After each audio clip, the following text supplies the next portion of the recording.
Welcome back. Welcome back. Did you guys miss the jury? I know I sure did. That's exactly how they look, right? Abraham Lincoln, Bo Peep, Lucky, the Queen Bee from Mario Galaxy, Yangus from DragonQuest.gov, and Santa Claus. And the royal judge, King Harkness, presiding. Ladies and gentlemen, it is the second trial of the second case of the second game of the Great Ace Attorney. And I think we're ready? We had an entire day of investigation, and I was just saying before the VOD, I am actually surprised that this is like the first time we've had a multi-day trial in the Great Ace Attorney series. One, I didn't even realize it. But two, I actually like multi-day investigation trials because they hit that sweet spot of like, alright, we know there are questions unanswered, so we are going into this investigation specifically going out to answer them. And if not finding an answer, then at least putting together some puzzle pieces so that we can finish said puzzle in the courtroom once we get the last few pieces through Gumshoe, through the witness, whoever it may be. And I think today's the day. We're gonna unearth that sham, you know. We're gonna sham that spear. What? So let's go. This is the title screen I saw when I loaded up the game. Unfortunately, because I actually did the thing I told you guys I said I would do, and I did the first escapade, it actually loaded up a different starting soon screen, a different title screen. It loaded up the antechamber from the Japanese court. I mean, I like it, but that view of Briar Road in the night with the snow, oh, that was beautiful. Let's pretend it opened with that, huh? Yeah. Let's see. Episode 2, Trial, Part 2. Start playing? Yes, please. Definitely. At the end of the last stream, I had a little bit of a scare there. Like, like you're seeing in chat, Windy, I absolutely felt my heart drop when I saw, like, there's no way. Do you think she knew? She said she wanted some medicine to help ease the pain, but was that figurative? Did she know she was drinking something potentially lethal, or was she really just going for, oh, maybe this is like antihistamine or something. Maybe it'll ease the pain, but not, we can only speculate. 23rd February, 9:23 a.m., the Old Bailey, defendant's antechamber. Hey! Well, I'm awake now. Mr. Soseki, what happened? Did we just enact a passionate kiss? Oh, leave it to the fan fiction writers.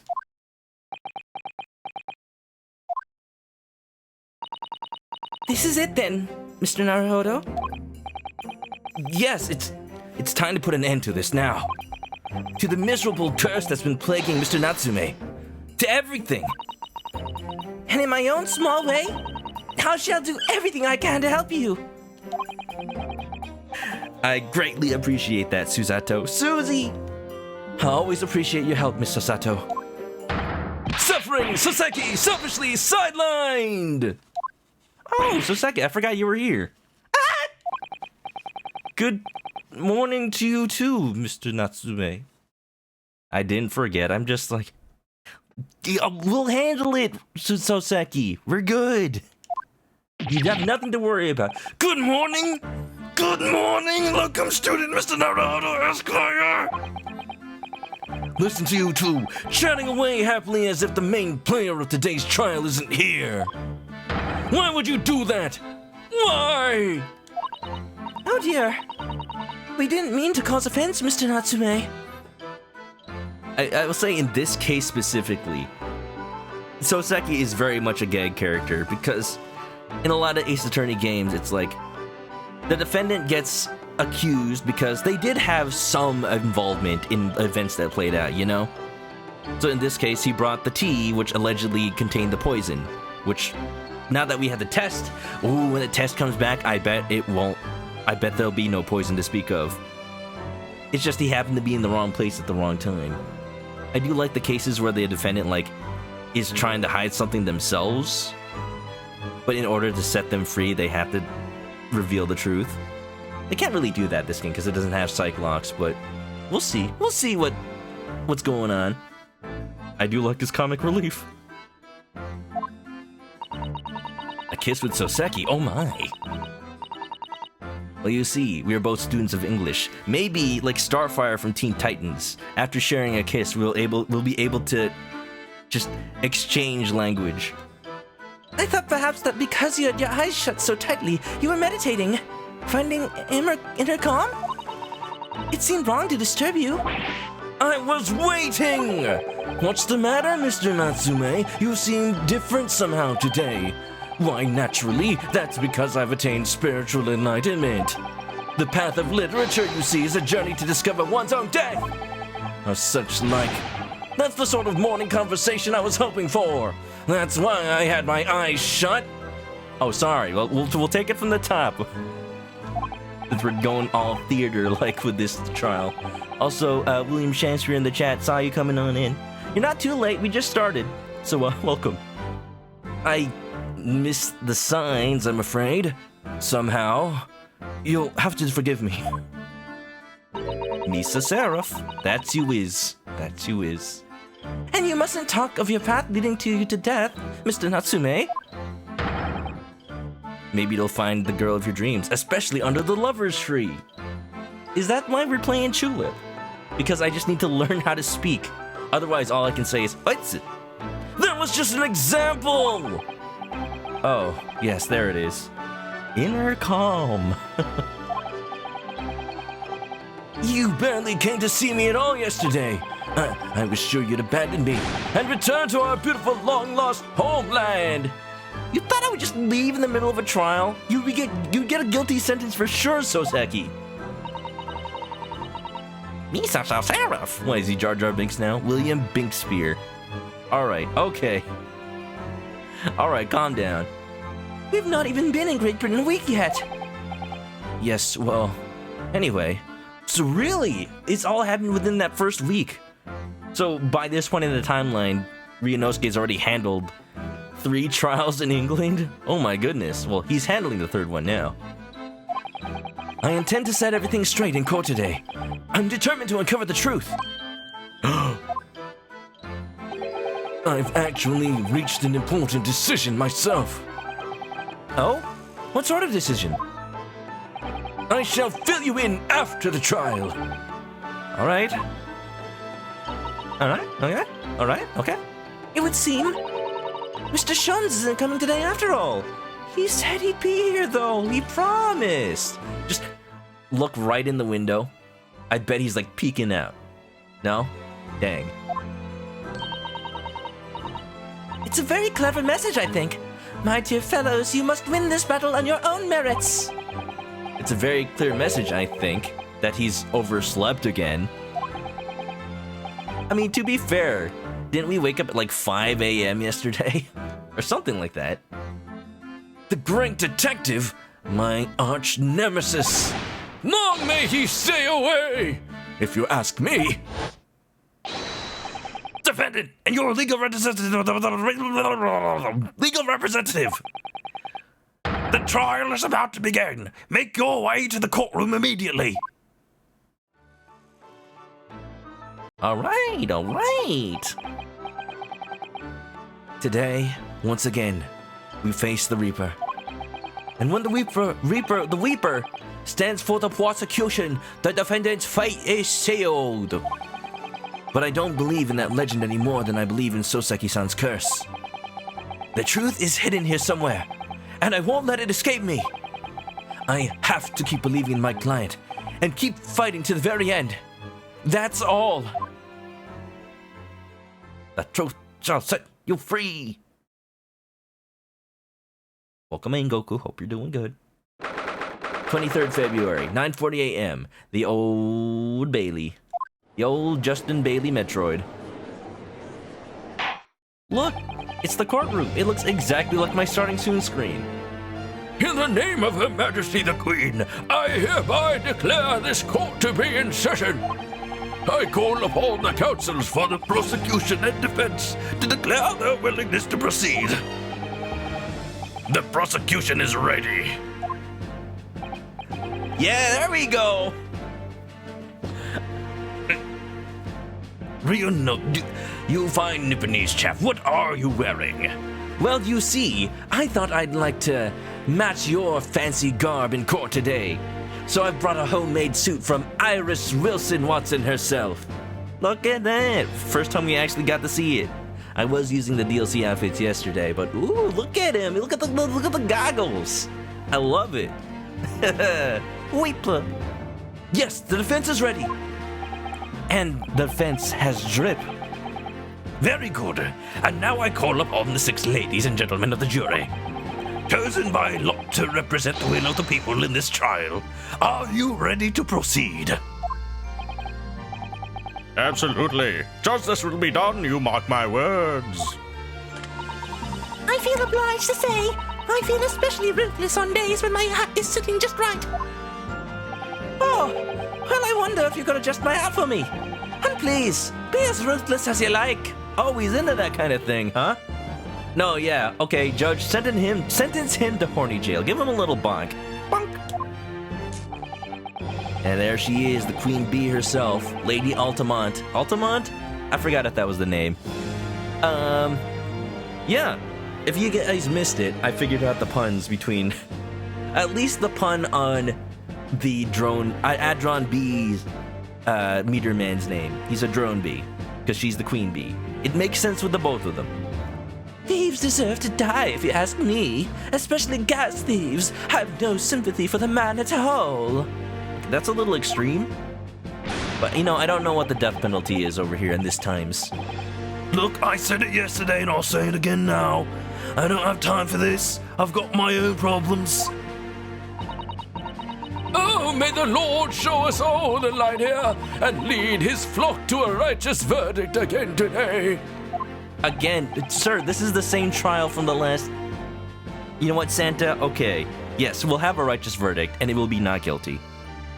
Now, Lord Van Zieks, what can you tell us? Juror 4 do be pretty, though. What can I say? She's the head of the gas company empire, apparently. So many people in Britain rely on her. I bet she's like the actual head of the company. She's supposed to be like the president's wife. I bet she's actually running everything. She's got that air.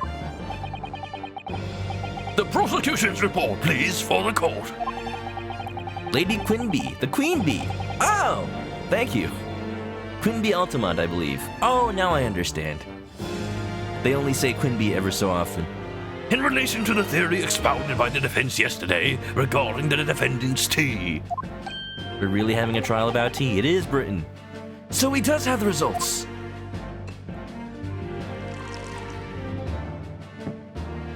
Have a little wine with your tea? Sure. Before the prosecution delivers the black news about the black tea belonging to the blackguard in the dock. Oh, did you use Shamspeer? Herlock Sholmes' test? Pray, allow me a moment to savor a liquid of a more sanguine hue. This wine of mine is burning red. In fact, I'll defer to the good detective for the report. Here's to you, Inspector. Yeah, William Shamspear's test. Just dance around the tea and it transmogrifies. It's like alchemy. Yes, sir. Thank you, sir. Notice how he saluted in the English way, too, which makes sense. But that's something not a lot of people in America know. You salute with an open palm in England, but with a closed palm in America. I don't know which one is like the original style. As indicated by the defense, we found a bar of soap just outside the victim's window in the snow. And there was indeed a frozen reddish liquid in a little depression on the top of it. Yes, that's the tea. Really? Oh, yes. That's what Mr. Natsume brought with him that night. Well, the brains at the yard analysed it, and yes, you're right. It was tea. 'Tis a mark of Scotland Yard pride. And there wasn't a trace of strychnine or any other toxic substance in it. Hey! No poison at all! That's good. That's good. That's good for our case. In other words, the tea that the defendant brought with into the victim's room is innocent. It's in the clear. Now, what do you say to that, Van Zeeks? Ah! What a revelation! As I suspected. This makes it quite clear. The defendant, Mr. Soseki Natsume, is blameless. Sir, you interrupted me. I wanted to hear your beautiful objection. My learned friend is jumping to conclusions again. A typical Nipponese reaction. What? Van Zeeks, get your foot off the table. You know they gotta sanitize it every time. It's okay, he hasn't actually done it in the game yet. Don't you worry, I got a surprise for y'all. It's not much of a surprise, but once he does. Yes, it's true. No poison was found in the few drops of liquid recovered from the soap on the window ledge. Also, welcome on in, Kikulun. But what logic is that? Would you take a drop from the Thames and conclude that the water in the ocean is as salty? Now he's gonna say, no, you added it when the tea was made, huh? My word, the water in the ocean is extremely salty, Counsel. Hey! Exactly! And if Chewbacca lives on Endor, then you must acquit. I mean, find guilty. Unfit for drinking, just as the victim's tea was on the night in question, as the court had already heard. Bitter was the precise word from the lips of Mr. William Shamspeer, whom the prosecution now calls back to the stand.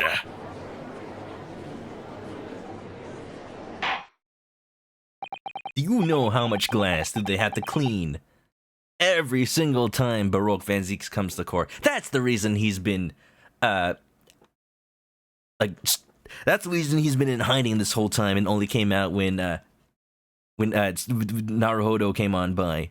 Because he wants to blame it on me. You know, I wouldn't come to these court hearings if you just didn't hire that man. Okay, sure. Very well, I will uphold the prosecution's request. So much wine. Or is it blood? Is blood flammable? Mr. Shamspeer. Mr. Shamspeer. Yes, it sounds like we're going to have another confrontation with our theatrical friend. His hubris will be his undoing. He had every opportunity to just flee the country. Bailiff, show Mr. Shamspeer to the stand.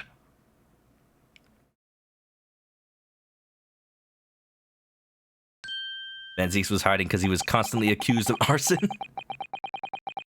Don't worry, they fire-treated the whole place. Except for the gallery. Mr. William Shamspeer, the victim of this despicable crime.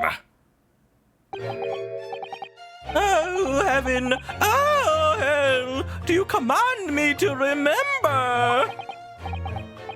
Forsooth 'twas I, Shamspeer, did have a bellyful of the foul fluid given in mine innocence.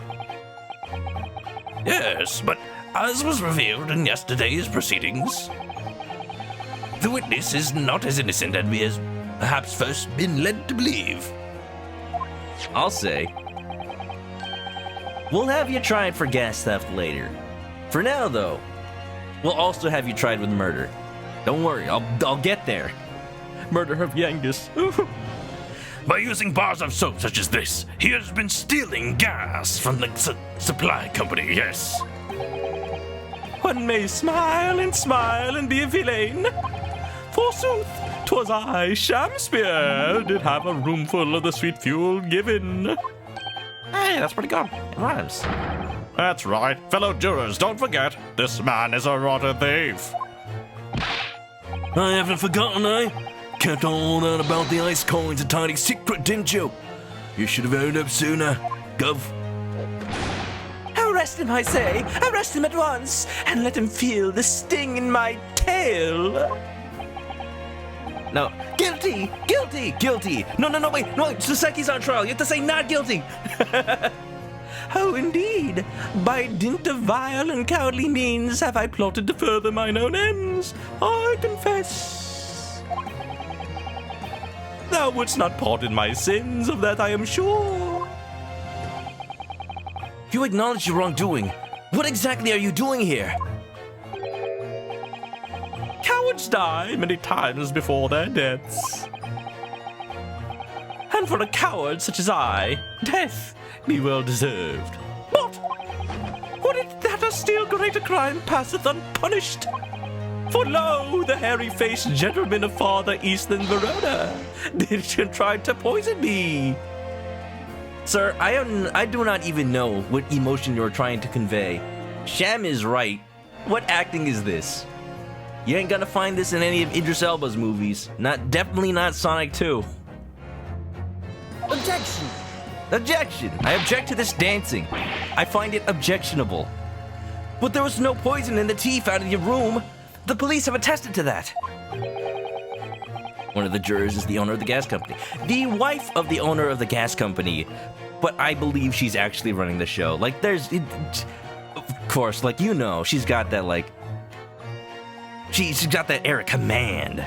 Like, she's definitely tells a lot of people what to do, if you know what I mean. What the defense would assert as an inconsistency will quickly be cleared up by the witness's testimony. Is that not so, Mr. Shamspeer? Verily, my liege, I would most gladly speak. It is the emotion of Shamspeer. Well said. No other way to describe it. Very well. Let the witness testify to explain this inconsistency. Tell the court why it is that the poison apparently entered your body, though none was found in the tea. And I was just talking last time about I want them to put more memes into the script. That's the tea. Clever. Because it doesn't even feel like a meme if you didn't know. The Japanese man did come to my chamber with a tea brewed in a pot. No, he didn't. He came with sparkling water. Sparkling water? You make tea with sparkling water? He came with bottled water, and I guess you just make the tea? 'Twas in my cup alone that the wicked miscreant secretly poured his wicked poison. Whilst feigning distraction in our debate, ne'er did a drop of his own drink pass his lips. Also false. When he departed by and by, I did use the tea that remained in his cup to make my coins of ice. Thus 'tis no surprise that the poison be not found in the tea that I did pour into the molds of soap. Okay, first of all, sir, there's no evidence of tea having been in that cup for a long time. There's no rings, there's no stains. Soseki drank that tea right away. You can't have used it. The poison was slipped into the cup after the tea had been poured. The normal way for poison to be administered in my experience. Normal. He's talking about normal. Is there an abnormal way? Yeah, some people just try to shove it into the victim's throats. What difference would there be? They'd be dead anyway. I don't think so. There'd be signs of a struggle. You've had experience with poisoning Van Zeeks? Yes, this wine. 'Tis what poisons my very soul. Alright, enough with the melodrama, Dracula. Quite. Otherwise, it would be disastrous if the poisoner were to mix up the cups, for instance. But no poison bottle was found at the scene. You want Ryunosuke to continue saying, yes? I think he only says that in the beginning of the first game. But I still would like that. Hey! Because, quite simply, the Nipponese took the bottle back to his own room. Okay, did you search his room? Did you see it? Evidence talks, man. Chancellor's movements are so extra in HD. You've watched it so many times. You got moves he hasn't even seen. You got that full HD, 60 frames per second. That's what happens with the high quality of my stream. You get to see every eye-searing detail. The absence of a vessel containing the poison only becomes problematic when considering suicide. What? You can't just make that up. I knew that. No? By now it should be perfectly clear. A bar or two of cheap soap is wholly insufficient to wash the deep stains of guilt from the accused hands. The absence of a container of poison. Only because, like, oh, it would clearly be close by if they died. Like, no. That's still evidence, man. Okay, I did say before, like, Van Zieks is one of those, is kind of different from other prosecutors in that never once has he fabricated evidence, and he is trying to get to the truth, so he will humor every new bit of information that comes up. As unbelievable as it is, if it's been proven, then he's like, well, gotta explain it somehow. Whereas, you know, past Edgeworth would be like, no! Or, here, update the autopsy report. Here you go. Stuff like that. But here he's like, just, now he's doing what we do. He's making a guess. Like, clearly he took it back to his room and just going off of it. You know what? Touché, sir. You're using my own technique against me. Bluffing. Sirs, madams, 'tis true that I, Shamspeer, be a common thief of gas. But, what? Oh, there's that bent Ron again. Listen here, ladies and gentlemen.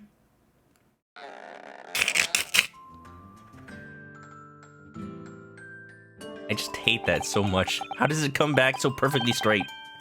Wherefore would I lie? Verily, I have no cause. I have naught to lose. Well, I do declare.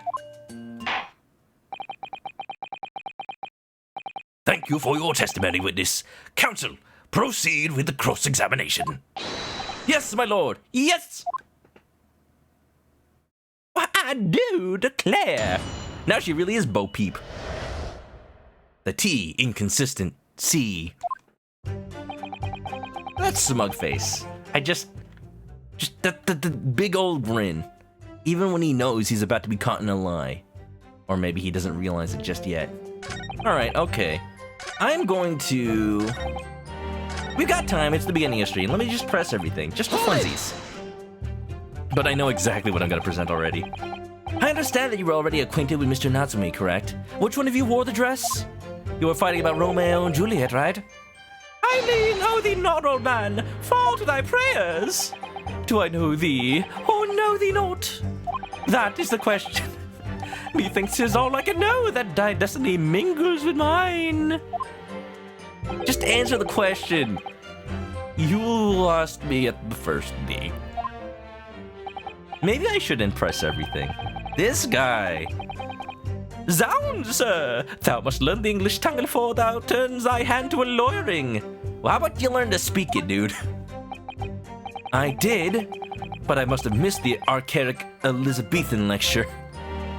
Ooh! Say it out loud. Say it out loud. Got him. Verily, and in truth, 'twas a fine flavour brew, though a drop of poison did barb its sweetness, as the thorn did not barb the sweet rose. That, dear friends, be the simple truth.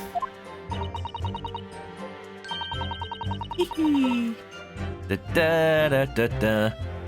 Listen to Mr. Shamspeer. He seems in ever better form than he was yesterday. When I talked about him in the case 2-4 of Greatest Attorney 1, I gave him the title of Prince of All Saints. You know what? That sounds a little familiar. What voice did I give him? Did I just give him Vegeta's voice? It's over 9,000! I can't do that. Definitely not. We'll see. Either that or I'm in worse form. That faded evening, after I did dine. This is like early dub Vegeta. At Grubb's Grubbery, a local alehouse of good report. Naught did pass my lips but the tainted black tea. But behold, the poison was not in the tea at first. Vegeta, what does the scout say about his power level? It's over 9,000!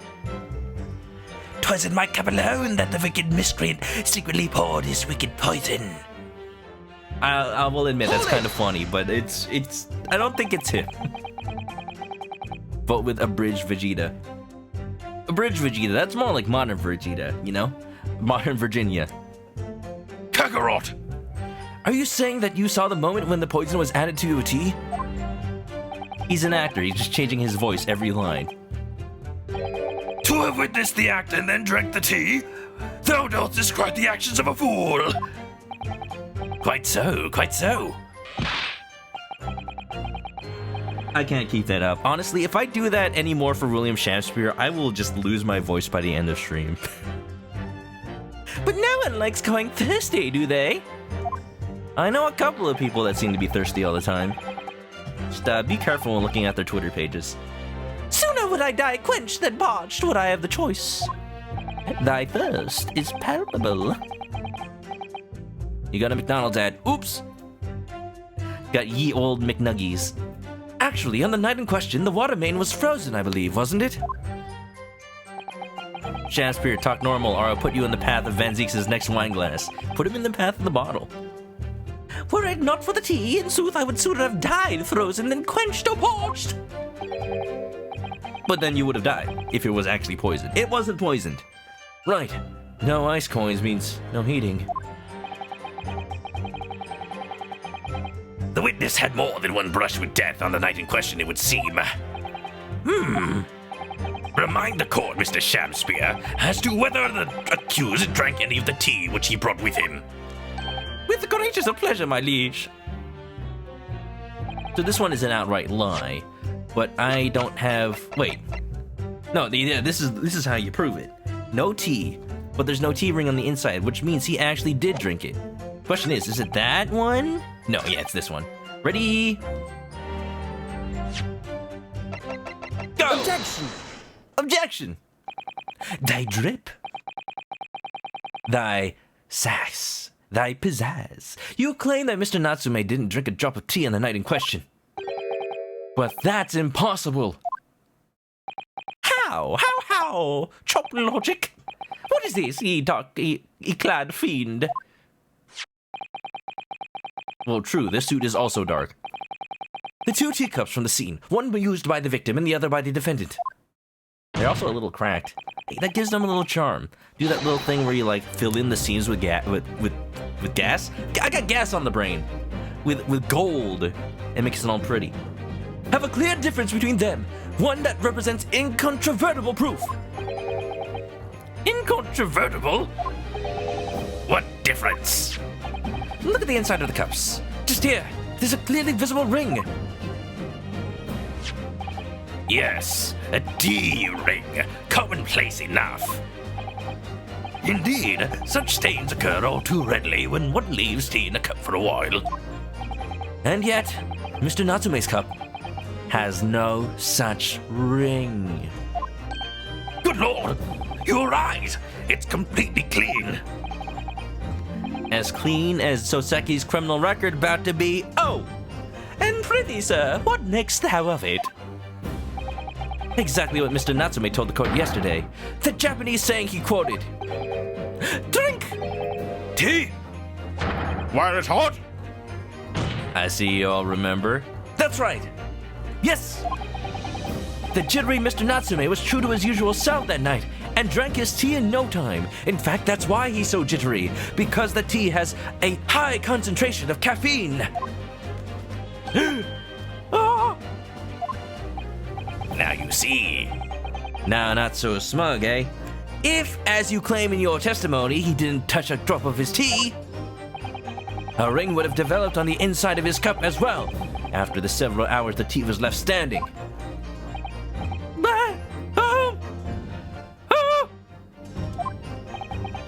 In short, Mr. Shamspeer, you clearly lied to the court. Perjury! Perjury! Put him away! Get thee to a nunnery! Excuse me, you calling me a sussy? Because that's actually kind of what that really means, though. As a rule, I fill my hallowed chalice up to 7 times during any one trial. Van Zeeks, may I introduce you to a prosecutor, Godot? He drinks way more than you do, although he drinks coffee, not wine. You might want to keep that information to yourself. Actually gonna oversee the proceedings drunk. Yet on occasion, tedium distracts me, and I pour more times than I intended until the bottle is dry. You get 8 pours from one bottle? That's actually kind of a lot. Your drinking habits are fascinating, but irrelevant. On the contrary, they illustrate the fickleness of human memory, especially after consuming 8 glasses of wine. I'm positively sloshed. To William Shamspeer.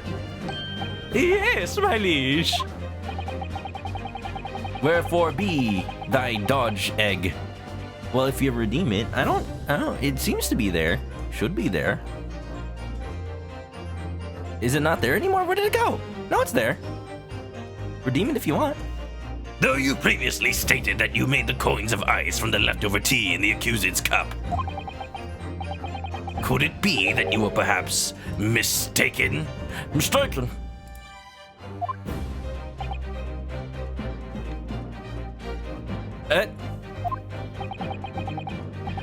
Could it be that, yes? Egg. Perhaps there was some tea remaining in the small teapot left at the scene? Definitely some blood left in your hand. A fact that had vanished from your memory until now? Oh, wait a minute. Faith, my liege, thou art a magician. No, hold on, no, wait a minute here.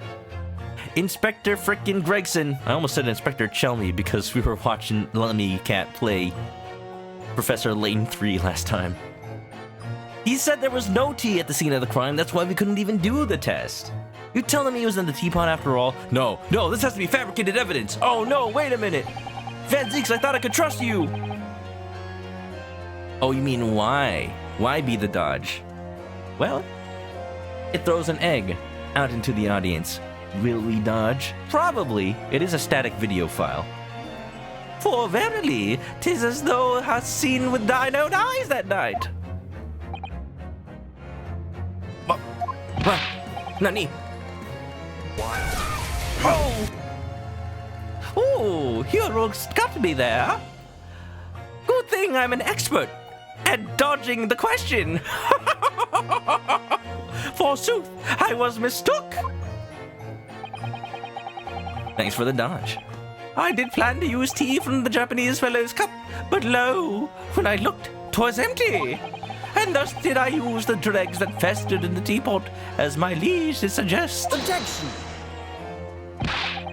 And you've just suddenly remembered now that you made a mistake before? Was there even a teapot at the scene of the crime? No. Are we supposed to believe that? Objection! Objection! People's memories are imperfect, my learned friend. At least he calls me learned. Which is why we rely on evidence instead. Uh-oh. But in any case, have at you! It makes no difference. The victim's most recent testimony tells us 2 things of note. Firstly, that the poison was put into the victim's teacup only. And secondly, that this spoiled cup was not the source of the insipid ice coins that have bewitched this court. It's like ice bullets, but coins instead. It's interesting how a lot of the cases have to be built around the technology of this time. You like coin-activated gas dispensers. They can't have like, I don't know, modern guns with their rifle marks and their bullet fingerprints stuck in people's shoulders and metal detectors. Like, no, we just have to we have to solve the reverse escape room, basically. The prosecution makes a fine summary of the facts. Furthermore, that testimony remains valid and in full support of the established facts. In other words, the game is off. The inconsistency claimed by the defense simply does not exist. No, it does though. Don't worry, I'll come up with more BS. I swear, just give me something, man. I'm surprised this cape didn't like land on the lamp and just catch a blaze. It's like one of those prop clothes that just instantly flash paper burn up, you know? Widgibump, welcome on in.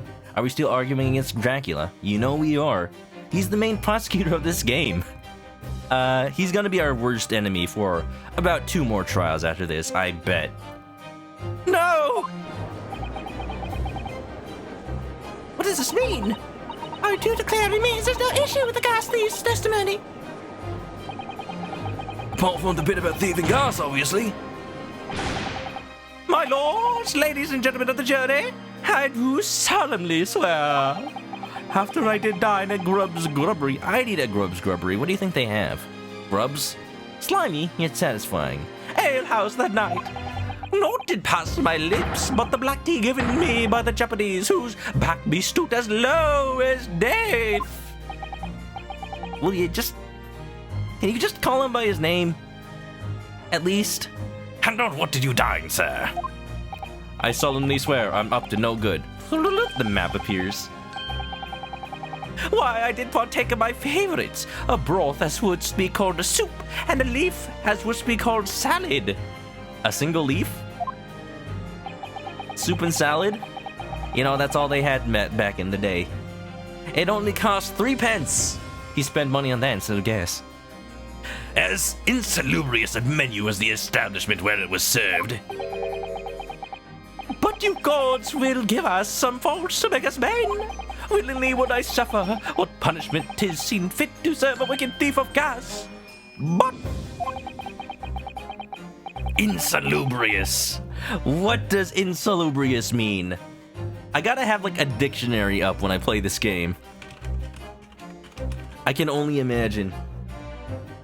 The localizers must have gone out of their way to find the most like archaic English words. Or you know, insalubrious. Especially of a climate or locality not salubrious. Thank you! Thank you, Google Dictionary. That tells me everything. Also, unhealthy. Okay, so he just ate, like, greasy diner food. I pray ye wise and noble fellows ne'er forget the simple truth. Look at the size of this man's vocabulary. That be one thing, and this be another.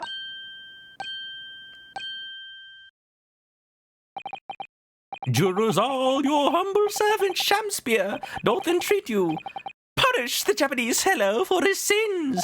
For me's a seraph. My lord! Oh, wait. My lord! No, wait. My lord! If I may speak, my lord.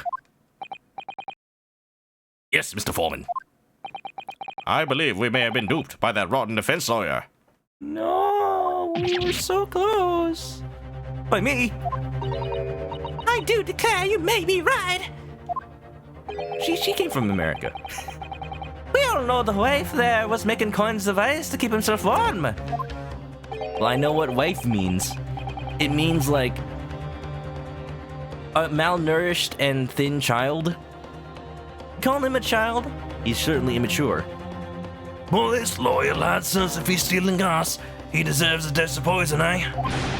He's been leading us up the garden path, that's what he's been doing. I really never said anything like that. Why is Juror 2 a Southern Belle? Because she do declare. And also on the starting soon screen today, I put in a juror that like you just take a look. just take a look. Don't worry about it. Bo Peep from Toy Story. But what we just heard from the victim there has opened our eyes again. We've reached a decision this time, and we won't be swayed from it, he says. There's a lot to unpack on that screen. Look quickly, you only get so many seconds. The court acknowledges the position of the jury foreman, and will duly hear the jury's findings. They're after me, Lucky Charms. Loki Charms. But no! You can't yet. I have a right. The closing summary thing. Ladies and gentlemen of the jury, you will state your decisions now. Guilty. Nah. Guilty. Guilty. Oh. Guilty. Oh. Guilty. Guilty.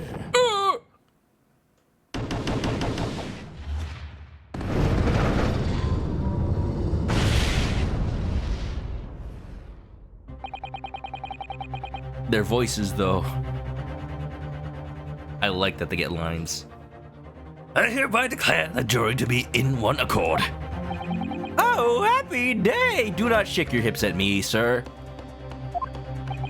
Your undulations and gyrations give me pause. And make me want to hurl. How is this happening? My lord, the defense asserts its right to carry out a summation examination. Thine hips do not deceive. Oh my. Very well, the court upholds the defense's right. And lie they shall not. Typical. My learned friend is unable to accept the obvious truth. You should accept the truth that I will always go for this argument, no matter what. This trial will therefore enter its second summation examination immediately. Jurors, the court calls upon each of you to state the grounds upon which you find the defendant guilty of the crime of which he's charged. They're not supposed to make that decision in public. You're supposed to go into a back room and, like, chat amongst yourselves, and then it all gets revealed by the judge afterward. William Shakira Spear. I'm a man of logic, me, and having considered all the evidence, the defendant must logically be guilty. You've said so much and yet said so little. I do agree that gas is far too expensive. I can quite understand why the man would want to avoid paying.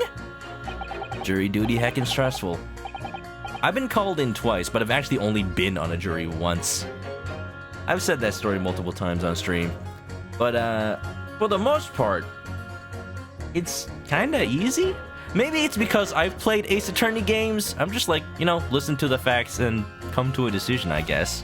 It helps that it wasn't a, capital offense, so we didn't have to all be in unison, unanimous, whatever. This stuff explodes and it can poison you. It's absolutely lethal, gases. Gas doesn't come for free. It costs a fortune to deliver it around the city and maintain the pipes. Truth be told, the tea my wife serves up for me is a little sketchy at times. That has nothing to do with your arguments, sir. If nothing else passed the victim's lips that night, there's no explanation, is there? Excuse me, juror number 6, are you actually considering the case for once? You were paying attention? He must have had his tea today. You must be awake. I do feel that perhaps personal opinion about gas and its supply has influenced decisions somewhat. And that's why, I just want to say Lady Quinby probably shouldn't have been on the jury. Hell, it worked out for us, though. But never mind. These jurors don't pay attention. Welcome to Ace Attorney. No, really? You should mind. The truth is, our counter-argument wasn't as unassailable as we'd hoped. And Mr. Shamspeer was poisoned. There can be no doubt of that. Then how are we supposed to turn this around? I think we need to establish the method by which Mr. Shamspeer was actually poisoned. Our only hope is to demonstrate that to the court incontrovertibly. But that's surely almost impossible at this stage. Never say never.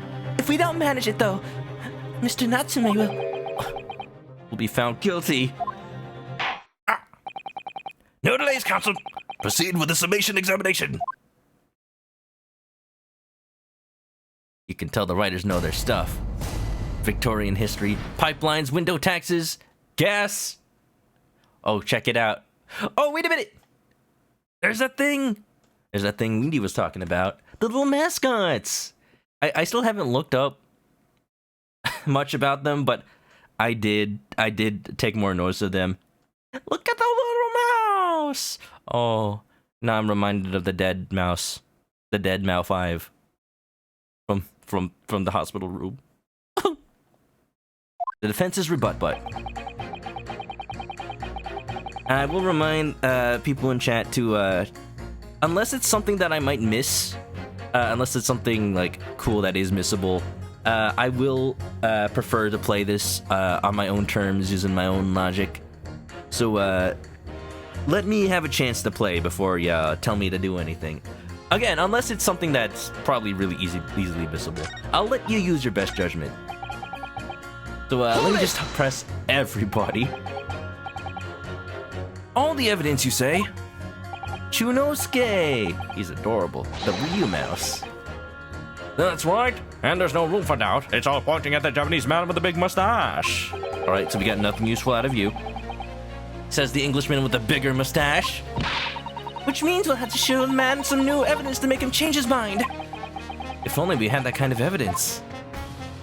Don't worry, this summation examination has barely started, really. Perhaps there'll be a shift in the situation that shows an existing piece of evidence in a new light. Let's hope so. To start with, though, I'll need to find some way out of this deadlock.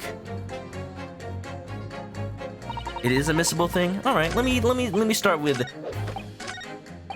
pressing not Yengus over here. Not from his looks, but more like from how I imagine he'd talk. Cause he looks rough and tumble like of. I just wish I could actually do a Yengus voice though. Truth be told, the tea my wife serves up for me is a little sketchy at times. Hold it! You mean it's poison? Oh no, I'm sorry for your marriage apparently. That's right. It happened a tidy few times now. Wait, what? Really? This is most troubling indeed. This courtroom's getting spicy. Yeah, apparently this is also a divorce hearing. No, let's hope not. It's always days like this one, and I don't get any wages. I get in at tea time, see? You know, I see you doing it. My wife. She gets that devilish look on her face, and she slips some white powder into my cup. You sure it's not powdered sugar? And you drink it anyway? I was brought up proper, I was. Someone gives you a cuppa, you drink it. Gov. Eh? Clearly, it's drugs. And what happened to you? What did it taste like? Did you die? Did you die, though? Yes! But I lived! What's going off, won't believe you me? Salty as hell! So it's salt.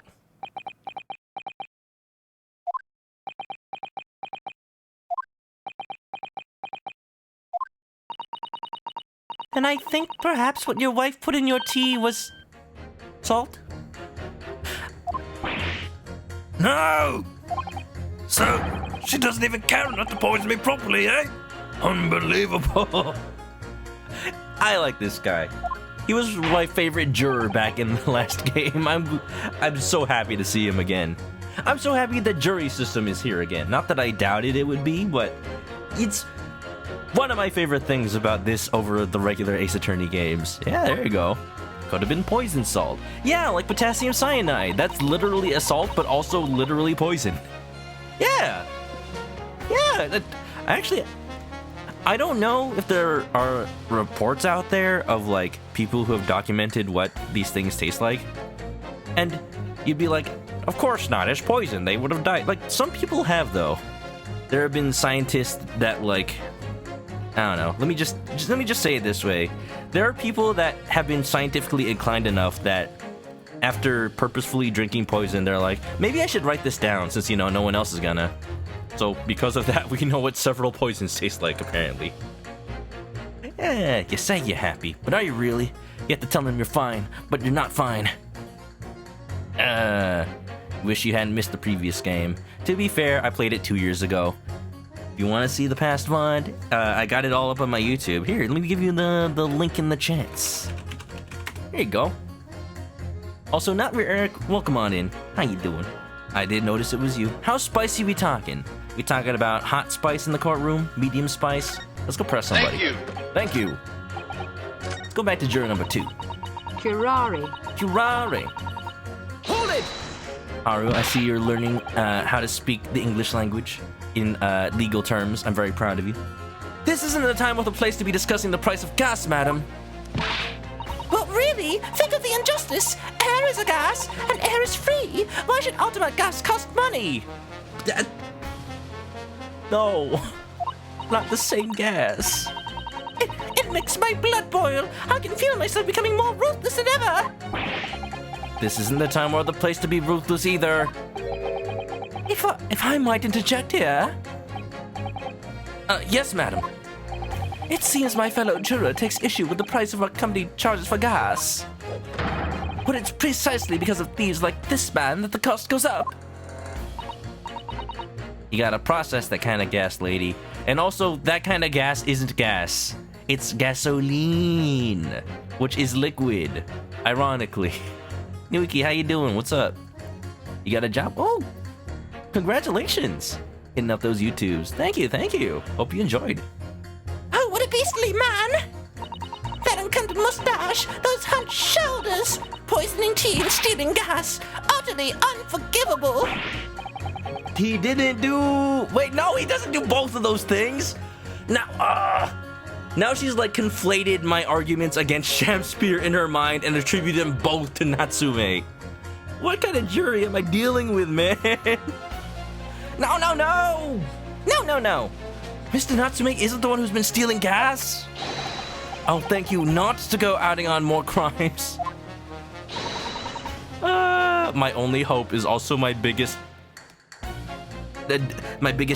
wall against me right now. Mr. Natsume hasn't been poisoning tea either. Well, anyway, I've quite made up my mind. It's as made up as the price of gas. Smelly Victorian lady. Ew. There's some history videos on YouTube about coal gas, about lamp lighting. I thought you said there's a history video about gaslighting. Like, I don't want to watch that video if it's about gaslighting. They might, like, fool me into thinking things I shouldn't believe. Could we please talk about the poison rather than the gas, do you think, sir? Well, if you like. I mean, to be honest, I'll take poison over gas any time. You take poison? What I mean is, poison can only poison you. It doesn't explode, does it? Goodness me, what are you talking about? Set him straight, please, lawyer man. I mean, it can. It's certainly true that poison isn't prone to exploding. But I think you'll find poison also can't light or heat up a room. You're right! I hadn't considered that at all! You're blowing my lucky charms about now! Young lawyer man. Yes? You have a good head on your shoulders. We could use someone like you as our company's legal representative. Natural gas, not gasoline. Whatever, it's also not gaseous state of matter. Even more so not what it is. Well, I wasn't expecting to pick up more business in the middle of a trial, that's for sure. Anyway, the point is, I haven't had the best experience with gas companies in the past. He has a bit of a history. We'll come back to that, that's probably important. Police! How stupid are these jurors? They're supposed to be average members of the public, you know. So, take that as you will. Can we please refrain from all this talk of gas? You're the one who brought it up, Naruto, actually. There's an all-out attack underway here, in case you hadn't noticed, against my company's gas. Ready for an all-out attack. Now's our chance. And I'm supposed to sit here and take it, am I? I don't think so. She's really buzzing now. All I've heard about our wonderful fuel is explosions and poisonings. What about electricity, What about getting electrocuted? What about that? A little explosion here, and there's nothing in comparison.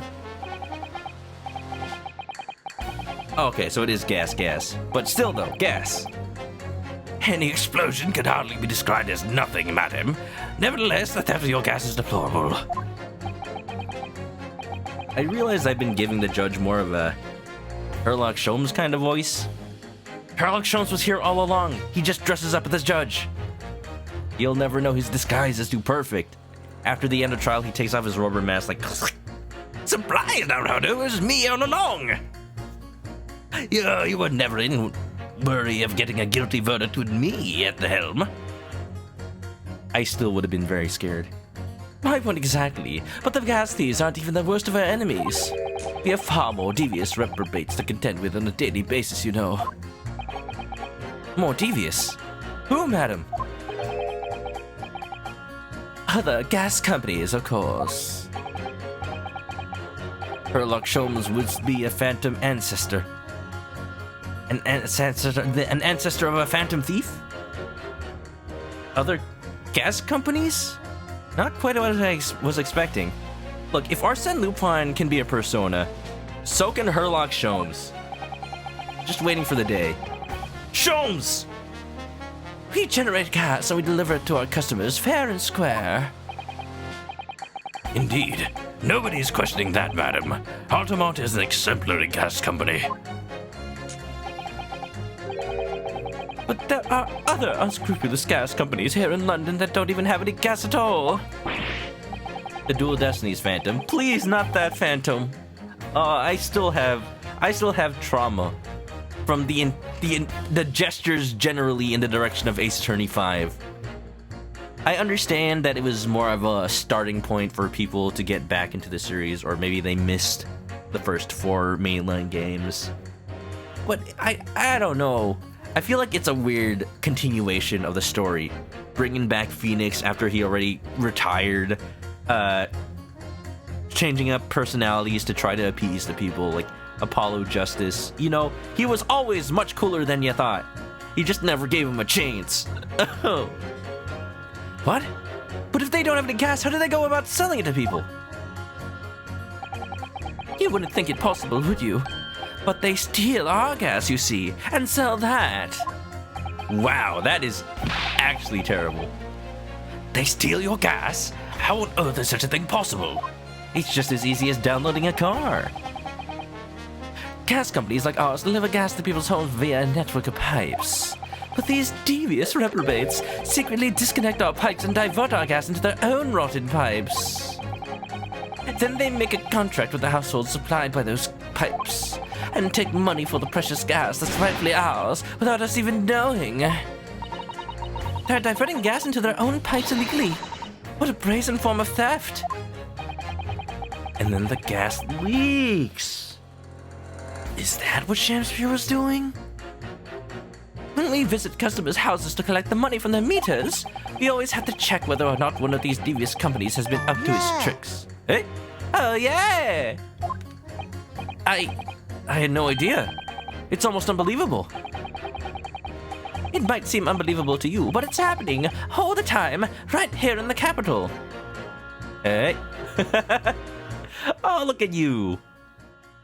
That is actually a pure face if I ever did see one. Like, oh yeah, I remember now. This piece of evidence in my mind that just sprung up right now. That could totally change the course of the entire argument. Well, you know, I do want this trial to get over with, so I won't bring it up unless somebody presses me. I'll see what juror number 4 has to say first. It's very difficult selling something you can't see, you know. Very difficult indeed. Thank you, that will do. Uh-oh. Clearly, this is a very involved subject, but I feel we have digressed rather too much already. Wait, what? Wait, no. Did I miss my chance? They wouldn't do that. I concur, though if my learned friend wishes to become an expert in gas, I believe this subject will suit him well. To your new career in nothingness. Thank you so much. Oh good, we have a chance. You will turn your attention to the next juror's assertion. Please, counsel. I guess that would be why most people miss number 5's testimony. Alright, number 6, let's go. Alright, Santa Claus, what do you know? Tell me, did you see him when he was sleeping? Did you know when he was awake? Has he been bad? Has he been good? Tell me, for goodness sake! Does this mean that if the victim could be shown to have ingested something else, you change your leaning? Sorry, what's that now? Oh, I was just saying if the victim did actually eat or drink something else on the night. What's the matter with you? Sorry? I said if nothing else passed the victim's lips that night, there's no other explanation, is there? Haven't you been listening to me at all? I feel there's an English expression about a pot and a kettle that's appropriate here. Me too, Chunosuke. Me too. Has Shamspeer been naughty? Compared to the other jurors who don't even appear to have anything to say about the case at all. I was actually...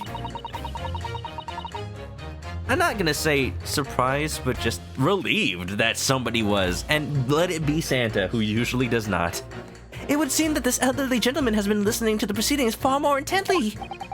I suppose the trouble is, he has been selectively hearing? Exactly, but still, this juror may be, well, the key to the breakthrough that we so desperately need. How you doing, Lynch Jennings? Welcome to me flopping at an argument. Don't worry, I know exactly what to press. Because we are about to get our defendant declared guilty, and I'd rather not that happen, please. Hope you're well, hope you're good. If you're gonna, like, have a good time, and, hope you stay cozy. I do think that the only way we shall overcome this difficult situation is by exposing the way in which Shamspeer was really poisoned. So, Ace Attorney logic. If you just find out who actually did it, then you absolve your defendant of guilt. Yeah, I know. I'm skipping through all this. No need. I know how this works. Lynx Genix can't sleep, can't do my stream. Hey, if I am to be your bedtime story, then let it be one. Because that's why I play these kinds of games, to give y'all a show, right? What time is it over there? Hopefully not too late. I'm assuming probably midnight? 9, 10, 11, 12? So we gotta press Lady Quinby, and then Mr. Lucky over here has something to say about gas. I believe it automatically kind of pauses, so I can just mash B. Let's go. Go faster. I kind of wish this game had an even faster text fast forwarding option. Apparently people speedrun visual novels, and they really do just like, it's a speedrun. You wouldn't think that'd be possible. Yeah. Oops. I didn't miss it though. We're good. Pursue! Excuse me. Scusi! Do you have something to say about that, juror number 3? Oh, golly! Do you mean me? I'm terribly, terribly sorry. I was just thinking to myself. I really did catch him off guard there. Thinking about what the lady next to you was saying, correct? Mouth agape. Look at that smile. That's a precious smile. I like this guy. His design should be used for something. Come on, Capcom. Use him in like a Resident Evil game or something. Well, yes. I just got a little riled about it recently, you see. Go on. 12:30 a.m. Well, not too late. I hope you do get some rest. Yeah, a Resident Evil game. At this point, you know, Resident Evil's been in Monster Hunter. Monster Hunter's been in... What has Monster Hunter been in? All the Capcom games keep crossing over. Let's have just random Ace Attorney models show up. Let's have Polygon Leon Kennedy. You know, he kinda does look like Leon Kennedy, just a little bit. PS1 Hagrid. No, that's not Capcom. Let's have Polygon Leon Kennedy, like, appear in an Ace Attorney game for once. Just like this.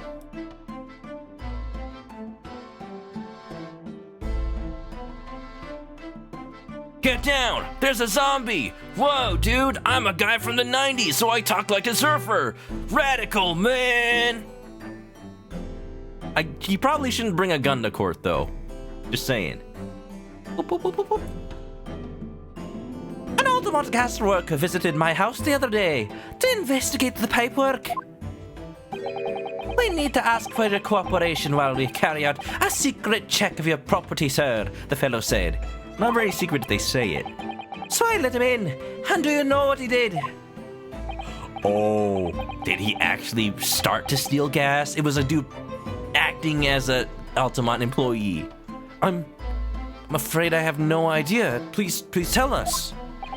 I brought a katana to court. That's a little less dangerous. Dude's coming in with a modern gun. Or at least 90s gun. He proceeded to take one of my lights off the wall. Then he grabbed the exposed mouth of the pipe and started blowing into it. What? What do you think you're doing, young man? You're giving away company secrets there. Oh. I'm guessing, like, if you blow into the pipe, then it tests whether or not there's, like, a contiguous circuit or, like, pressure in the pipes. So, like, you can tell if the pipe is disconnected if it just, like, goes straight through, like... But if it actually is still connected, you'll get some resistance. That's probably it. Oh, please! Everybody knows! But it was very nearly the death of me, I can tell you. What do you mean? Did he forget to put it back? I guess. I bet. I'll explain if you don't mind. As I said before, these unscrupulous other gas companies connect their customers to our pipe network. Yes, but how does blowing into the pipes come into it? Obviously, there's gas in the pipes, and it's at a fairly low pressure. By blowing air through the pipe, you can make the pressure drop temporarily. And if you do that, any lights connected to the same pipe will flicker for a moment. Oh. Flickering, like Mr. Garadeb sees. Ah, I see. In other words, if upon blowing into the pipe and the lights of an adjacent property that has no contract with your company flicker, you can know that these devious scoundrels have been meddling with the pipes. Oh, clever. And then in comes the gas dealers with some sort of a valve that, if you know there's inspection day, you just like, just close it off, and then voila, no problem. Exactly, my lord. That's it in a nutshell. It's the reason why we have teams of workers going around neighborhoods to investigate which lights flicker. The trouble is, the particular worker who came by to my house didn't know the strength of his own breath. He blew down the pipe with all his might. He huffed and he puffed and he blew me house down. And you can guess what happened, can't you? Well, if he blew hard, then... Wait, you mean... That's right. The lights didn't just flicker. They went out, along with the stove.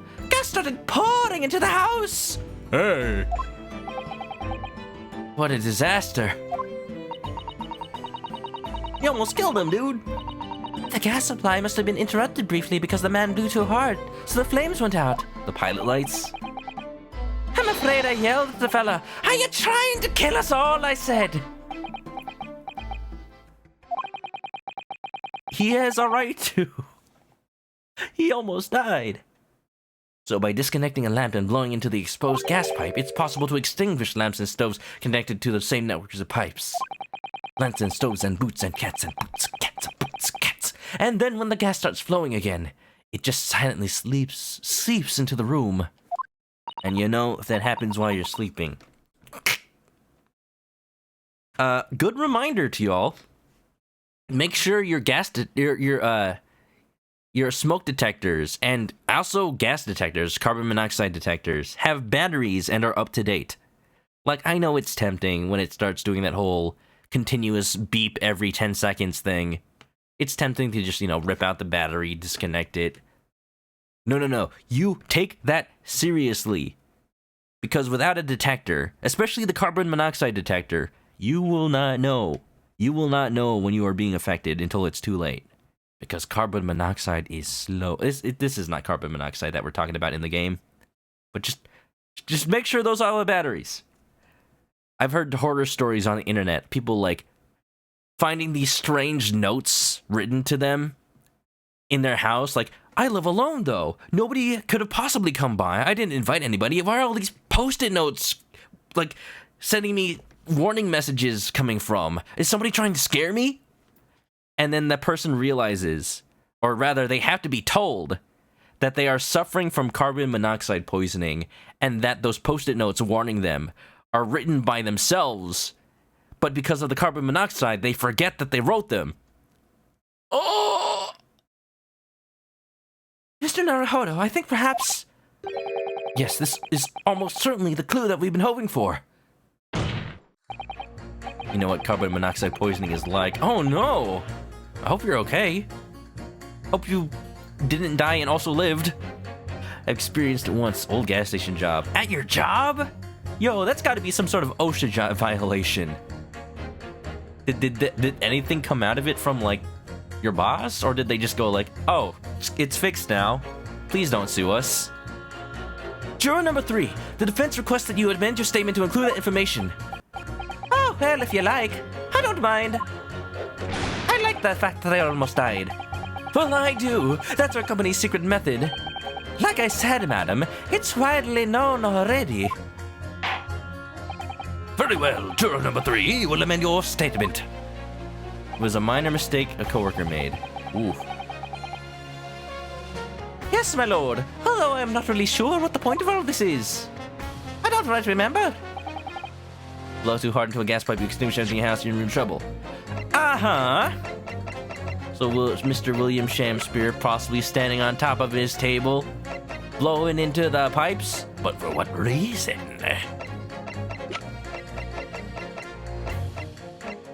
So, I know Soseki Natsume himself talked about the lights all going out. There's no recollection of his testimony in the court record, so I'm just gonna have to present the handprints on the wall, I suppose? Oh no, wait, this is the summary thing. I need to put this against something, other testimony, but how? Oh! If something passed his lips.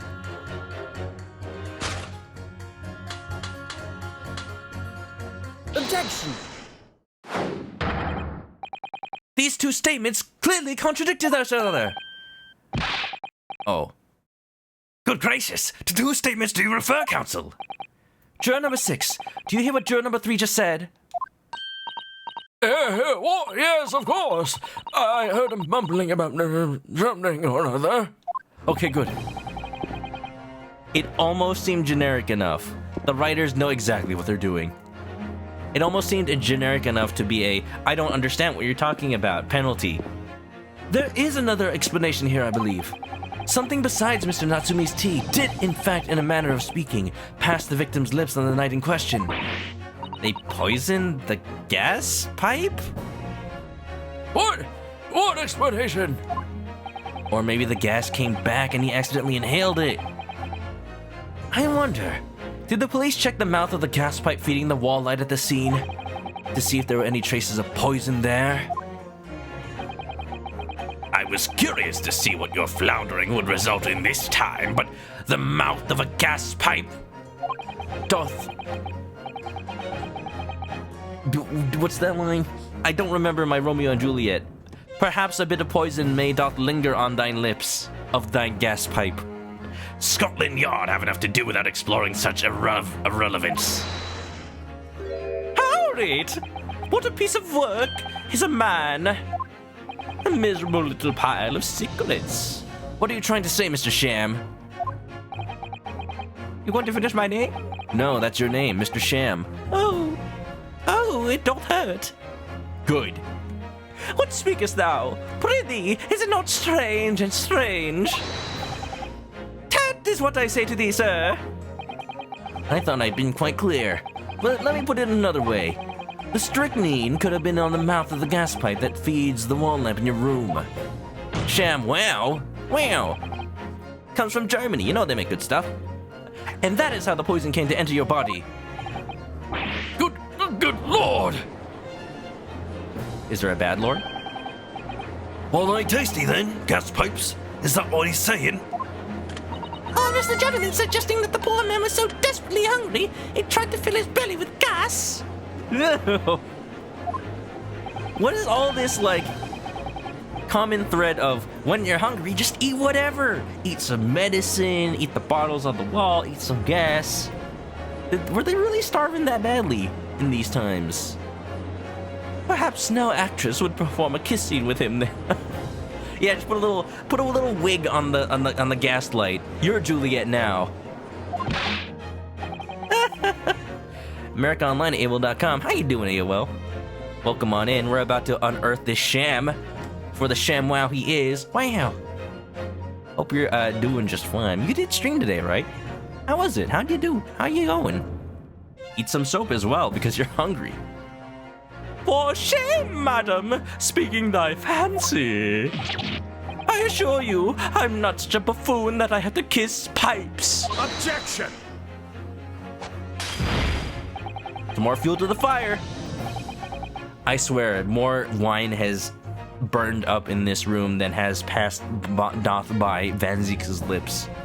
This is no summation examination. This is a farce. The prosecution will not stand for any more of my learned Nipponese for his friend's conjecture.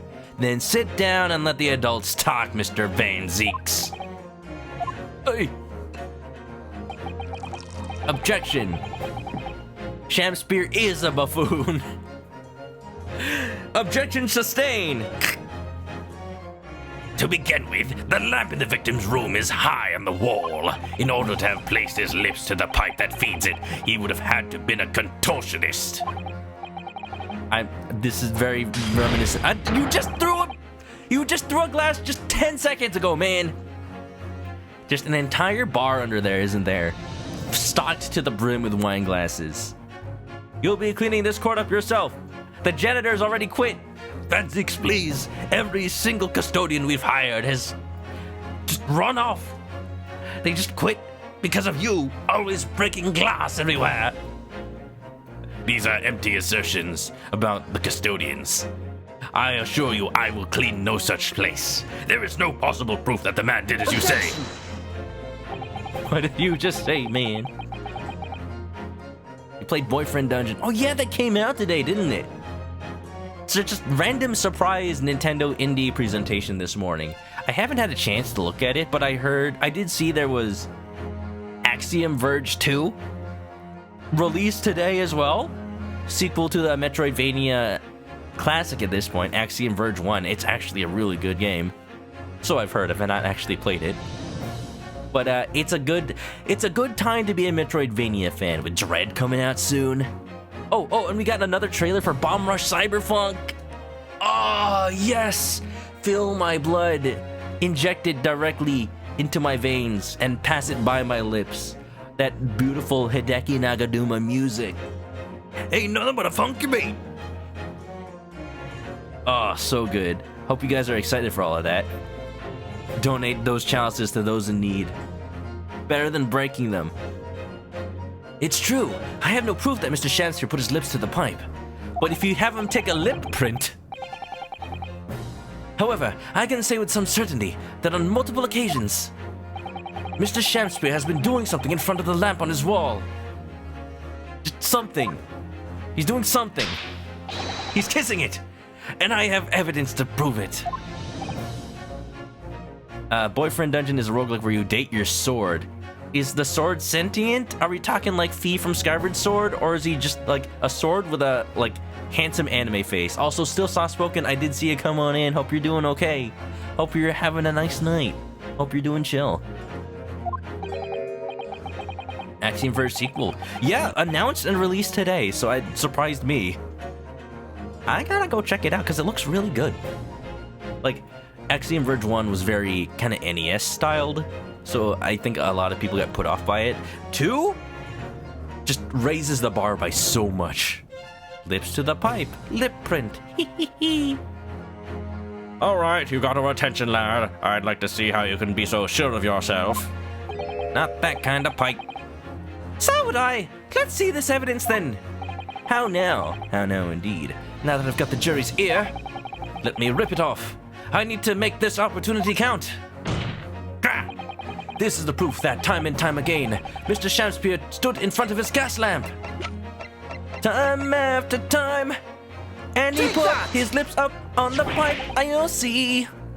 Time after time. What the? These are... Wait. What are they called? Yes! Skin prints that were found at the scene. You're the one giving the explanation, Ryunosuke. You have to sound sure of yourself. That was like a speech tip that I learned in college, actually. I learned it in a little like workshop for trying to interview better for jobs. but it just works for giving speeches in general. If you ever find yourself, like, in a moment where you have to really think, and you just forgot something on the tip of your tongue, all you have to do, don't go, you don't go like, what was it again? You just remain silent. And that way, you present an air that you're like thinking, that you're just deep in contemplation, and it makes you look like you know what you're talking about. Not that you were lost or anything. You just needed a second to find the right words. And lo and behold, what doth pass by our lips at the end of it doth wow the audience. Hopefully. Skin prints, Counsel? I've never heard of such things. Or the interviewer will think you suffered a stroke. Well, that's on them. They'll be the ones that feel silly after that, even if they end up calling an ambulance. Wait, How now, brown cow? the Justice Ministry is currently assessing whether or not to permit fingerprints as evidence in court, however. Well, this is a little more than fingerprints. My lord, this is an exciting new forensic technique developed by the great detective, Mr. Sherlock Sholmes.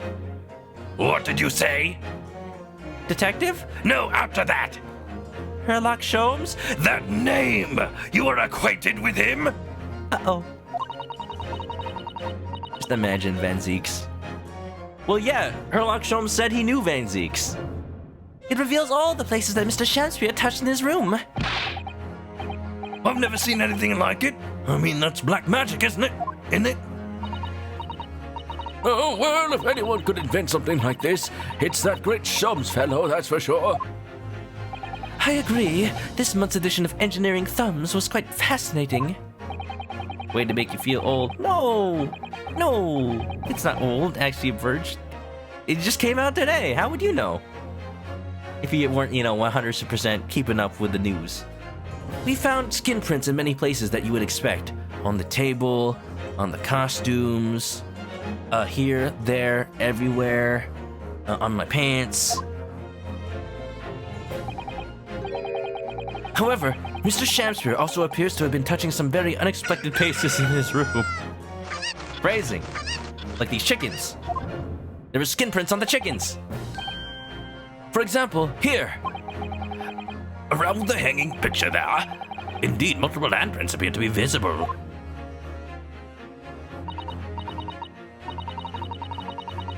Well, I wonder, could he have been appreciating that artwork, perhaps? A little close.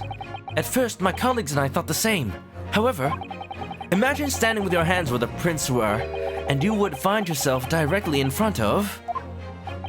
In front of... Ah! I don't believe it!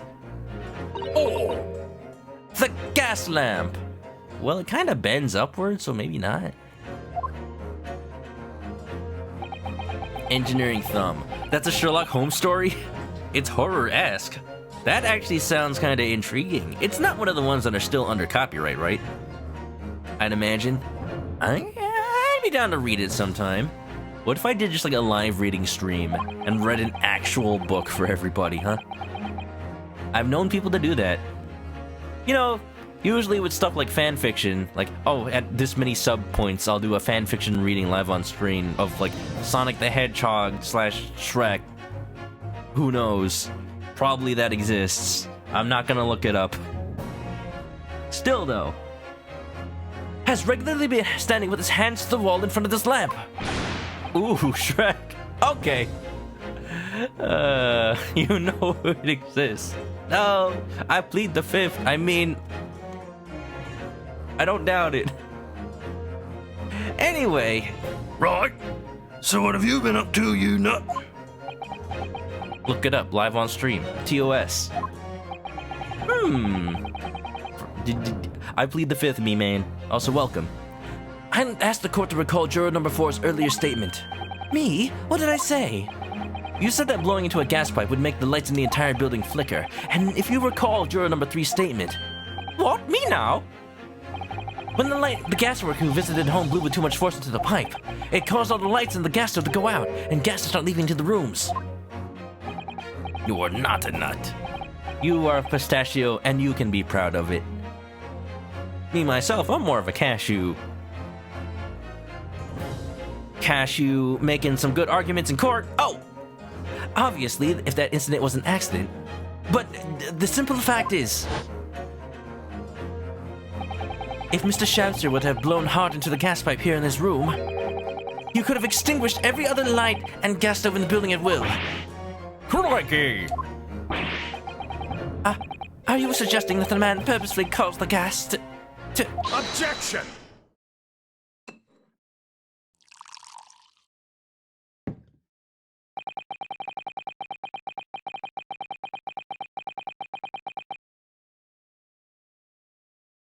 So if it's on purpose, it probably means that he was actually attempting to kill Soseki. Oh, and make it look like some sort of accident? The blame could not be put back to him. He probably also killed the criminal, the Genghis lookalike. Yeah. Oh, the argument's coming close. It's exactly what I thought. Ooh, Shamspeer's not a nut. He's a fruit. Fair. Fruits and nuts. It's a trail mix. You've been on the internet. You know about me. Whilst I'll acknowledge that the prosecution is required to remain silent during a summation examination, I must toast my learned friend's utter disregard for the letter of the law. What is the meaning of this, Lord Anzieks? One piece down. This curious photograph, or whatever it is, presented by the defense, the so-called skin prints. Clearly, that cannot be accepted as any form of usable evidence in this case. He's kinda right. For all we know, we just fabricated it all. It's like a new technique. They're not completely sure if it's reliable or not. But it's an exciting new forensic technique developed by a great detective. Her. It's nothing. Stop. What does that bring us up to? Like glass number 7 by now? It's nothing. A mere toy developed by an amateur sleuth with too much time on his hands. The tenant before Soseki. Well, the tenant before Soseki was the Duncan Ross. Duncan Ross, yeah, Green's late boyfriend, fiance. Maybe he killed both of them. No, he didn't, because the first one died in jail. Right, okay, I remember. I got it. He killed Duncan Ross, got it. He killed somebody. Whatever will get Soseki not guilty. Certainly, even research of this nature by the esteemed Mr. Sholmes cannot be recognized by the court as formal evidence. Did he just call Sholmes an amateur? He certainly ain't a professional. He's a private eye. He's self-hired. I guess that's still professional, you know? Please, my lord, if I may. That glass definitely not filled with human blood. At least, not before he smashed it in his hand. He's a vampire. Miss Osato, it was not the defense's intention to submit the skin prints as formal evidence. Did we say we were? No, we didn't. No, take backsies. We merely wish to present the results of the great detective's investigation of the scene as a tool by which to explain a possibility to the ladies and gentlemen of the jury. She's been reading the legal books. Hold it. And if the trial were to come to an end now, we should never learn the truth behind these mysterious handprints that everyone has now seen. One downside of me actually reading all this dialogue out loud is I keep accidentally talking over the interjections, the hold it and the objection. I wasn't really able to catch it because I had to focus on the sound of my own voice. It sounded good though from what I did hear. She's good. Water! Thank you, Nuiki. I don't believe we can allow that to happen, and I'm sure the jurors would agree. Bing, bing, bing, bing, Pilly. She's a good lawyer at this age, better than Ryunosuke. And that's a little bit sad. I mean, she's probably had more training in that regard, honestly, so it's not surprising. This is Ryunosuke's 4th time in a courtroom, basically. You're right. Whether those strange handprints are a significant clue or not, it's down to us to decide. Juror number 3. Oh yes, I do declare the late detective's investigation results sound absolutely fascinating, and I want to hear what the shady actor fella has to say about their shady handprints. Juror number 3 looks adorable. I like his character model. I was talking about it. Like, whenever he opens his mouth, just like a happy little child. He himself is a waif. What's the matter with you? That was foolhardy. Looks like the flames are on their clothes a little. It's a little silly how they're still like the flames from the 3DS, very clearly. Well, I did say it, didn't I? And I don't like to break a promise. No, wait. You heard his lordship. It's not fair dinkum. Dink this! Oh yeah! And we are rewarded with our efforts by a little smile from Susato. Ain't she precious? Oh, well done, Mr. Naruhodo. Susato, you are literally the person that saved our bacon right here and now. Ghost Dog, what's up? Howdy, has the chicken solved the crimes? Well, I'm getting there. From what we know, William Shamspeer climbed up on a box and just like put his mouth on some pipe. For what reason, I still have yet to prove. Yeah, as you do. As you do. Guys, go check out Ghost Dog VG, by the way. She just finished the Wind Waker the other day, and in order to fill in time since it didn't take too long, she played the Ratatouille video game on GameCube, and it actually looks amazing. Like, animation's almost on the tier of Pixar, and like super good graphics and voice acting. You know, I realized why it was so good. I looked it up. It was made by the people who made SpongeBob Battle for Bikini Bottom. Like, they are actually good developers. Wow. Man, back then, licensed games actually had, like, money put on them, you know? Yeah, Pixar Shamspeer. He's also well animated. Climbed up on a box and put his mouth on a pipe. Phrasing, it's just what happened, though. Ratatouille game. You're gonna make me want to pick up a copy. Apparently, it was also on the Wii. Yeah, I hope you're doing well. Ghost Dog's also been playing Dragon Quest, so if we got any friends who've been playing or any fans of Dragon Quest in the chat, you know, Dragon Quest 11. You need a Susato adventure. I would love a Susato adventure. Or maybe, you know, a Ryotaro adventure. If just one more juror changes his or her mind, Mr. Natsume's trial will have to continue. Dragon Quest, you say? Haru and Wiki's ears perk up. Ghost Dog VG's been playing Dragon Quest 11. Go check her out. There's the shout out in the chat. Thank you, Miss Susato, but I couldn't have done it without you. Oh no, it was you who identified the clue after all. This is very much your success. No you. Like a bunch of scientists like shaking each other's hands after a discovery. Shamspeer S in the chat. Look at him sweat. Look at him sweat. I got an emo for this.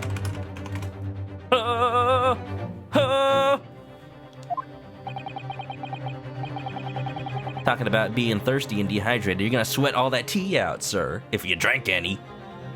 Why, Mr. Shamspeer, you seem to be losing your composure. Well, he actually did drink the tea, that's the problem. Just one more juror, Mr. Naruhodo. You can do it! Jollibee! Not the Jolly BB, yes, the Jolly BB. Very well, continue, Capsule. The point of the tea was to go pee. Drink this tea, go pee.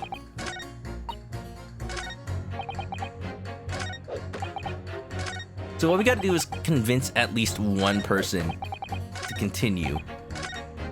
So we've got juror number 2, juror number 3, and juror number 6.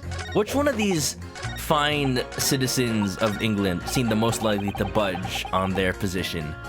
I'm gonna say not juror number 1. He seems very steadfast. So we're gonna go with 4 or 5. 5! He's just talking about his personal experiences with tea, so I don't know if we have anything that could help with that. I'm sorry. So what can we do with Miss Queen Bee then? Juror number 4, that's what I'm thinking. Gas doesn't come for free, it costs a fortune. We don't know anything new since last time, though. Let me see if there's any new dialogue after we go past the end. Juror number 4, she's super invested. Like, she's got the most at stake. We reveal that somebody's been stealing gas. Like, we can probably get her on our side. But what's the argument? It's hopeless. There's no way to appeal to these people. Exposing the way he's really poisoned. Prove that it happened, not by the tea. Okay. So that's just the same dialogue she had right before. Let me try repressing people. Maybe something new happens. Maybe something new appears. If anything, if there's any dialogue that is repeated, then I won't read it again. No room for doubt, mustache. Alright, so Mr. Man of Logic doesn't really listen to any logic.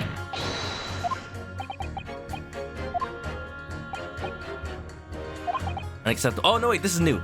Thankfully, we got history.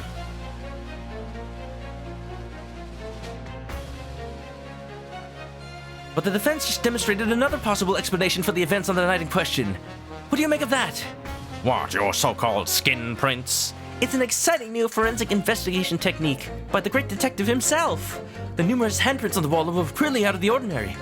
And if Mr. Shamspeer had indeed put his mouth to the gas pipe on the night in question, it can't be denied that there's a possibility that's where the poison was. Well, yes, I won't deny that it's still playing on my mind, but as the prosecution rightly says, we should pay no heed to unacceptable forms of evidence. And besides... Yes? Even if the fellow has been up to some mischief... Oh, doing myself a mischief. With the gas pipe dozens of times before... It doesn't mean that he got up to the same shenanigans on the night in question, does it? Maybe. You thought I said skin prints, not skin prints. Alright, start to look for prints. I found prints! No, fingerprints! I don't think so. Good night, everybody! I do love me a pressed juror. A pressed juror sounds like a fancy a French meal, like a panini. That's Italian. But like you take one of those panini grills and you take a juror, which is like a pastry of some sort. You put it in there and you just flatten it so that the dough is all compressed. It's a pressed juror. What does it taste like? It tastes like justice. Making everyone feel old. Look, anybody can enjoy that joke. I just didn't say where it was from. You can't make your case better than that, I'm afraid. I can't change my stance. You do make a valid point, sir. What? Oh, that's true. Perhaps I was a little hasty. No, don't change back! No, wait! Oh, no! Look, you got your chance here, haven't you? So it's time to prove your theory. If you and your Japanese cohorts can, that is. Hey, just leave our nationality out of this, please. Like, actually, please do. It's a little offensive. Mr. Naruhodo, if we can't substantiate our position, I'm afraid the jurors that changed their minds before may very well change them back. Rubb's Grub Rate is the most fanciful establishment where William Shamspeer ate. What can I do? Any more proof? Can I prove he blew in the gas pipe? I think I need to press somebody else. Supporting testimony. If he did just eat, then maybe he has, like, soup breath, and then there's soup breath in the pipes. Like, search for traces of soup in the pipes. Then at least, even if there isn't poison, you can prove that he blew on it. Do I have any evidence of that, I wonder? I don't think so. So maybe it's testimony. No, in truth, I don't have evidence to support my theory. However, yum, pipe soup. Gotta love the Warners. There's a witness testimony that substantiates it. I just don't know it yet. What's that? Testimony? This is incredible! Whose testimony? Yes, it's all connected. Everything is linked. Oh, it's gonna ask me right now. Oops. The person whose testimony reveals details about the gas in the garden residence that night. Namely... Or maybe I do know already. Shamspeer himself? Or, see, the question is he asking about testimony that I've heard either outside or inside court? Meaning what Soseki said about the gas flickering? Or just the fact that that William Shamspeer went to go eat and there may be traces of food? I'm gonna go with Soseki, because that actually has logic to it. Music stopped, that means I'm right! Piping hot soup! You just gotta cook it, like the Goofy movie. Hot and soup, instead of cooking it via a little cigarette lighter in your car. You know, at the risk of making people feel old again. Remember when cars had cigarette lighters? Or you just cook it by a gas lamp on your wall. Faces of food probably wouldn't have flown. Sad. Especially since it was just like a leaf and some soup. Obviously, I'm talking about the defendant, Mr. I said it again, Soseki Natsume himself. The defendant? At the very beginning of the proceedings here in the court yesterday, Mr. Natsume said the following. My lodgings! There's been a whole series of strange happenings in my lodgings! Oh no, he has said it in court. Even that fateful night had happened when I returned from Mr. Shamspeer's room. I lit my gas stove, climbed into the bed, but before long the stove went out, and somebody tried to kill me! So sexy! On the night in question, the gas in the defendant's room went out. So I asked the court, was that a mere coincidence or not? Good golly! So that Shamspeer fella blew air into the gas pipe to make the man's stove go out on purpose. No doses there. What would he do that for? Yeah. What would you do that for? Mr. Shamspeer? Why don't you tell us?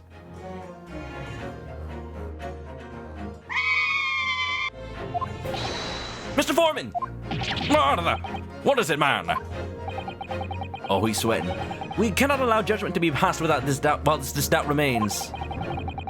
Sweatment. But it's true I don't have conclusive evidence yet. However, you must surely agree, there is more to this case than meets the eye.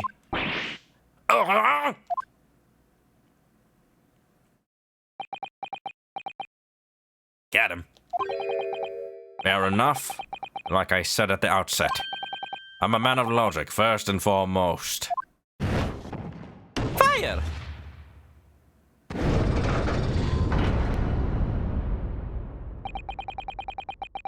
That's 4 jurors leaning towards not guilty, my lord.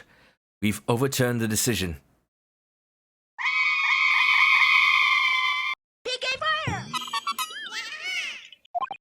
Therefore, the defense calls for the trial to continue. Nice PK fire. Be careful where you aim that thing.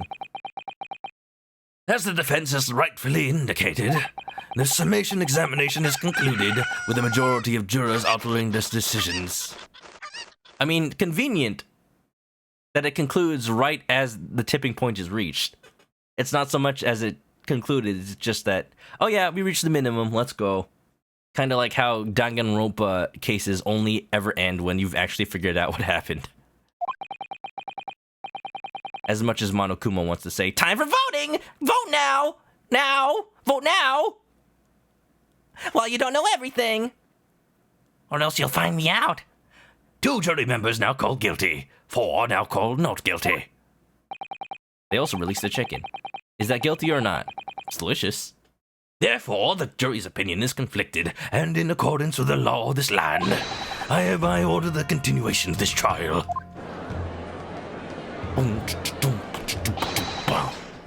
Mr. William Shamspeer. My lord, how can thy humble Shamspeer serve thee? Insalubrious. Inconceivable! Am I sus? I feel like I'm about to be. What say you in response to the various revelations made during the summation examination? So God mend me. Oh wow, they actually just straight up say God. They've been saying Lord and His and all that. I do solemnly swear, I recall aught of either the lamp or the pipe. But your handprints have made a tiny mess all over the wall there. How do you explain that, eh? Hey, I appreciate you remember that, but we're not supposed to count that. Ay. I am done with this. The dignity of this great courtroom has been sullied enough already. Juror number 5. Well, you can't threaten him. He's a juror. Oh, I'm sus. I swear. It's all above board. The evidence is real. I didn't fabricate it. I didn't take it down to ye old Adobe Photoshop, as in a Photoshop made out of Adobe, in order to doctor these photographs. No. Oh my! As I went to some pains to point out already, a print from the self-professed detective's toy has no place in a British court of law. At least not yet. I will say that if that happens in court, like, evidence gets presented and they're like, the judge might say like, actually due to so-and-so reason, that's irrelevant and you can't present that. Which did happen like the one time I was on jury duty. Then, even though we of the jury have heard it, we are not supposed to take it into account and pretend that we never saw it. But like, how much can they even enforce that? Like, of course we saw it. Like, that happened in our deliberation. Like, somebody brought up, oh, remember the evidence with this and that? I'm like, they said we're not supposed to think about that, even though I do agree that evidence is pretty damning. So I don't know if it actually influenced us or not. I think we were going to like come to the same conclusion anyway, and we ended up taking $10 million from the state of California. So cool. Joke's on me. I pay for it because I'm a taxpayer in the state of California. As such, whether or not this man did indeed stand before the gas lamp with his hands against the wall remains at this time unestablished conjecture. You would all do well to remember that. Evidence can be suppressed or whatnot. When you say suppressed, it makes it sound bad, but it's true. But the prosecution must I guess I went back to my desk. The prosecution must concede that it would be extremely simple to verify. Just order the mouth of the gas pipe feeding that lamp in Mr. Shamspeer's room to be examined. If there are traces of poison there... Objection! Ooh. What appears to be extremely simple is my Nipponese's friend's mind. Stop!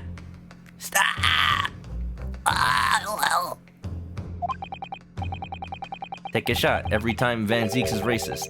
You will not live. You will recall that in order to check for the presence of poison in the tea, some remnants of the tea were required. Legally, evidence should already be in the court by the time of the trial. Yeah. What happened in our trial was the evidence was there already. But the lawyer tried to present it was a book, and the lawyer tried to present a different page of it, and I guess like even down to the page they have to be ready to say like exactly this, exactly that will be presented. That's probably why. Besides that, you're right, legally all court evidence should be in the court, which is very different from how Ace Attorney does it, but that is because the Ace Attorney games were made to be sort of a parody of the Japanese legal system. And that is allowed in Japanese courts, or at least was at the time the Ace Attorney games came out, to just, update the autopsy report as much as a meme as it is. I think lately there was a dude who, real lawyer, plays Phoenix Wright Ace Attorney. I saw a clip. He got to that scene, the updated autopsy report, and he absolutely freaked out. You can't just update the second autopsy! Second autopsy? What is this kangaroo court? Yes. Therefore, it shouldn't be beyond your wit to imagine that even if her poison would have been sprayed on the pipe,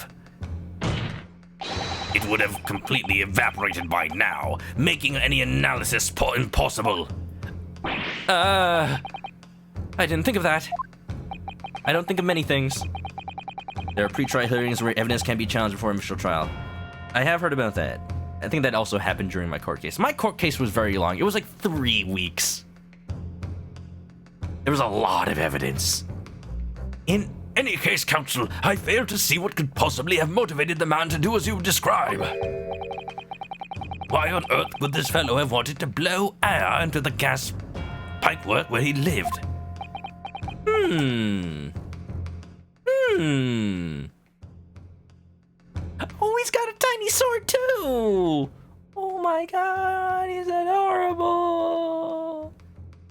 so small. Chunosuke has a little katana on his hip.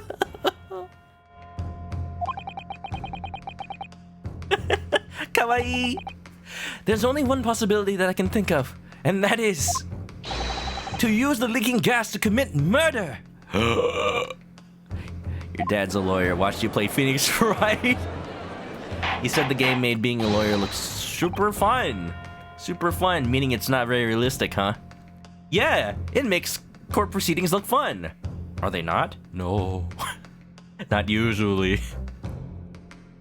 I've said this before, playing an Ace Attorney stream, but I have a friend, not from college, but he went to the same college I did. I have a friend who used to be a coworker, but before he worked in computer engineering like me, he actually used to be a lawyer. Well, he was trying to be a lawyer. He was like a law assistant at the time. But basically, the reason he went into law in the first place was because he played Phoenix Wright Ace Attorney in high school. And like, yeah, it led him down that path. Like, all the games that came out in the DS era, you got your Phoenix Wright, you got your Professor Layton, you got your Trauma Center Under the Knife. How many people do you think, as a result of those games, went into law school, went into medical school, went into adventuring in quasi-British towns, solving puzzles with a professor? Probably not so much for that last one, but the first two. The DS era is probably the era of gaming that benefited society the most. What else inspired us in DS games? There's those cooking recipes, Brain Age. Anyway. Order! Order! Counsel! A good amount of people. Yeah. Precisely whose life did you propose this man was plotting to end?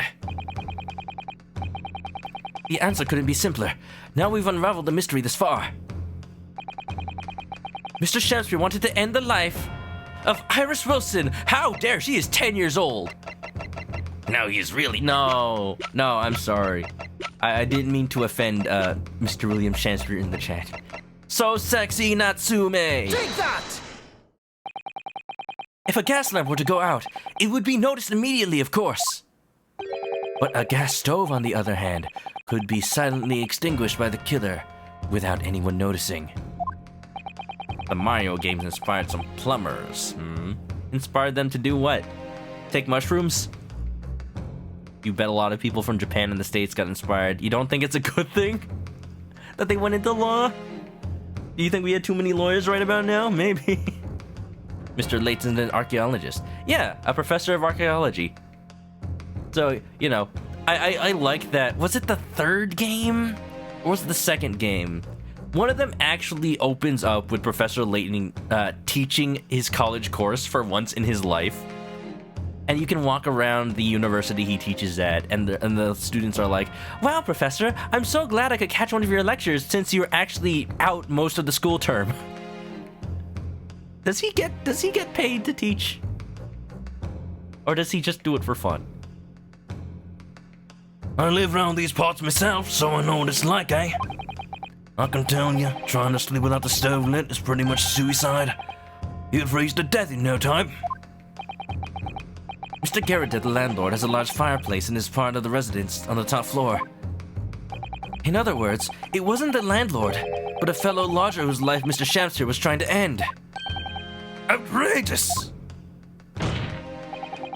I like how he has the same surprised animation as the regular judge, but because of the little wig, it just got that little oomph. I'm talking, of course, about the defendant! Mario's so cool, I wish Italians were real. And I wish squids were real too, Ghost Dog, but we can't have everything.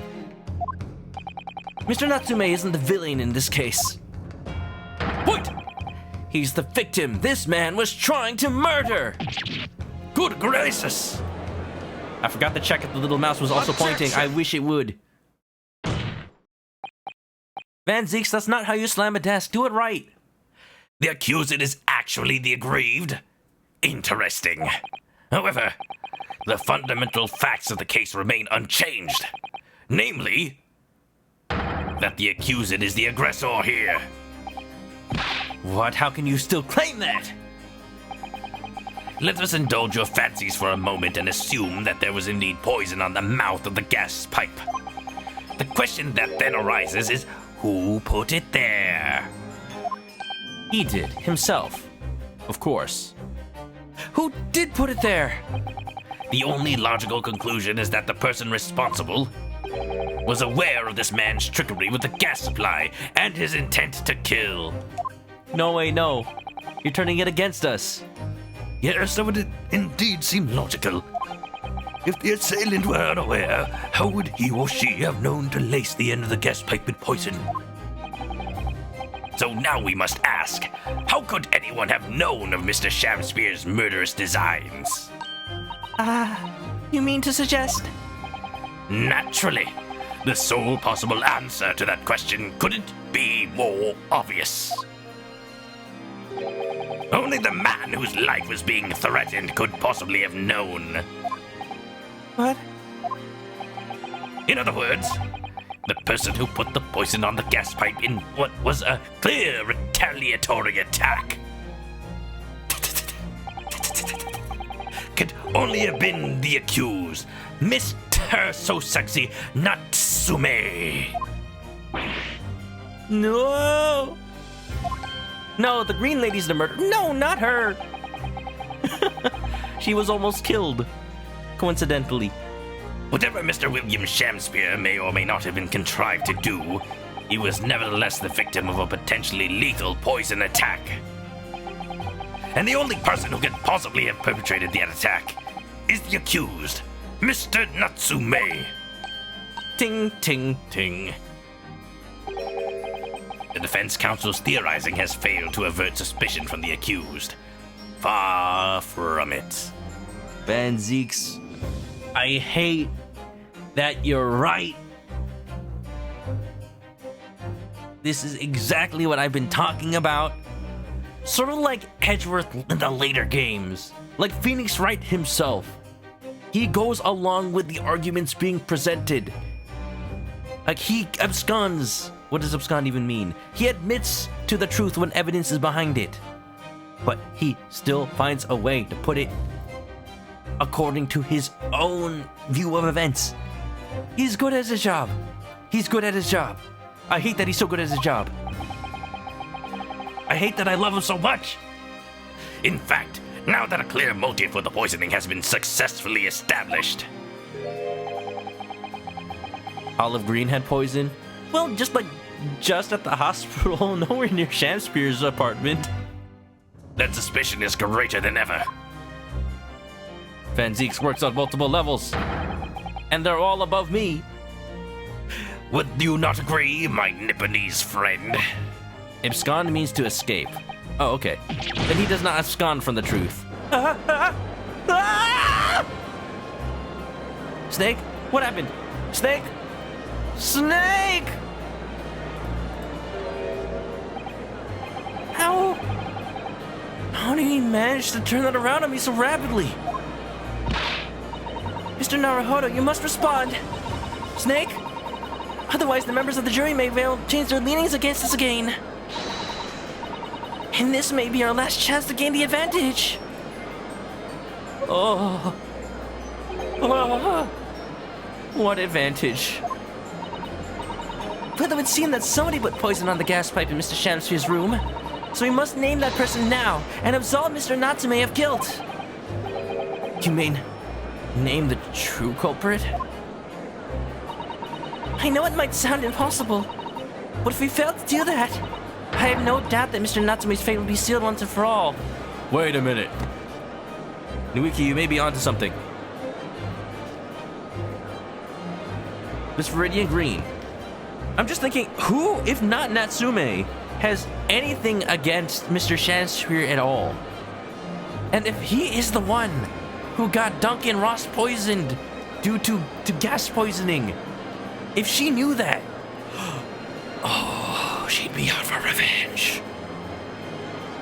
Oh, the motive is that he killed her fiancé.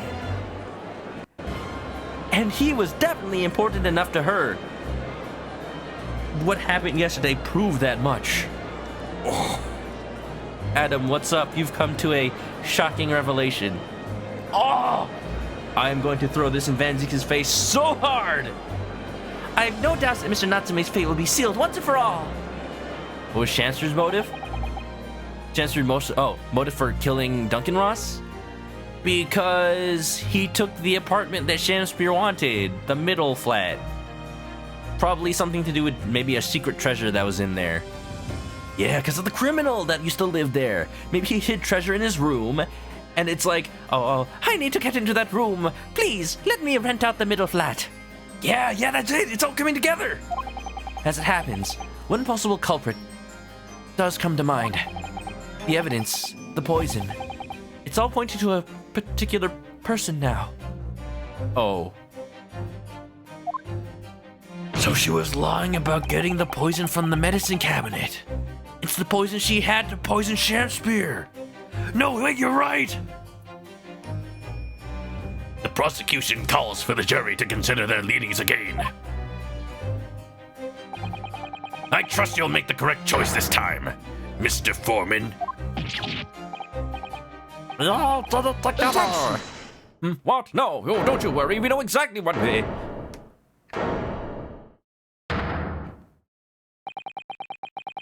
I am indeed shocked. Good that you are shocked, for I am shocked as well, Adam. How you doing? How's your day? There is one other person who I believe could have been involved in all this. The true culprit of this crime. But I feel bad for pointing the finger at her. Oh. The true culprit. A term found only in second-rate novels featuring third-rate great detectives. You're a third-rate duelist with a fourth-rate deck. Kaiba? Should I be doing Van Zeke's with a Kaiba voice this whole time? A term found only in second-rate novels featuring third-rate great detectives, my Nipponese friend. Kaiba, you're Japanese. But why not? This farce has gone for so long already. I see no reason to cut it short before its disappointing climax. Thank you. Thank you. The mouse point their little finger if that feels bad. Oh no. Okay, sure. Chunosuke is his name. Tell us, my learned Nipponese friend, what is your latest theory? Joey's a fourth-rate duelist with a fifth-rate deck. Your deck's nothing but monster cards! You seen that, like, super abridged where it's like, Joey, no wonder you're lost. Your deck's full of nothing but cards. Clearly it was Duncan Ross. But is it really? I don't want to ruin her life. Well, if she's not the culprit, then it won't ruin her life, so we're fine. Go. Take that! Little mousy point! The name of the person responsible for the poison that afflicted Mr. Shamspeer is, I believe, Miss specific dialogue to this interaction, therefore it is correct. Miss Olive Green. Miss Olive Green? Miss Olive Green? Olive Garden? Olive Green. I do feel as though I've heard the name in recent past. Counsel, but I don't recall where. Miss Olive Green? The woman from 6 days ago? Take that! Yes. She do be looking like an olive in this photo, a little bit. She's even got that toothpick through her like a cocktail olive. Oh no.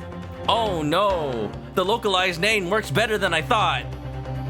She looks like an olive with a toothpick. How did they do... Localization team, how did you do this? Why did you do this? That's kind of sad. The victim in the recent case of the stabbing on Briar Road. She's already an artist. Her life's already ruined. I'm not... Oh, jeez. An incident for which Mr. Natsume was arrested. Erected? Why did I say that word of all things? Arrested. I hasten to add. Mr. So Sexy Natsume was erected. Yes. A statue was erected in his honor. Alright. Let's just strike that from the court record, please. Oh, of course, yes, Miss Green. She was left comatose for some 3 days, I believe, but I hear she regained consciousness 2 days ago. And I hardly need remind the court that Mr. Shamspeer's poisoning took place 3 days ago. Well, that's just when he put his mouth on the thing, not necessarily when she put the poison on, right? Yeah, and that's how it's a locked room mystery, because it was applied way before the time. More than a statue. Oi! You never played an Ace Attorney or curious of the gameplay? Very much visual novel with some puzzly elements. I like it a lot. Gives you time to think, gives you opportunities to make mistakes, and the dialogue can be clever sometimes.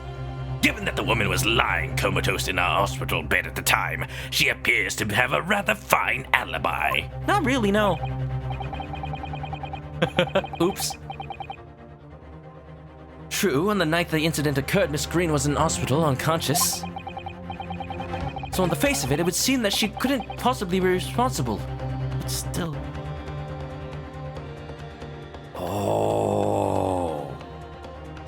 Oh, she told us that she was on the way to the quote-unquote informant that would tell her something about Duncan Ross's death. But what if she was actually on the way back? Not from the eating establishment. I forget what it was called. Grub's Grubbery was the place William ate at, not the place Viridian Olive went. What if she was on the way back from poisoning Shamspeer's flat? That would be why she was so close to the area. On the face of it, it would seem that she couldn't possibly be responsible, but still. The dialogue is progressing, so I must be right. My colleagues and I visited Miss Green in hospital yesterday, and we found her to be in possession of a bottle of poison. Good gracious, she had poison?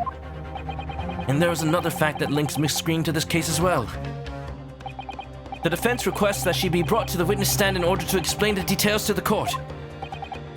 Tell me, Mr. Shamspeer. My lord, pray, what be thy bidding? Are you acquainted with Miss Green? Eh? No, never heard of her. Judging by the look on Mr. Shamspeer's face, I think perhaps he genuinely doesn't know her. At least, not by name. Not by name. Sham. As the voice of Her Majesty's prosecution here, I adhere to my word.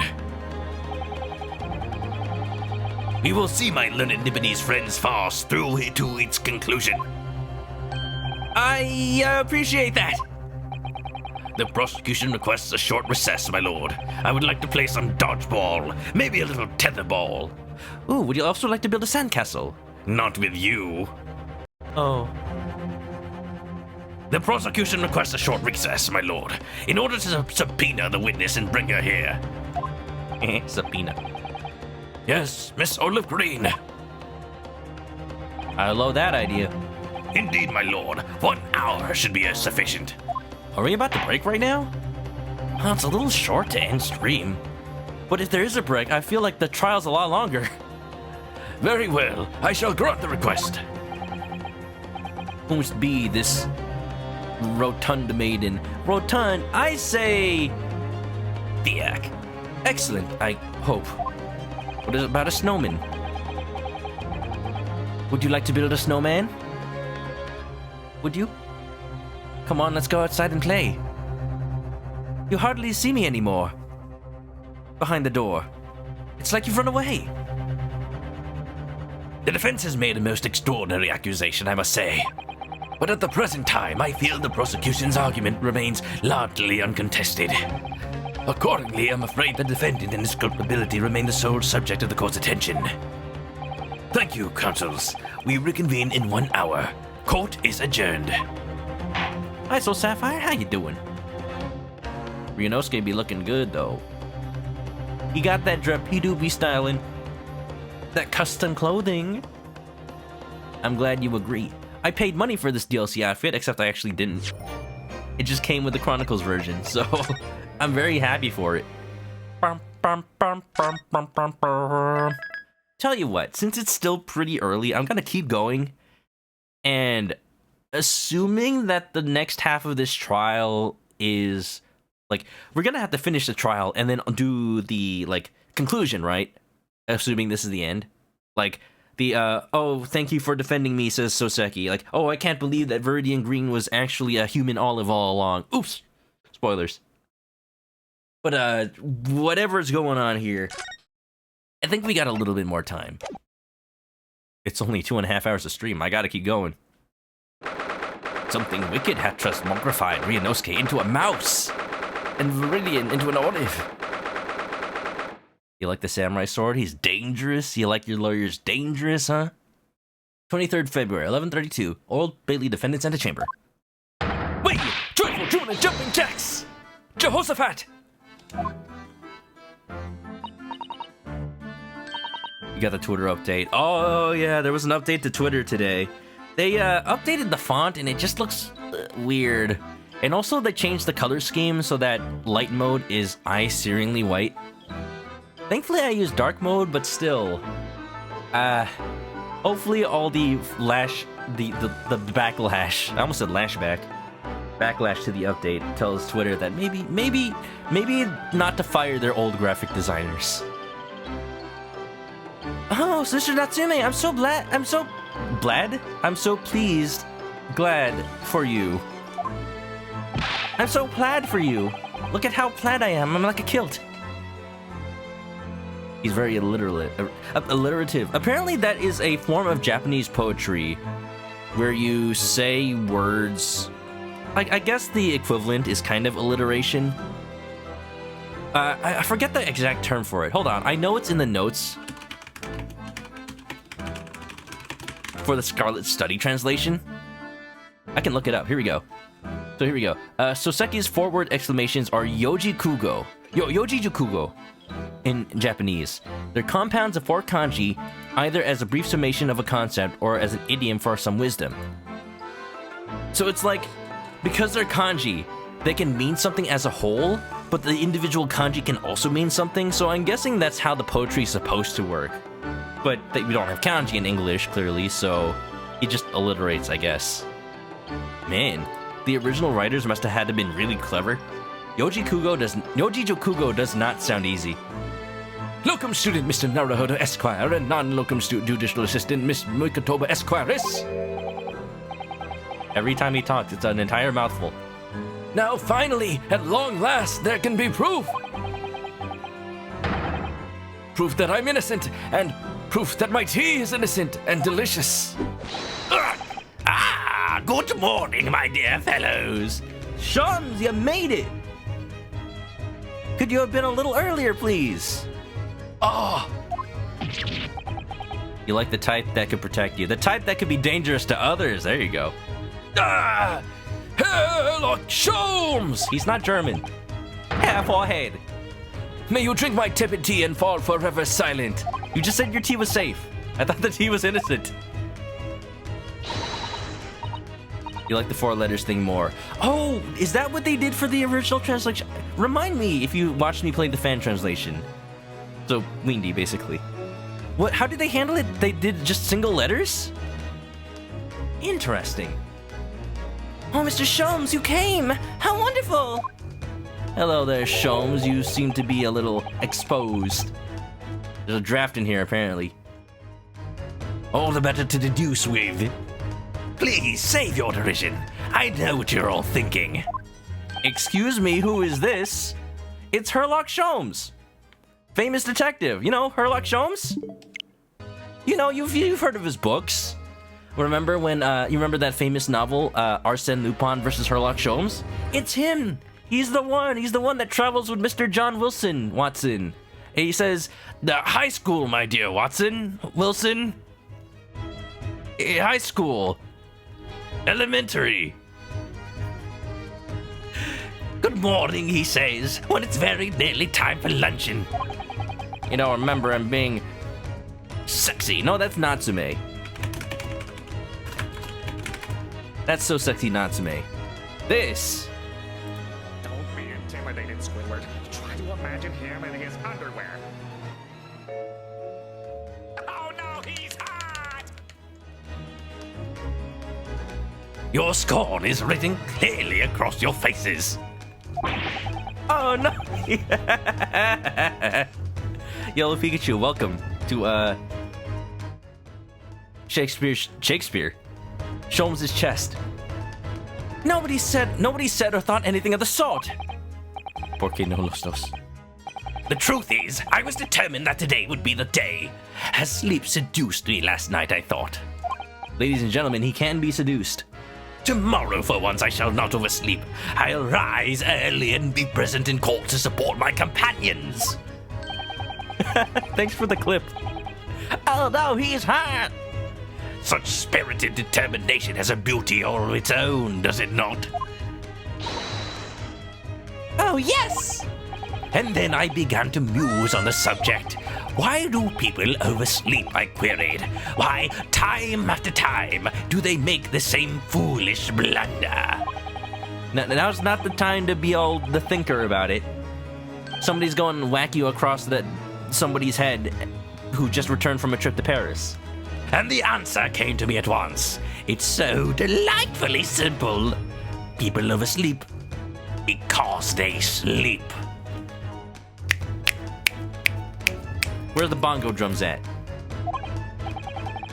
Well, is that not an astute insight into the matter? Oh, yes. Susato. No. Susato, yes. I think Susato might be enamored with him a little. Upon which realization, I attempted an experiment. I didn't sleep a wink all night. You pulled an all-nighter. Very college of you. You passed out, didn't you? And the results? By first light, I was exhausted and began to be assailed by fits of drowsiness. Shocking. And so, the conclusion of last night's experiment is this. A good night's sleep is quite simply essential. He's a man of science, what can I say? Now's not the time for experimentation. Yes, I think most of us probably knew that already. What's a hypothesis if you don't test it, huh? What others presuppose, I prove by experimentation. That, my dear fellow, is the scientific method. Ah, yes, and one more thing. Do you remember this? The testing fluid? In the Japanese version, or in the fan translation, Soseki says things like, "Long live Japan, make up your mind." So, whole sentences that are just 4 words. Okay, those work. Like, even if you don't realize they're supposed to be poetry, you can still understand them, at least. It's the poison that Miss Green was about to drink at the hospital yesterday. Oh, you didn't manage to... It was a laborious task in the laboratory, and the bottle was near empty. But such inconveniences do not hinder Sholmes. I managed to confirm that it contained strychnine. So I was right. Perhaps, though of course, such circumstantial evidence doesn't prove Miss Green's guilt. But it's the same poison! There is no such thing as coincidence. I shall leave the bottle in your car now, but licking the inside of the neck is not recommended. Licking in the inside of the neck is not recommended, y'all. Herlock Sholmes said so. Don't do it. Don't even think about it.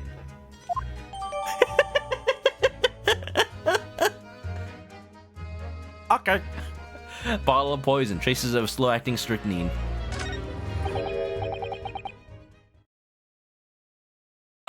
Could I have a word? Wait, who's talking? Who doing things? Who doing things? Oh, it's you, Inspector Fish and Chips. Gregson, how good of you to come. Now we got 2 detectives. Tagging? Yellow Pikachu likes to tag people. They're very friendly. Say hi. And, have a good meet of each other. Stupid, sexy... Oh, Sholmes. Forget it. Excuse me. Wait a minute, Inspector! Man's really said peepo leave. I, don't wish to make a nuisance of myself. From the look of your face, I'd say it's someone else who you think is making a nuisance of himself. My dear Inspector, please speak freely. Pretend that I'm not here. Believe me, if I could do that, life would be a whole lot simpler for me. You have the results, Inspector, of the investigation of Mr. Shamspeer's room. Not yet. Shouldn't be long now, though. No, I'm hearing about something else. That dead convict, actually. Oh, you mean the man from this newspaper article that we discovered yesterday in Mr. Shamspeer's room? You want Sholmes as a partner for the science fair? He'll have you do all the work for like 90% of the entire project, but then when you're already setting up at the science fair, he comes in and it's revealed that he'd actually been working on something himself the whole time and just like adds it to the desk, and you're like, Sholmes, I thought we were supposed to work together on this. You didn't tell me anything, so I did it all by myself. And Sholmes is like, no, I did it all by myself. You just did the part of prettying up our little table here. And you just get an A+, and then you win the science fair. First prize. A man by the name of, yes, Selden. The legend of Selden. I went through the archives at the yard and dug out the fellow's file. There's something in there that, well, it caught my eye. Caught my eye, it did. Something caught your eye? What, Inspector, what? I've copied up the relevant parts for you, so you can read it for yourselves. Thank you. Just look at that man. Like, I used a bad picture last time, but I swear, doesn't he just kinda, sorta, maybe remind you of Yangus here? Like, if he grew out his beard to be that weird little donut, and then he took off his hat, maybe? It's really the brows, the eyes, the round nose, you know? Yangus. Gov. The capital offender's file. So what is it about him? I want to see. Okay, maybe he... Okay, here's my theory. He faked his death. That's why it was so mysterious. He got out of prison, he escaped. And then what happened from there, he was the informant that told Miss Green all about the poisoning, the gas poisoning. And that's why he knows. That's why she knows, rather, that Shamspeer knows that she doesn't know, but she actually does know that he's the one that killed her fiancé. You know? These documents include the details that were in the newspaper cutting that we found in Mr. Shamspeer's room. Help me arrange everything in the court record so we don't have duplicate information. Good. I love when they do that in these games. Why are you giving us a copy of this important file, though? I love when they get rid of outdated evidence. Well, you're the ones who turned up the clue in the first place, aren't you? I'm just making sure things get handled in the proper fashion. Oh, Scotland Yard's workings are wonderful. Indeed, my dear fellows, and the inspector here is a shining diamond in its crown. Curese diamondo! What are you saying, Sholmes? Diamondo wakudakenai! Diamond is unbreakable. What are you talking about? And when did you learn Japanese? Oh, you know, ever since I met you two, I wanted to, learn a little thing or two about your culture. So I looked up this thing called JoJo's Bizarre Adventure. Oh, no, it hasn't been written yet, huh? Maybe I should not have pulled literature out of the time machine. Lulu Payne, how you doing? Welcome. Welcome to Sherlock Sholmes' science fair.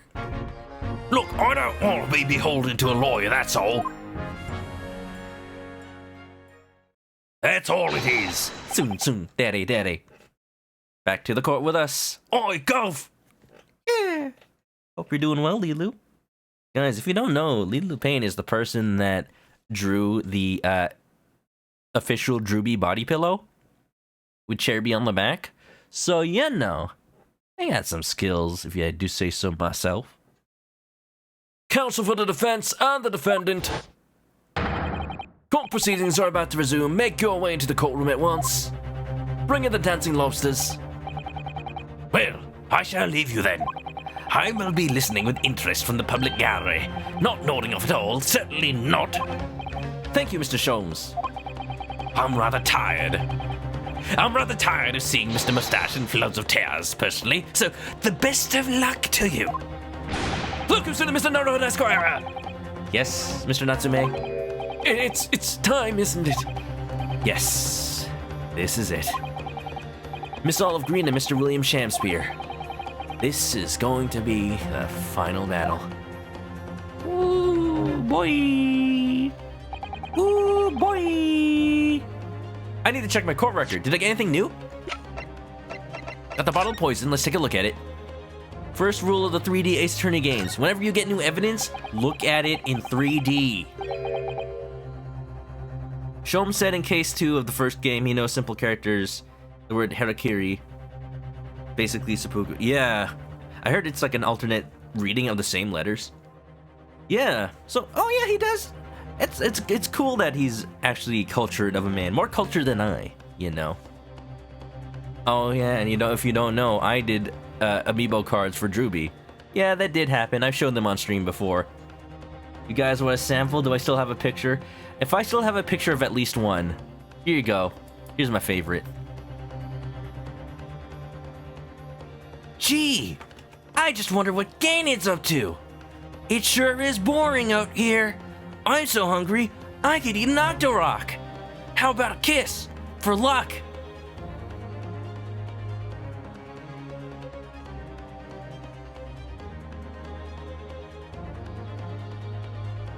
So this is the poison we've been hearing about. Strychnine.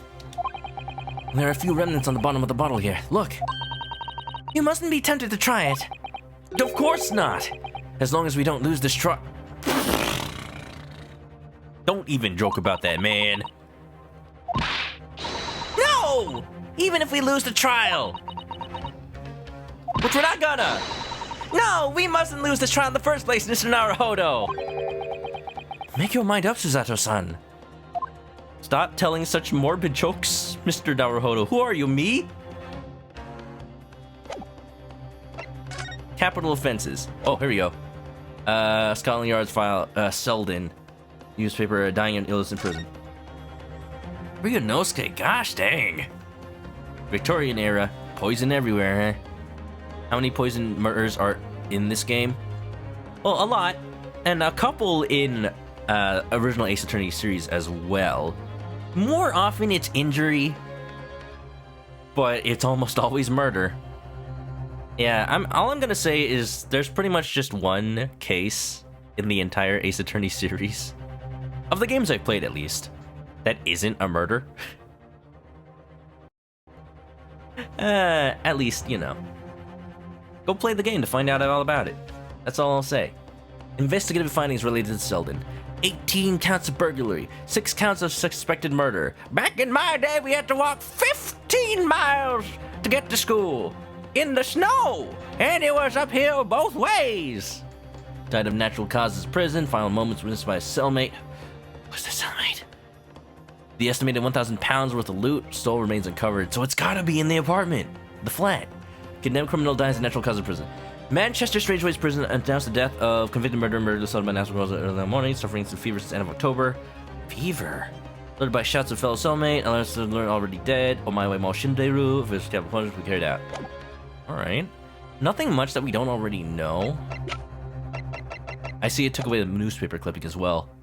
I won't really have saved Soseki-san until I've exposed the whole truth of everything that's been going on. But it's all coming to a head now. You can do it, Ryunosuke. You have to.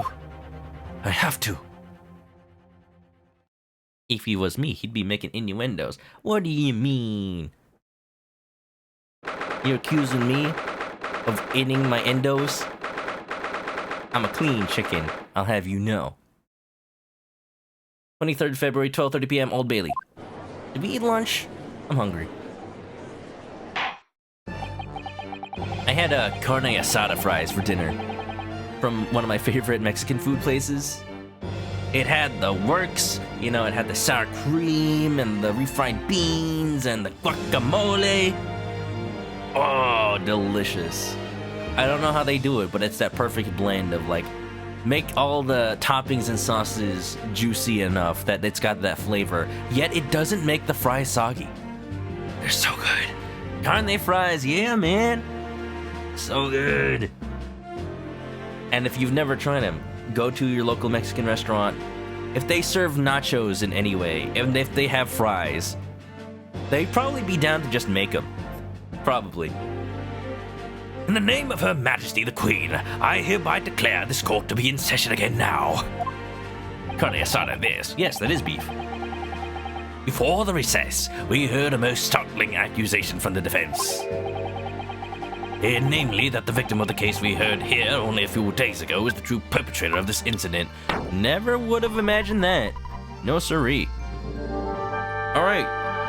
Actually, a decent place to stop in case y'all don't want spoilers. Just let me very quickly say, Elbow Plays. Can we get a shout out for a showbout for Elbow Plays? Thank you for the raid.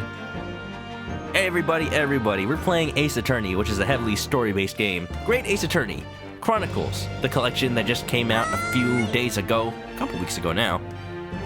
If y'all don't want spoilers for it, if you haven't played it yet, especially because this is actually the second game in the series, I'm starting with the second one because I already played the first one on a fan translation. Feel free to hop on out. Thank you for coming for the raid. I appreciate it immensely. But yes, they were in the second case of the second game already. So yeah, thanks for coming. Elbow Plays, Arcadius, Caleb, welcome on in, everybody. Hope you're doing well. Nice raid. Spooky Ral, welcome. Take a show about anytime. Final Fantasy XIV, critically acclaimed Square Enix RPG. Final Fantasy XIV with a free trial up to level 60 that includes Heavensward DLC? Never heard of it. Have you tried critically acclaimed Square Enix RPG MMO with a free trial, Dragon Quest X? Probably not. It's only in Japanese, but it is free. Welcome on in, everybody. If you don't know me, my name is Chris. I like to play a lot of Nintendo games and visual novels. We're nearing the end of today's stream, actually, so thank you for coming on in. Hope you... Okay, we got another raid. Common knows what's up. I'm gonna give another shout out before it takes too long. I greatly apologize to anyone watching on the YouTube video who just kind of wants to see the story. But you know, I'm a streamer first and foremost. Thank you for the shout out, Yellow Pikachu. Welcome on in, everybody's. Omegas, you've been here, but still welcome. Soul Sapphire, welcome back. Common Rider, welcome back. Getting all the raids. It must be the turn of the hour. Thank you for all for coming. Hope you had a good time with your retro games. What were you playing today, Common? Thank you, everybody. You know me, you know Common, you know everybody. Go follow everybody. Everybody follow everybody ever. There, cool. I've counted for every raid I could possibly get.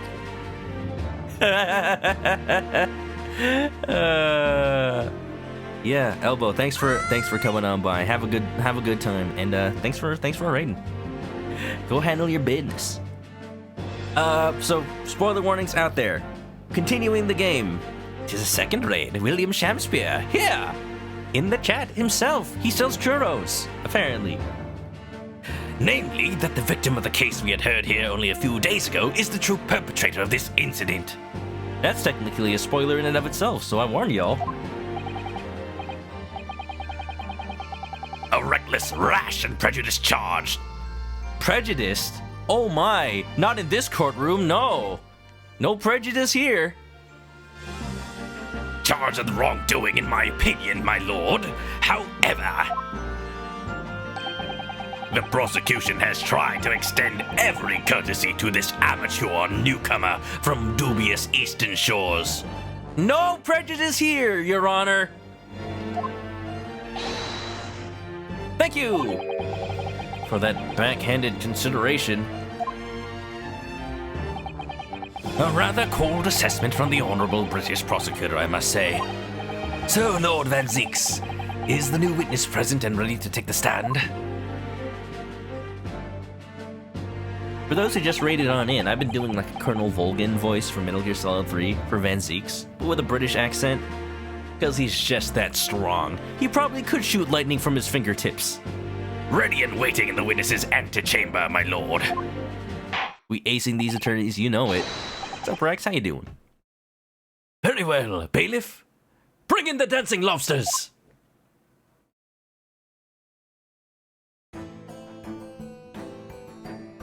Oh, look, she's painting on the stand. I bet one of her animations is showing the painting to the court. I almost said to the chat. and then like it counting as her testimony. Witnesses, state your names and occupations for the court, please. Kuwabara, Kuwabara. Common was playing Zettai Hero Project, Absolute Victory, Unclosing Ranger vs. Dark Death, Evil Man. Roguelike from Nipponichi about being a hero. Oh, that sounds right up your alley. Guys, if you don't know Common, he likes to play the quirky Japanese import games that we all missed out on. And boy, are they actually wonderful, and I wish we got them more often in the West here. 90s reference. You know it.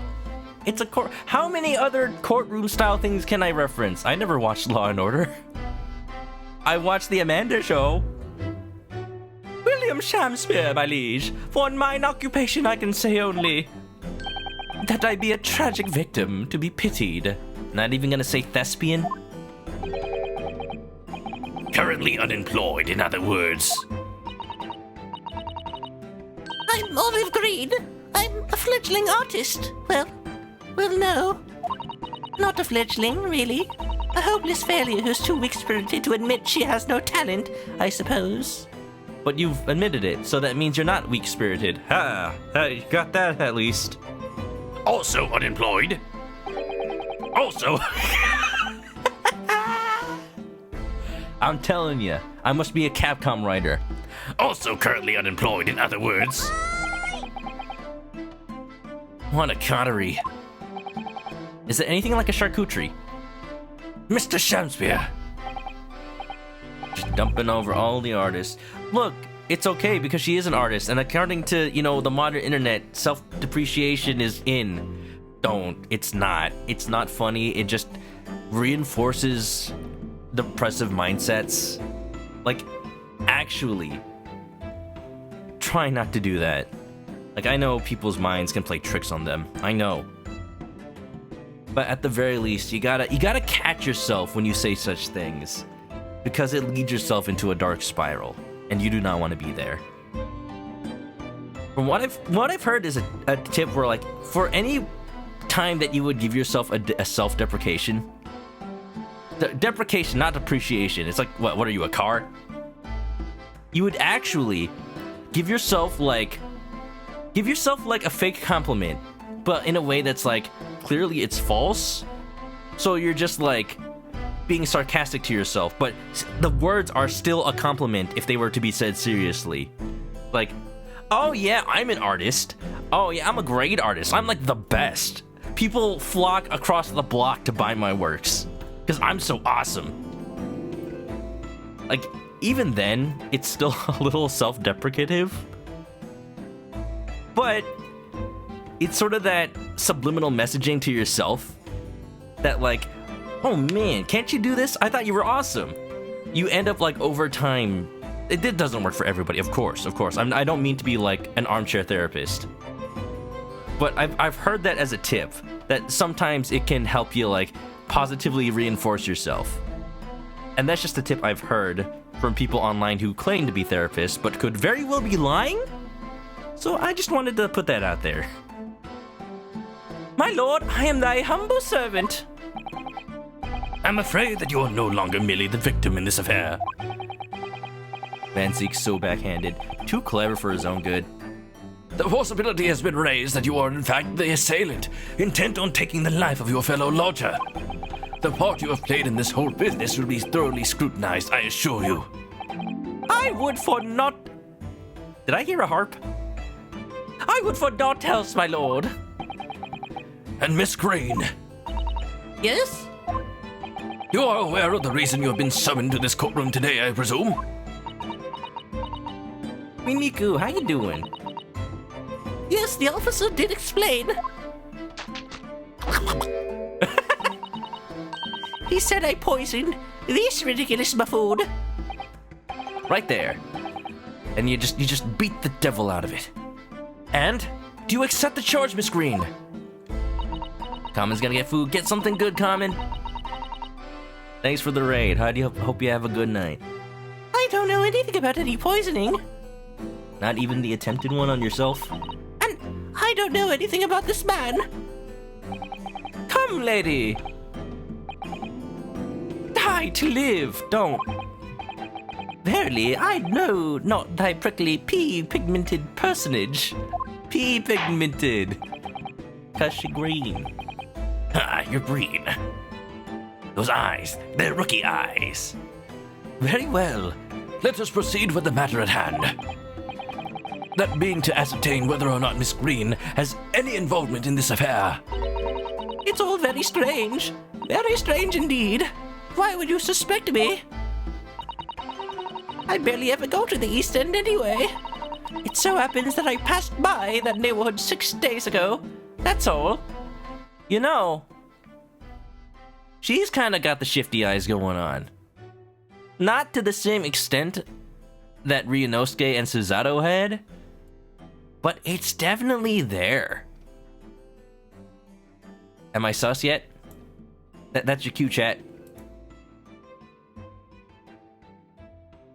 Okay, I guess I'm not sus today. Cool.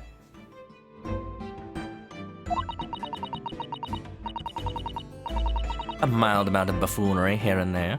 Is chicken having fun? I'm having a little bit of fun. I'm just very sad. Because this lady has been through so much in the past few months of her life. And I'm now pointing the finger at her for murder. Oh, I swear there's a good reason. It's because she did it. And on the night this man was poisoned, I was still in the hospital, fighting for my life. Shy eyes, shifty eyes. Both. Yes, having been unfortunately caught up in the incident on the street outside the Garrett household. Nowiki hates that he was actually right. That's why I love those kinds of jokes in these games. Because if you entertain the line of reasoning, then you might actually find that all the evidence points towards it. What does Sherlock Holmes say? Once you've eliminated the impossible, whatever remains, however improbable, must be the truth. It's that kind of thing. And sometimes the game does that joke itself. An incident that rendered you unconscious for some 3 days. 'Twas a hard-fought battle across the unstoppable march of time. A battle nary a soul wins. That joke. I was stuck in the middle of my pack by a knife, through no fault of my own, and now I am under suspicion? What other irrelevant things must I be suspected of? It's all very disturbing.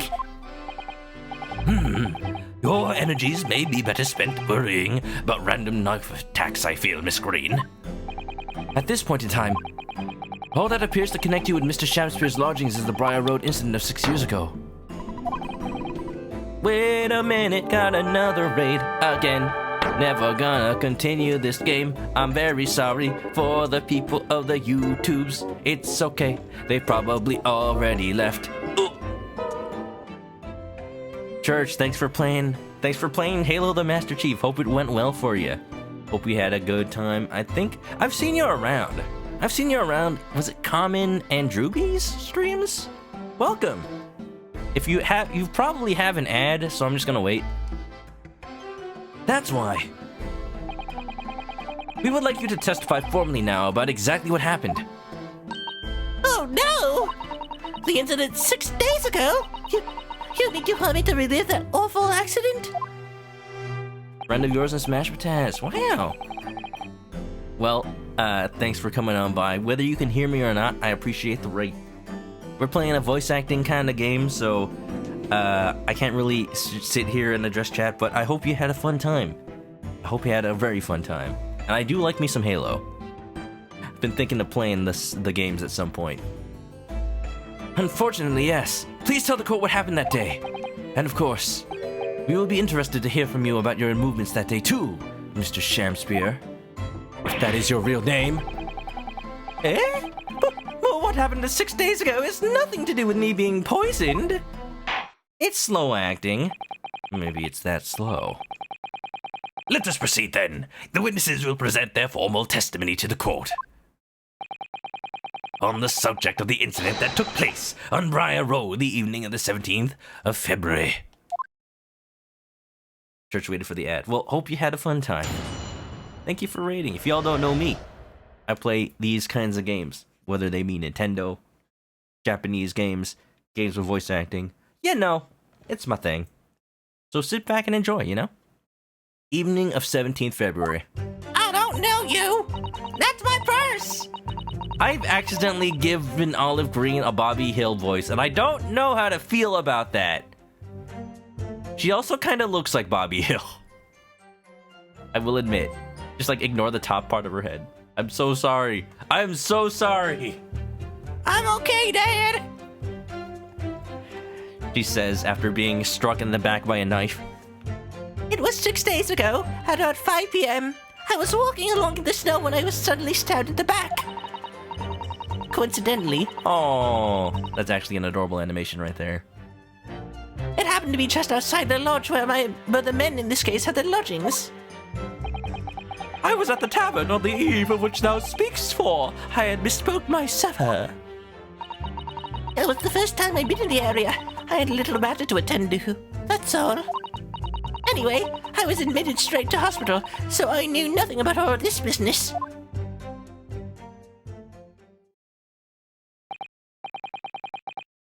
Yes, a second incident inside a week at what I believe to be aptly described as the haunted lodgings. One can only presume this is a most unfortunate coincidence. Meanwhile, you say you were not in your room, Mr. Shamspeer. 'Twas the following morn when I did awaken that I learned of the entire events. Mary, what a commotion did the officers of the law make on the floor above me? And so Seki-san was arrested on suspicion of attempted murder? As suspected, there is nothing connecting these two witnesses but happenstance. Wait, so we know she's lying? We know she's omitting something. She's definitely omitting what business she had attended to, and I think part of this is going to be rustling that out of her. It's true. It does seem as though they're unrelated at first glance. But if my theory is right about that the information about Duncan's murder or death being murder from William Shamspeer, no less. Yeah, that's it. He probably kills everybody who tries to rent out that flat so that he can rent it himself and then get out the treasure. That's it. There's something lurking in the shadows here. I feel certain of it. Oh, that's okay, Naruhodo. That's all the lurkers in chat. They're nice. They're nice people. They like to enjoy the show. And this is my one and only chance to expose it. Expose. I was gonna say, like Herlock Sholmes' chest. It just happened to zoom in there. Counsel, you may now cross-examine these two witnesses if you wish. Yes, my lord. Hey! Yes. Oh, she's lying about never having been in the area before. It still could be true. Like, she knew that her fiancé lived there, because he did tell her that. But maybe she never actually visited. Maybe. But she's gonna have to prove it. Especially with that key that I've noticed already. 6 days ago, walking in the snow, stabbed in the back. I wonder, can I finish this by tonight? Do I want to go for longer today? Let's give it 4 hours. If I don't finish the trial until the 4 hour, by the 4 hour mark, but then I'll probably be close to the end then. We're going long today. Why not? But it does mean I'm at the point where I'm probably just gonna press what I think is important and not every single thing. Well, let's talk to Shamspeer some more. As much as it is against my better judgment. Hold it! We're doing it live. Because if I don't finish it tonight, I don't want it to wait till next week, so I might take the beginning of the Skyward Sword stream to finish this out. A tavern, you say? Which one? Long stream! 'Twas the Slug and Salad where I did tarry. 'Tis a jewel in the East End. Oh, wait, but that is where Verdi and Olive Green went. Sluggy Salad. Let's finish the fight. And a little unexpected, I feel. What do you mean, Lord Venzeeks? The Slug and Salad offers unusually fine dining, for the locality at least. Not an establishment you would expect to be patronized by a man without even a crumb of bread in his room. That's why he ate the soup and one leaf of salad the next following days. I'm gonna take a drink of water.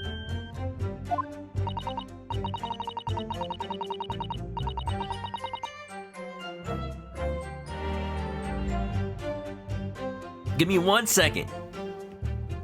I'm pausing so that I can feel like I'm thinking.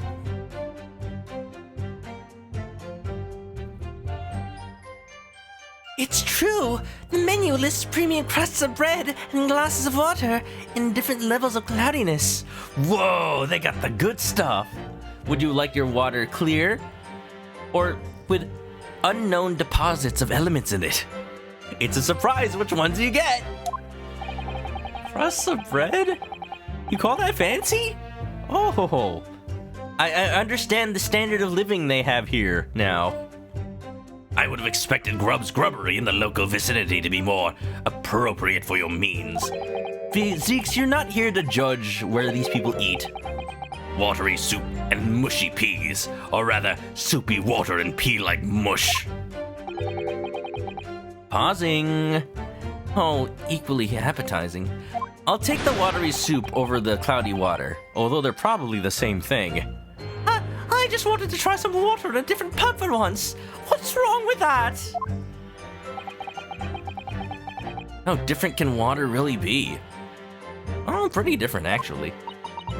At least according to their price tags. Have you ever fallen for that scam? And if you haven't, then don't. Where you're at a fancy restaurant and the waitress or waiter asks like, "Oh, would you like some water?" And then when they bring you water, they bring it to you in this fancy bottle, and it turns out to be like premium bottled water that costs $60 per. You have to specify in exact words when they ask, "Do you want water?" You have to say, "Tap water, please. Tap water." Even if you tell them, "Oh, just water to drink."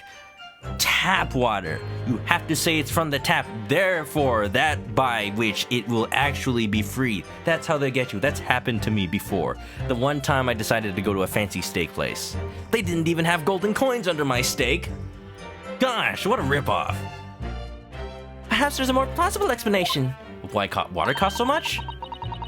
A specific reason why he had to go to that particular establishment. Agreed. The fact that on the day of old days he dined at a place he wouldn't normally. It does stand out. We already know that Viridian Olive was there though. So Mr. Shamspeer's own actions on the day of the incident 6 days ago were slightly suspicious.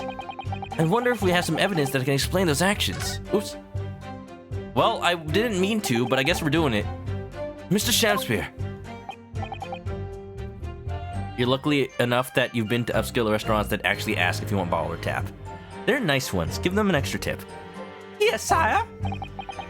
On the day in question, is it not the case that you visited the Slug and Salad, a place you don't normally patronize for a very particular reason? Why, yeah. I don't know what you're talking about. Pray, if thou hast some purpose, speakst. Pretending to ride a horse, but also sweating profusely. Very well. I will present the court with evidence. Evidence that explains why you had to be at the Slug and Salad that day, namely... Wait a minute. No, I checked this already. Wait a minute. I think this letter must be part of the letter. Something to do with the letter that Olive got to meet at the Slug and Salad? Oh, I don't know if I have the connection yet. I don't think I have it. I think I'm about to lose a penalty by automatically. Nothing I have really has anything to do with Slug and Salad, eh?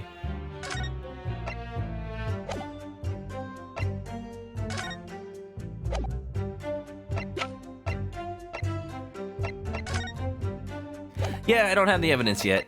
Well, that sucks. Here, have this picture of yourself dead. Because that's what you're gonna be. What's the receipt about? There's a receipt from a bookstore for Soseki Natsume. After this incident, basically. So not even in the same time frame. He bought some books and then he got them back. It's interesting that we have it, but I don't think it's relevant yet, because we haven't proven that the books have anything to do with Slug and Salad. Oh, good Horatio. I knew him. There are more things in heaven and earth than are dreamt of in your philosophy. Horatio? Who? Horatio, this. I believe it's a line from Shakespeare's play Hamlet, Mr. Naruto. Be it a line from the great Shakespeare or from this Mr. Shamspeer, the message is the same.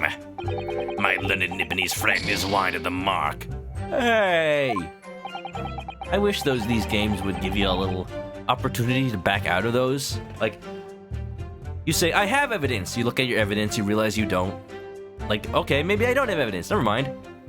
Hardly surprising given his witness's obtuse literary quotes. I do wonder if there isn't perhaps some evidence that would explain why it was a slug and salad. I don't have it yet. But I will. Soon. Hold it! Now this we can probably contradict. Because we know who this is. Who this? But there's no evidence that says that either. Dang it! What little matter, Miss Green? Please elaborate. Tell me more, tell me more. It was nothing really, it's not worth mentioning. If you remember, you mentioned it to us yesterday at the hospital. It was related to the card you were holding. If you don't tell us, we'll say it. Miss Green! Oh, don't show me this again! What was that? She clearly just hit something. Horatio as in cornblower. Cornblower? From memory, I believe the card contained a note that read, I have information regarding the death of Duncan Ross. I looked it up. Duncan Ross is straight up a name from Shakespeare. Hey? What does that matter? This has nothing to do with Duncan. Duncan? Dunkin' Donuts. Excuse me! Sumimasen! Mr. Shamspeer, do you have something to share with the court? To share with the court? To be or not to be? That is the question. Pray forgive me. The great Wordsworth springeth from within me with ne'er a thought. Don't tell me. Because you're possessed by Shakespeare's spirit, right? Possession? Spirit meaning... I like how the animation still pulled up an armband that he's no longer wearing. Hearing Miss Green's word a moment ago seemed to make you think of something. Something of relevance, perhaps? Nay, sire, 'twas nothing at all. Much ado about nothing. Presumably you know the name, though. Mr. Duncan Ross, I mean. After all, you were both lodgers in the same house. I would it were so, but sadly nay. Lodging be a lonely occupation, sire. My lodging fellows be rarely known to be. So you haven't heard of him, even though he passed away in the room just one floor above yours?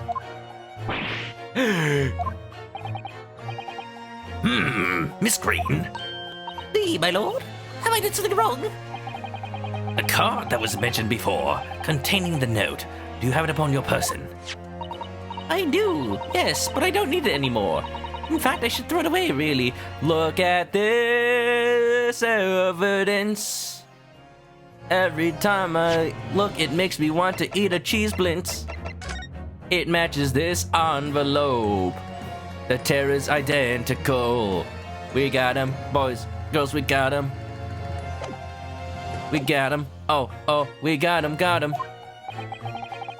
Before you dispose of it, the court will take it as evidence, please. Green's card has been entered. Contains instructions.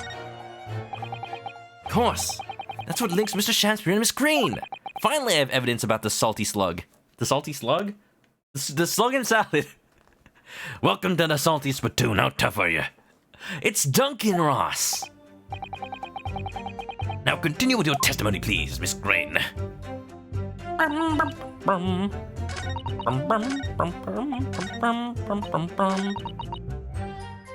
So it's this statement that when I pressed it, it got me that opportunity. But what I will do is take a look at this.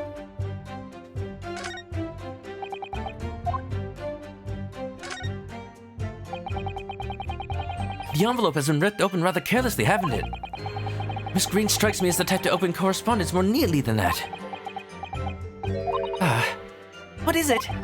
The way the envelope is torn, I'm almost sure I've seen that exact same shape somewhere else. Oh, you don't mean... Were you thinking of this piece of evidence, Mr. Naruhodo? Exactly, that's it. Try to match them up. Oh? Ah. Ching! Dun dun dun dun dun dun dun dun. You've obtained your final piece of heart. Now you have an additional heart container. They go together perfectly. This torn off end of the envelope clearly belongs with this card. Diddle-doo. Diddle-doo. Cool. Nothing else new about it, so we got him.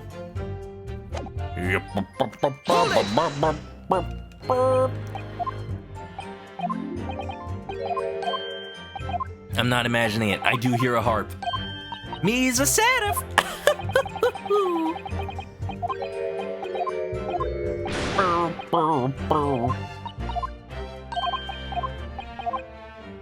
Present your evidence. I will submit the evidence.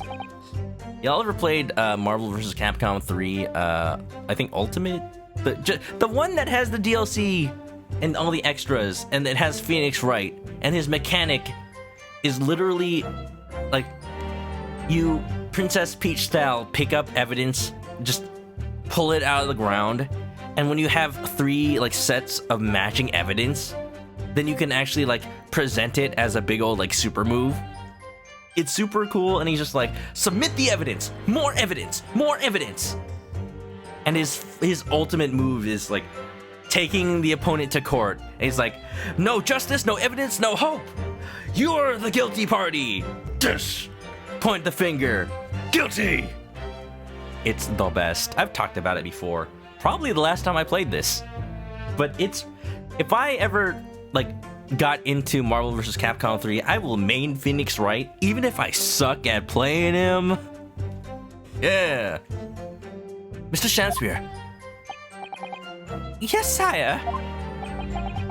on the day in question, is it not the case that you visited the Slug and Salad, a place you don't normally patronize? Okay. You got the game, you're going through the options. It has story mode. Yeah, I actually have that on right now. Don't tell nobody, but it's on just in case, like, I'm absolutely stumped and I don't want to make any more mistakes. It replaces auto mode and plays the game for you. But honestly, like, it's good for people who want to experience the story. Or maybe if you're just stuck for a little bit. Like, it's a visual novel. Like, how much... you're still experiencing the game, the story, by reading it. It's just that it makes a couple of choices for you. It's good. You know, these games have needed some sort of in-game hint system. Like, Professor Layton has hint coins, honestly. Take that! I believe this card reveals the answer. I was scared because the music didn't immediately stop. good lord! Miss Green's card, you mean? Yes, the green card. That's right, my lord. It reads, I have information regarding the death of Duncan Ross. Come to the Slug and Salad on Briar Road at 5 p.m. on the 17th. Don't tell anybody about this letter or the meeting. It is a matter of utmost importance. Mr. Shamspeer, your actions on the afternoon of Miss Green's stabbing are exactly as described in this note. Oh? So maybe it's not Miss Green's note. Maybe it wasn't a note initially meant for Miss Green. It wasn't like, oh, I know something about your lover. No. No! It was a threat letter to Mr. Shamspeer, like, we know. We know about the death of Duncan Ross. Come to the Salt and Slug or else we'll spill the beans. Recontextualized? You should probably put it on. I like that it's an optional thing even when you turn it on. So you could just, like, play the game, and like, if you come to a decision, you can make the wrong decision on purpose, which is hilarious with these games, and then you can turn on story mode in case you still don't get it. It's cool that it lets you do that. It's a very good implementation. Project Cross Zone 2. If you want Phoenix Wright who fights, yeah, that's also true. I have that game. It's super expensive now. Oh no. Personally, I find it hard to believe that's a coincidence. Don't you, Mr. Shamspeer? Oh, well. Excuse me? Can I say something? Yes, Miss Green? That card was delivered to me. It doesn't have anything to do with this old man, does it? But why was the scrap of paper in his flat? Well, you'd think so, yes, but it's hard to believe it's merely... My lord, may I? May you what, Miss Green? I'd like to make something very clear about that card.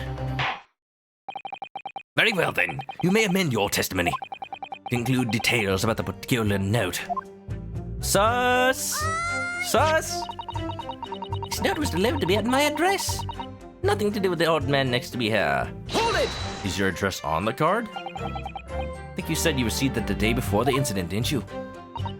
Yes, that's right. There appears to be no indication of the sender's name or address in the envelope. Which means it may have actually been Shamspeer's. It was in my letterbox, and that's all I know, I'm afraid. I have no idea who sent it. But she did think it was hers because Duncan's name was on it. I have information regarding the death of Duncan Ross. Who is this Duncan Ross, please? Sus. Rather late in the day. Fair enough. I did say I'm going late today, but that's because I feel like I'm very close to the end of the trial. I'm powering through it, but if you come by for the YouTube video, hello future William Shamspeer in the chat, always feel free. That's why the VODs are up, but thanks for coming on by. A friend of mine. He attended the same art school as I do. A friend, huh? A friend. Oh, baby, you're olive green. And you say he's just a friend. You say he's just a friend. Oh, I've just reminded myself that Bismarcky passed away not too long ago. Rest in peace, sir. He's also a legend. Ah, baby, you. He passed away in a tragic accident a month ago now, though. I wasn't sure what to make of that note, to be honest, but in the end I decided to go. So much 90s. I apparently only have 90s references, so sue me. So you found out what the information was? Of course I didn't. You're not thinking straight. Oh yeah, because you got stabbed. Whilst on her way there, she was stabbed in the back, as my learned friend hopefully remembers. Oh. Ah, yes, of course. She never made it to the meeting.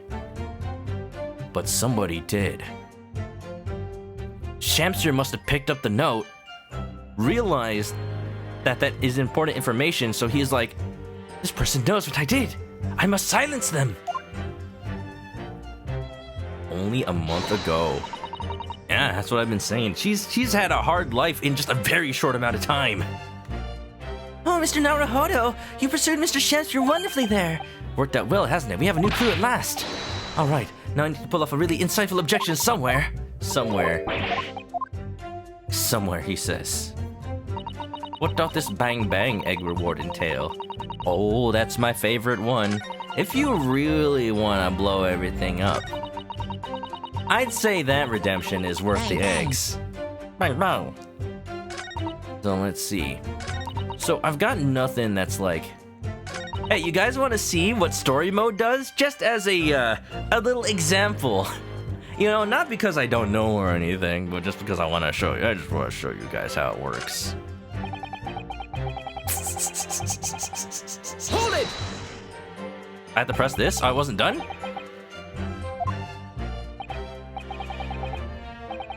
Slug and salad. Oh, you can't fast forward through this. Cool. Well, have an example.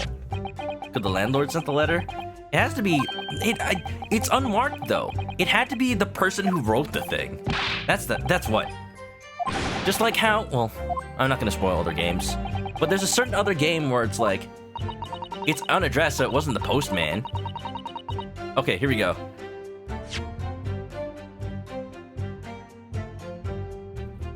Oh, I had to press that again. I wouldn't have known. But, yeah, if it wasn't addressed, so it had to have been directly given to by somebody who knew where Olive Green lived, that it was exactly her letterbox, and it was a message for her eyes only.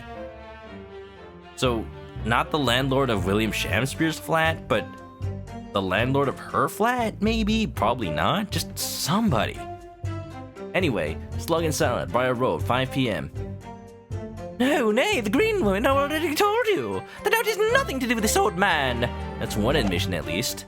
But the undeniable truth is that the torn off end of the envelope was found in Mr. Shamspeer's room.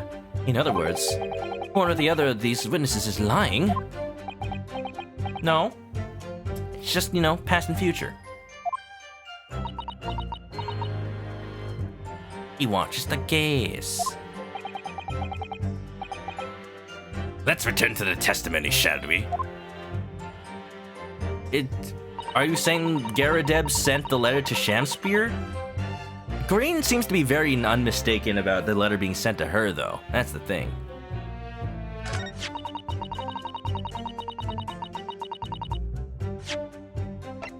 Oh, okay, we're presenting evidence. Note was delivered, nothing to do with the odd man next to here. Ah, but now I can present this piece that was in Shamspeer's room. Objection. Yeah, no, I don't think Garadeb has anything to do with any of this. I think it is. I think he just picked it up off of Olive Green's supposed dead body. Ugh. The day before the incident, exactly 1 week ago now, this note was delivered to your address. To your address. Address? How do I say that more British? To your address, sir. And upon carrying out the instructions of the note, you found yourself in hospital. Yes, I did. It's terrible, everything that's happened to me. Yes, it is terrible. So you admit it? My life is cursed. No, I'm just saying it's bad. If it's all true, that is. What do you mean?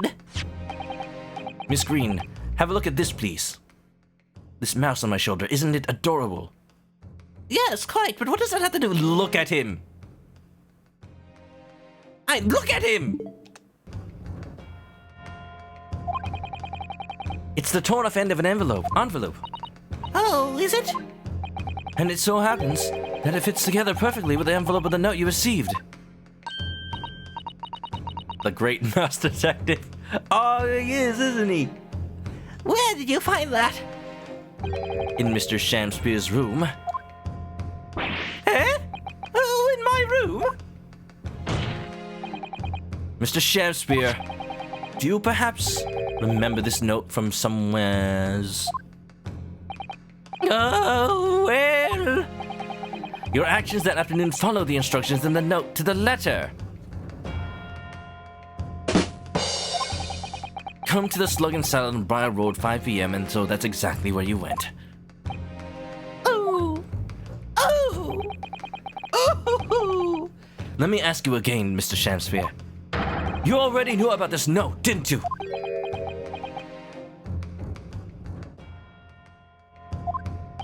And you, Miss Green? What did I do? As this torn off end of the envelope proves, the note was originally in Mr. Shamspeer's room. So how is it that it came to be in your possession? Maybe I got my events backwards? I don't have the first idea. I'm just a fledgling artist after all. There's only one explanation. You broke into Mr. Shamspeer's room and stole it. Eh? You did what? I'm sorry, thou... You broke character. Thou hast what? Thou were in my room? What on earth do you want with me? My finger points.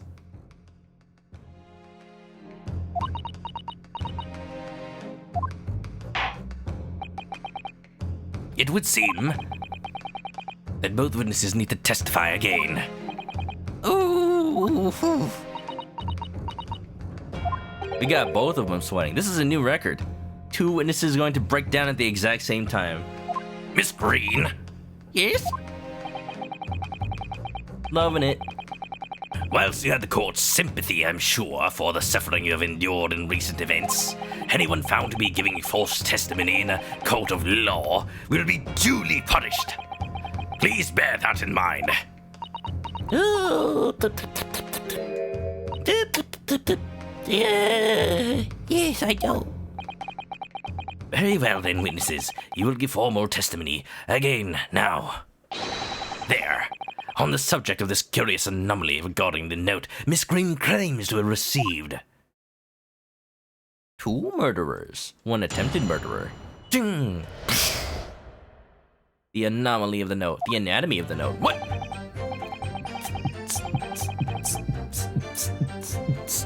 Dance with me, chat.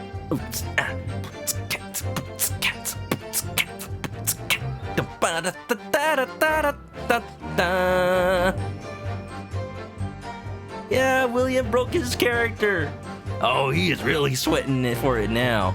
Yeah, I did mention that. He broke character. I do remember now, 'twas a week ago, peradventure, the note was delivered unto me. On the day writ therein, I did tarry a long hour at the slug and salad, yet nobody came. Thereafter, on the evening I shall... He's telling the truth. He's telling the truth. He went. She broke into his room because he was away. Ah, it all makes sense. On the evening I shared the company of the Japanese fellow, I did see the note had vanished. I don't know what you mean. You think I snuck into this poor man's room, do you? Why would I? And she poisoned the lamp. How much has she been stalking him if she knew exactly his gas scam thing?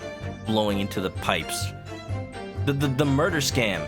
She's preventing another murder? What's going on here? I can point out the villain here, and as for that torn off piece of envelope, I don't know anything about it.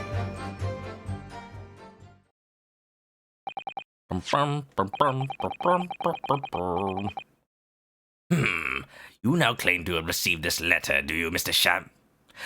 You have now claimed to have received this letter, do you, Mr. Shamspeer? Faith, 'tis so, my lord. I would swear to have set upon the table in my humble lodgings. Yet 'tis clear to me now that since I returned from the tavern that night, I have not laid eyes upon it. Feel like they both tried to kill each other. Well, Olive Green getting stabbed in the back has like nothing to do with this case. It just happened. She probably went to try to kill him at the tavern? Or maybe she actually never planned to go there at all. But either way, the point stands that she was still around. Probably because she was sneaking into Shamspeer's flat in order to poison his gas pipes. She didn't know about the gas scam. Oh, but she knows it must have something to do with the way that her fiancé was murdered. She would know that way then. Okay.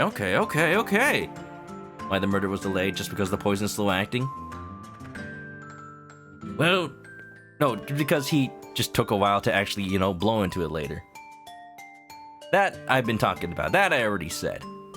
Well, that being the case, young lady, it would appear that your testimony was... Lie? Is that what you think? How unfair of you to think I'm the one lying. I beg your pardon? I'm just a fledgling artist, as I said, and fledgling artists don't lie. That note was delivered to me at my address. Besides... That's a lie. She gave the note. You all know who the liar around here is. I already know what's going on. Don't think I don't. I've got a plan. It's just gotta play out. I already know. You don't even begin to assume for a second that somehow I forgot we're talking about William trying to kill Soseki here. I know that. She's just probably like at one point thought that Shamspeer was trying to kill again. Because he just really wants what's in the second floor flat. If that's true, Miss Green, how do you explain the facts? This part of the envelope was without question found in Mr. Shamspeer's room.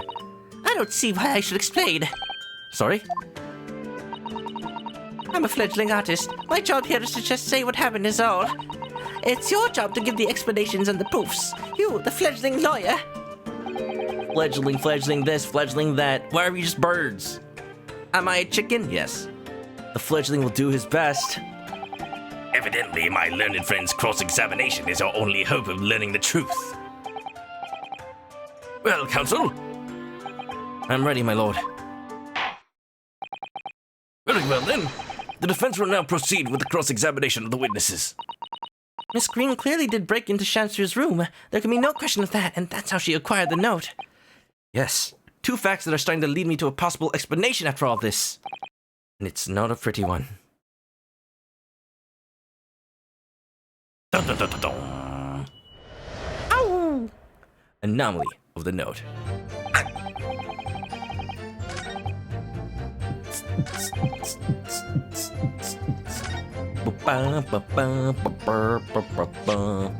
So we have reason. The reason would be to poison. I'm going to press this statement just in case you get something a little more out of it. It seems this note was actually delivered to Mr. Shamspeer about a week ago, but I'm going to say she broke in to poison his gas. Poison the pipes, if you know what I mean. Oh, does it? Some reason it ended up in your possession. I can't think of any way that could have happened except for you breaking into Mr. Shamspeer's lodgings. Objection! There we go. Objection!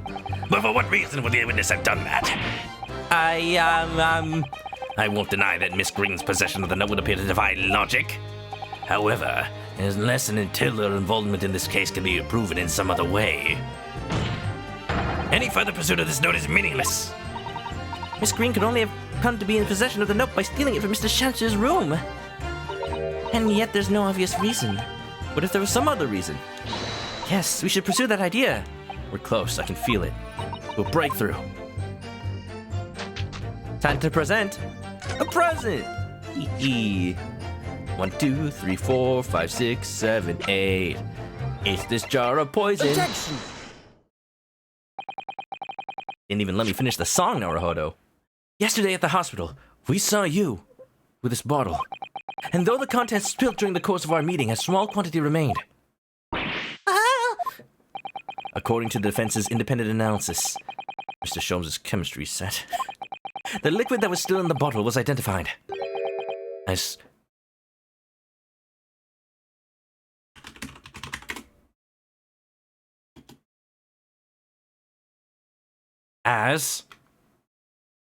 strychnine.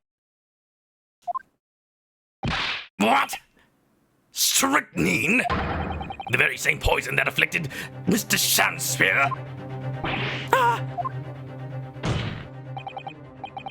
Miss Green, you broke into this man's lodgings. For one reason and one reason alone. To cover the end of the pipe that feeds the gas lamp in Mr. Shamspeer's room with poison! Strychnine emote when? What is it, just a bottle? Even Shamspeer's surprised. Can this be? You broke into my room. Breaking character again. It may seem incredible to the court. Voice clip, there we go. But from the remaining clues, there is only one logical conclusion that we can reach. The person who attempted to take Mr. Shamspeer's life with the poison was you, Miss Olive Green. He's not pointing. He does look very, very confident, though. Oh dear! Oh dear! Oh dearie me! Emote a dead rat with the poison bottle? Oh! Oh, that's so sad. Not Maurice Murphy Mouse. No. Order! Order! Replace Kurare. But Kurare's a classic, though. Fair, though. It is up to date. Counsel, are you seriously suggesting this woman put poison on the end of the gas pipe with the intent to kill? Yes, my lord. There's no other way to explain the facts. But if Miss Green did indeed set this odious trap, I'm sure it did smell pretty bad. 6 days ago, and the victim had put his mouth through the pipe that very evening as expected, the attempted murder would have happened 6 days ago, surely. Well, that's a very good point. That doesn't necessarily mean. No, wait! There's a very important, yeah. Yeah, it makes sense, because the target wasn't there.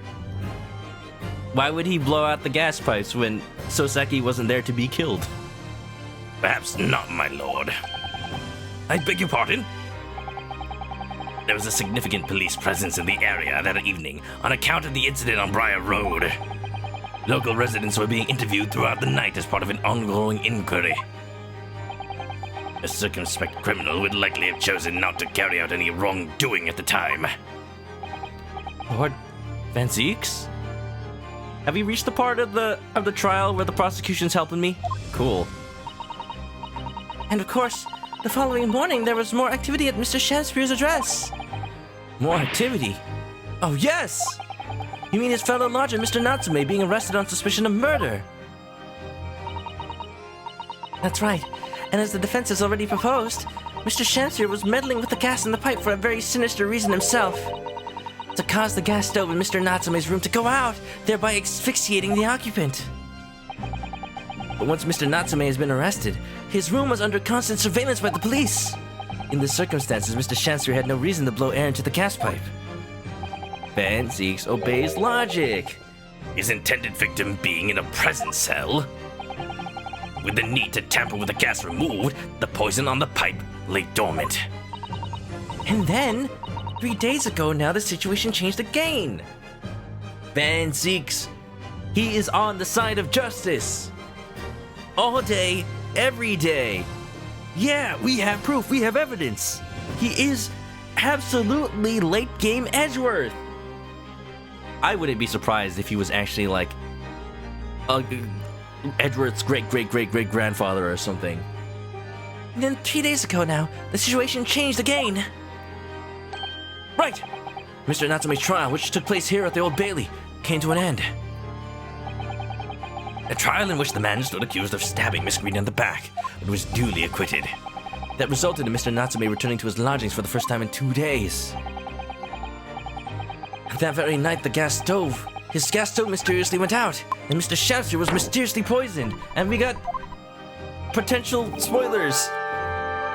Wait a minute, we got ba-da-ba-doop-ba-doop.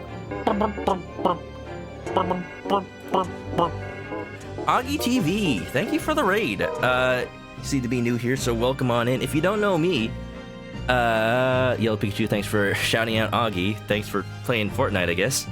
Hope you had a fun time. If you don't know, well, first of all, if you like Ace Attorney, if you want to play the Great Ace Attorney Chronicles, this is the second game. So watch out for spoilers. If you want to see me play the first game, it's on my YouTube channel. So, here's a link to that. And actually, for reals, if you don't want spoilers on the second game, feel free to dip on out. Thanks for coming on by, but hope you had a fun time. Yeah. Hope you're all doing well. Hope you... Shamspeer's Earthbound encounter. He does look like an Earthbound enemy, doesn't he? We're just talking about the prosecutors, the victims, the defendants, the everything. How these characters... I actually love how they're portrayed so much. They're realistically written, as in... Some people don't have the whole story. They just know what they know, and they hide what they want to hide. Shamspeer here, he doesn't actually know why exactly he was poisoned. Maybe he actually did believe at one point that our defendant did it. But now even he's coming to the terms that, oh, wait, I almost threw an innocent person in jail. Oops. So, yeah, belief in the truth. Stable in the character at the beginning, just like Clavier Gavin, yeah. I would argue those are the best prosecutors in the series. The ones that actually want the truth to come through. They are on the side of justice. They're just on the side that want to see criminals go to jail. You know? Well, if you're coming in on the read, thank you for coming on in. If you need to go, though, have a good night. Just wherever you may be, enjoy yourselves, you know? Spoiler alert over, let's go.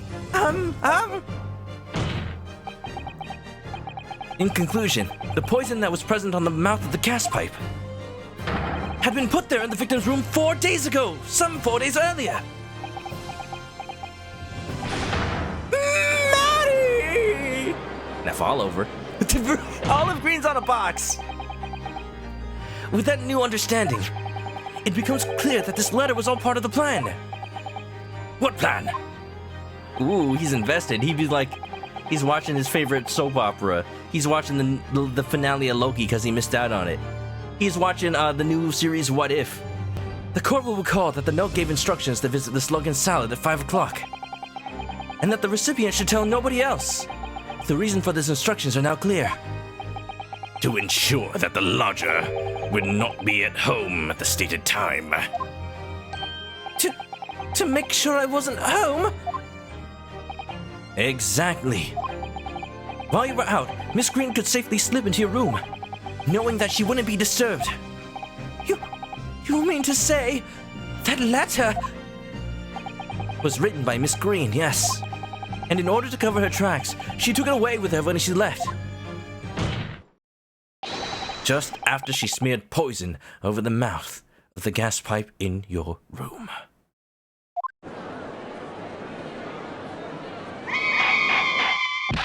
Order! Order! Order in the court! What do you have to say for yourself, witness? Woo! You like the voice acting? Thank you. It's the hallmark of my stream. That's why I play these text-heavy games. Like, I hope you enjoy it. I like that you like it. Yo, this is real, like, that meme energy. That one meme with the pointing at the cat, and he's just sitting there at his table eating salad. Just who are you? Why did you try to kill me? Why indeed? Miss Green's motive should be obvious. Oh no, is that... Oh, we're gonna have one of those things where she changes personality? But I liked her before. It's all tied up with someone whose name we've heard several times already during the course of this trial. That was a chance for a good view at her hair bun. Oh man, I missed it. So what's behind all this? That's what's behind all this. You will share your apparent understanding with the court, please, counsel. It's like a butterfly? Which person is behind the woman's motive for the attack on the victim's life? Which person is behind the woman's motive? That's, okay, so that's a pretty vague question. So, Shamspeer, like, poisoning or murdering Duncan is the motive. And since we're talking about it as if, like, what person besides the victim is involved, then I'm guessing Duncan Ross. take that? Duncan Ross. Cat salad, exactly, Yellow Pikachu. That's right. Before the defendant, Mr. Natsume, took up residence in the lodging at Mr. Garrett's, somebody else was renting the room. Mr. Duncan Ross. I knew I'd heard the name somewhere else. Time to watch the climax and eat. I like how Automod censored that. It was all over the papers a month ago when this man died in strange circumstances at the haunted lodgings. Oh, that does ring a vague. Ah, of course! Yes, I remember it now. The young man they claimed was strangled by the convict's curse or some such. Got some garlic bread and spaghetti, heck yeah. Sadly, my lord, it wasn't a curse of any kind, nor was it an accident. The man died as a result of Mr. Shamspeer blowing into the gas pipe and causing gas to leak into the room. It was murder, plain and simple. Oh!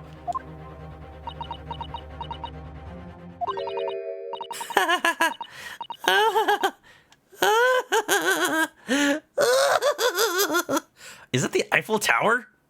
That is the Eiffel Tower. Why? I guess, because she's an artist? Well, what do you know? The world is so unfair. Curses, curious deaths. That's all people care about.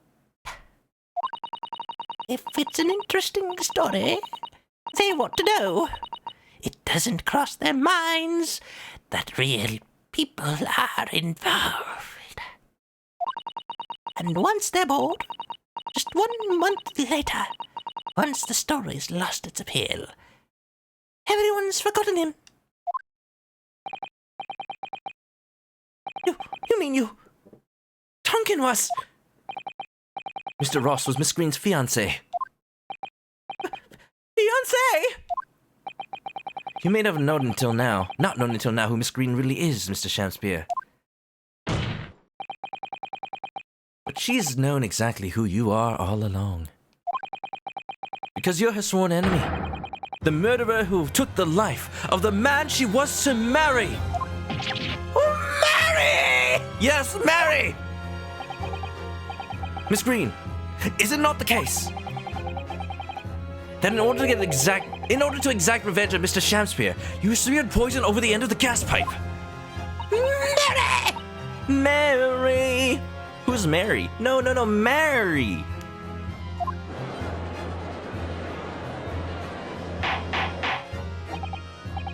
This is all quite extraordinary. Mary! Mareep. Sheep. Am I correct in my understanding that you now accuse both parties, counsel? Of different crimes, yes. Each on different counts of murder? 'Tis a silly world. Some may even say stranger than fiction. Mary Canary, please don't traumatize me with memories of Banjo Tooie. Yes, my lord, that's correct. Objection! Oh, it's getting good. Can we get that Nimin corn in chat? Can we have some popcorn eaters in chat? A little bit of that Manoka Wow Nimin corn. Here we go. Yum, yum, yum, yum. Inhaling so deeply, it appears that my fledgling learned friend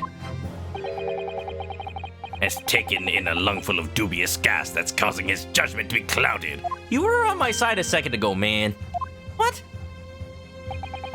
Why would Mr. Shamspeer have waited to kill these lodgers, as you say? You have completely failed to provide a motive to substantiate your accusation against the man. I've not failed, I just haven't done it yet, man. Yes, that's right, Mr. Reaper. My liege. I am slighted. 'Tis lies. 'Tis all lies. I deny every utterance. You'll have to forgive me, Mr. Naruhodo, sir. But I don't intend to admit anything either. Hey! No!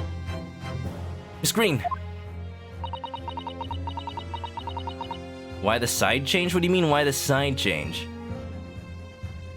I'm sure you think I'm being very rude, but I'm not going to be sent to the gallows for the likes of this scoundrel. Who am I, Goldie Roger? Objection! My treasure isn't in one piece.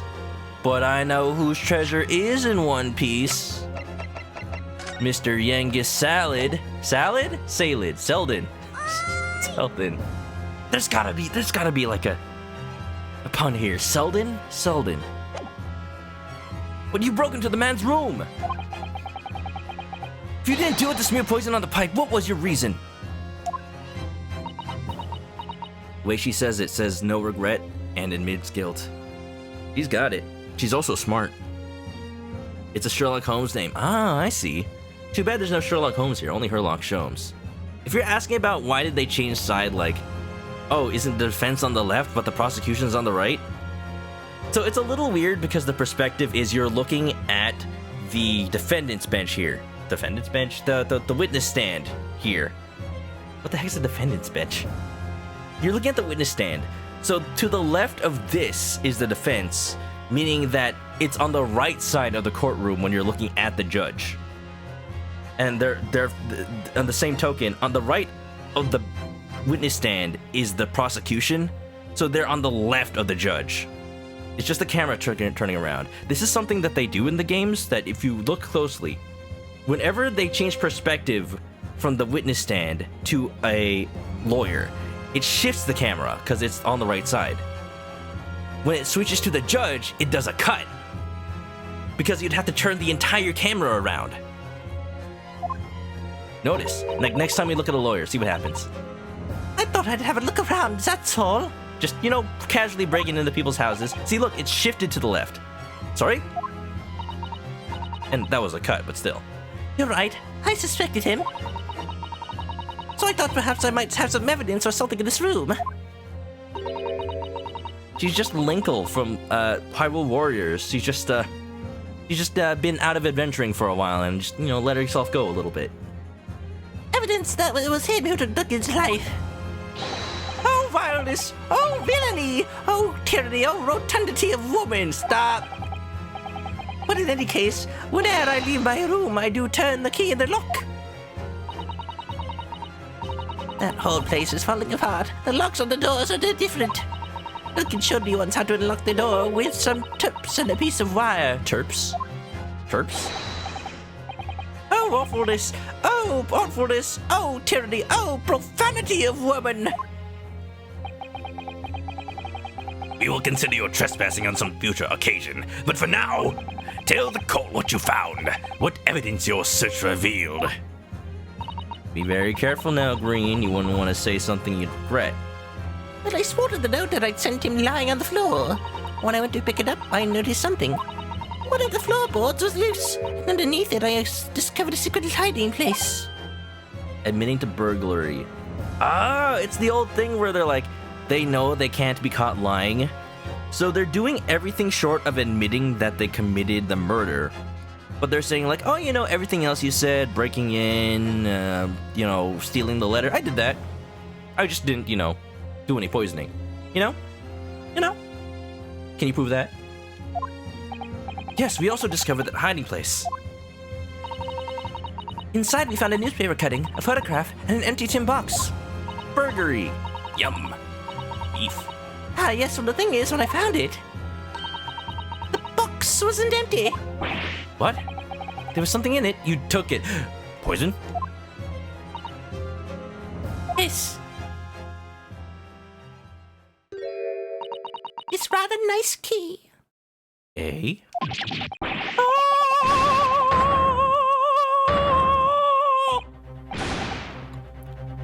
What are you doing with that? And therein lies the rub. That key that we've had all along. I like that animation, by the way, just tapping it. What the? Honey? Every ounce of color has drained from his face. Give it here! Give it to me now! It's mine! I inherited it! Inherited it from who? Oh, that's adorable. Dulcet tones. Ha! What was that, witness? What did you say? You inherited it. No, I'm a little butterfly. Green, like and blue is the color of the sky. What's all this about? He inherited the key? It was obviously important to you since you'd gone to such lengths to hide it, so I took it. I don't know what it's for, but you took something precious from me, so I took something precious from you. So what if it means you can't open something now? I don't care! You think Olive might be the daughter of Selden? Maybe. I mean, maybe it's genetic. What if it means you can't open something? I don't care. Give it back this instant! Give it to me! Calm yourself, witness. So Mr. Shamspeer has tried and in one case succeeded to take the life of 2 loungers now. Yes, his motive for doing so is the key to everything that's happened.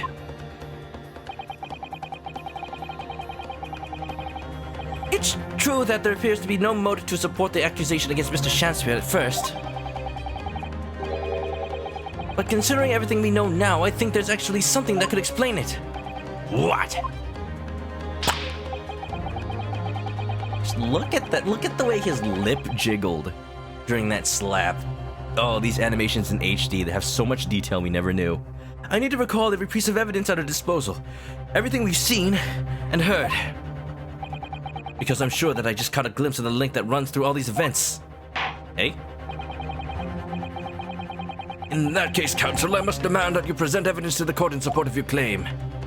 What is it that you can say explains the motivation for Mr. Shamspeer's alleged crimes? Well, I'm just gonna say... treasure...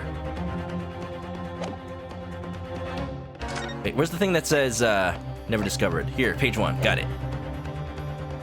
Take that! Goldie Rogers, One Piece! That's an official police report, is it not? The Selden file?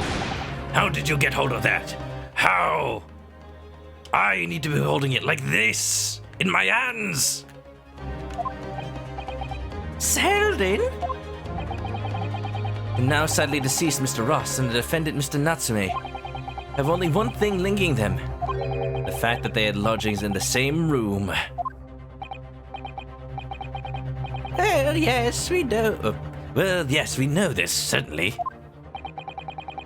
A room that was formerly occupied by Selden. It'd be too much of a coincidence for her fiance to also have Selden's room. It was, like, if it had played out that Olive Green, like, told Duncan Ross to get that room specifically, then I'd suspect something. But the fact that he went out to find that room because, like, oh, I'm saving money for our wedding, my love, that has to just be coincidence. Until that is, he was arrested by Scotland Yard for his involvement in multiple burglaries.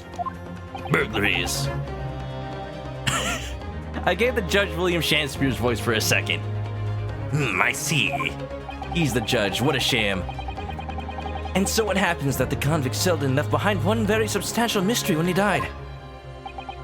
The some 1,000 pounds worth of loot that he stole, which as yet remains to be found. Yes, of course. It's coming back to me now. It's written in this file here. 1,000 pounds lost en route to hell. That was how the papers summed it up. And it seems that one particular fellow inmate was with the convict in his final moments. It's not hard to imagine Selden entrusting that inmate with his most guarded secret. The location of the stolen route, and perhaps a key to unlock whatever container the valuables were in. So he was a partner in crime, Shamspeer was. You mean this key is? You know, a partner in cell. Mr. Shamspeer, it was you, wasn't it? You were at the capital offender's side when he died, were you not? You were his prison girlfriend. What? What are you talking about? 'Tis a false charge, I tell you. A false charge! The name of the inmate who was with Selden at his death isn't noted in this file, but a simple telegram to the prison where he died would quickly tell us how false the charge really is. Assuming Shamspeer is using a fake name right now? But even if it is true, why would the man be so intent on killing every subsequent occupant of the convict's lodgings? They don't want anybody to find out the name of the treasure in the Grand Line. There's only one explanation for that, my lord. It was in that very room that Selden hid his loot. Dun-dun, dun-dun, dun-dun. So, it all comes out.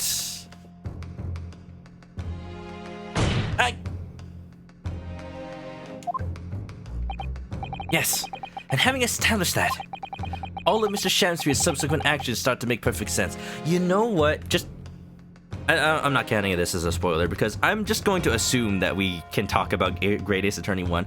I think the reason he hasn't slammed his leg on the desk yet is because he didn't do that until the third trial of the first game, which takes place after this? Maybe? I don't remember, but that's the explanation that comes to mind. All of Shamspeer's subsequent actions start to make perfect sense. When he was let out of prison following Selden's death, he made immediately for Mr. Garrideb's lodgings in the hope of renting Selden's old room.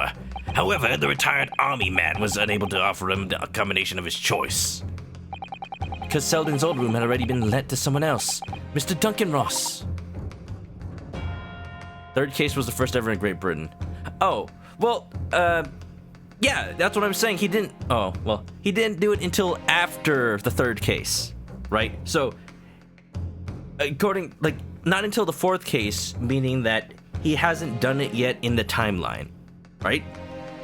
Because he didn't during Soseki's first trial. He did in the third case? Okay, never mind then. Then why haven't you slammed your leg, Barrock? I've been waiting this whole game! Which is why Mr. Shamspeer subsequently devised his gas-based plot to kill the occupant of the room. Fourth case was about being stabbed. Okay. When he was successful, he presumably intended to inquire about switching into the newly vacant room. However, a certain jittery someone had beaten him to it. Mr. Soseki Natsume, the defendant of this case, no less. So you decided to use the ploy with the gas again, didn't you, Mr. Shamspeer? This time to oust Mr. Natsume. All for one simple and clean reason. To get your hands on the 1,000 pounds of loot left behind the dead convict. By the dead convict. Die.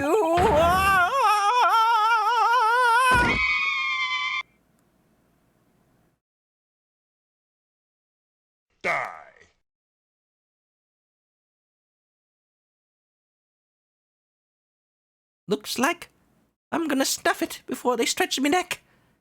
Oh. Before I stress my neck, listen, I want you to have me loot. Anything to stop the coppers getting their mitts on it. It's sitting in the room where I was lodging when they got me. Yeah, this is the key to it. Take it. Where was he keeping that? In his prison pocket. Always stay one step ahead, mate.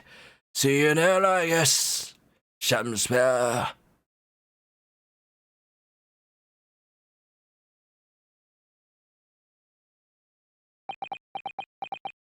Can't tell me they didn't have something going on. That's what I'm saying, prison lovers. With their prison pockets. She was on a box. Yeah, I noticed that earlier. It's mine. What did you just say? It's mine.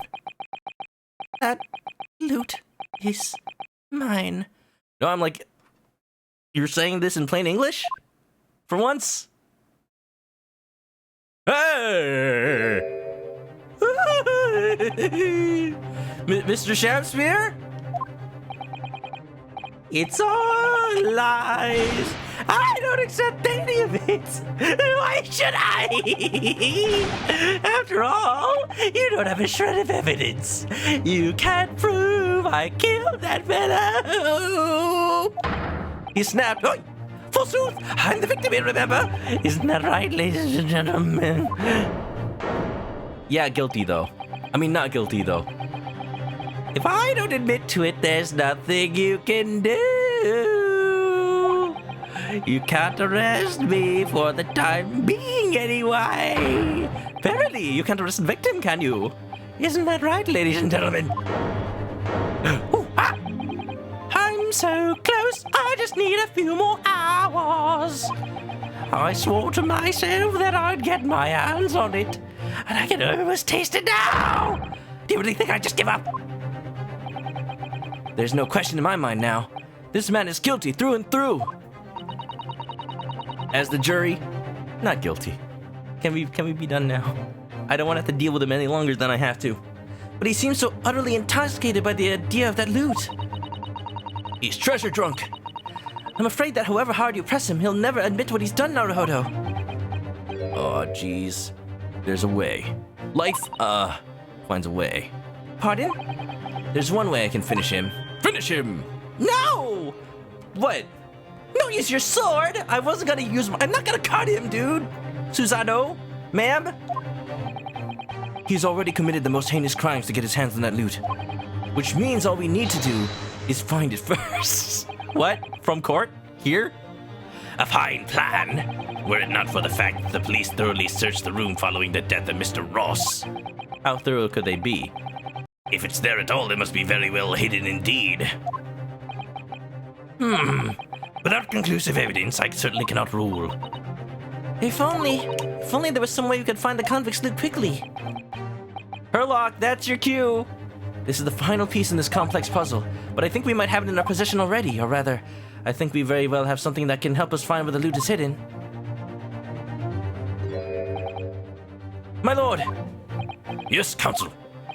The defense would like to make a proposal about how to find the late convict's hidden loot. I believe we're already in possession of something that can give us a clue as to its whereabouts. Doing the sweaty dance, sweating up all my pants. I'm very smelly cause I smell like B.O. It's our last chance, so it has to be worth a gamble. Besides, we've used the same technique once already, and it definitely paid off then. I still can't believe this is the second case of the game. It's so in-depth already.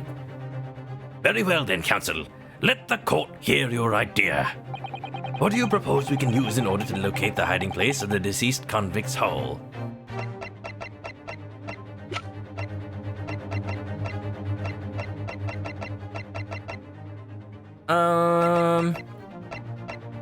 I was gonna say Herlock Sholmes is his skin print finder.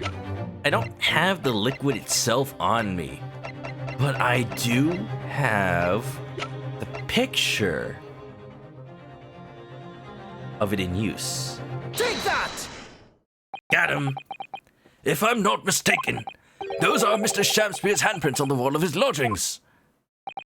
That's right, my lord. Exposed as a result of the defense's independent investigation of the scene. based on a wonderful new discovery in the field of forensic science by the great detective Mr. Sholmes. Hashtag not sponsored. They didn't pull any punches with this. The game was rushed. It didn't even. This game doesn't even feel rushed. It is so complete. A great detective? Is that some kind of joke? Advice for an accolade, but don't know when to give it. Tell me something I shouldn't do, then. Do you really think I'm going to be daunted by a man with such a ridiculous title? Dylan, what's up? You're late. I would have ended by now, but we are right about to finish it. Shamspeer? Very much a sham. I should think the great bard ought to recognize... Oh! I should think the great bard ought to recognize such a title when he hears one, Mr. Shamspeer. Yo! Ladies and gentlemen, the timeline has been rewritten. Sherlock Sholmes did appear in court before the last trial of Great Ace Attorney 1. We just didn't know about it yet. Egg on my face. Both of them.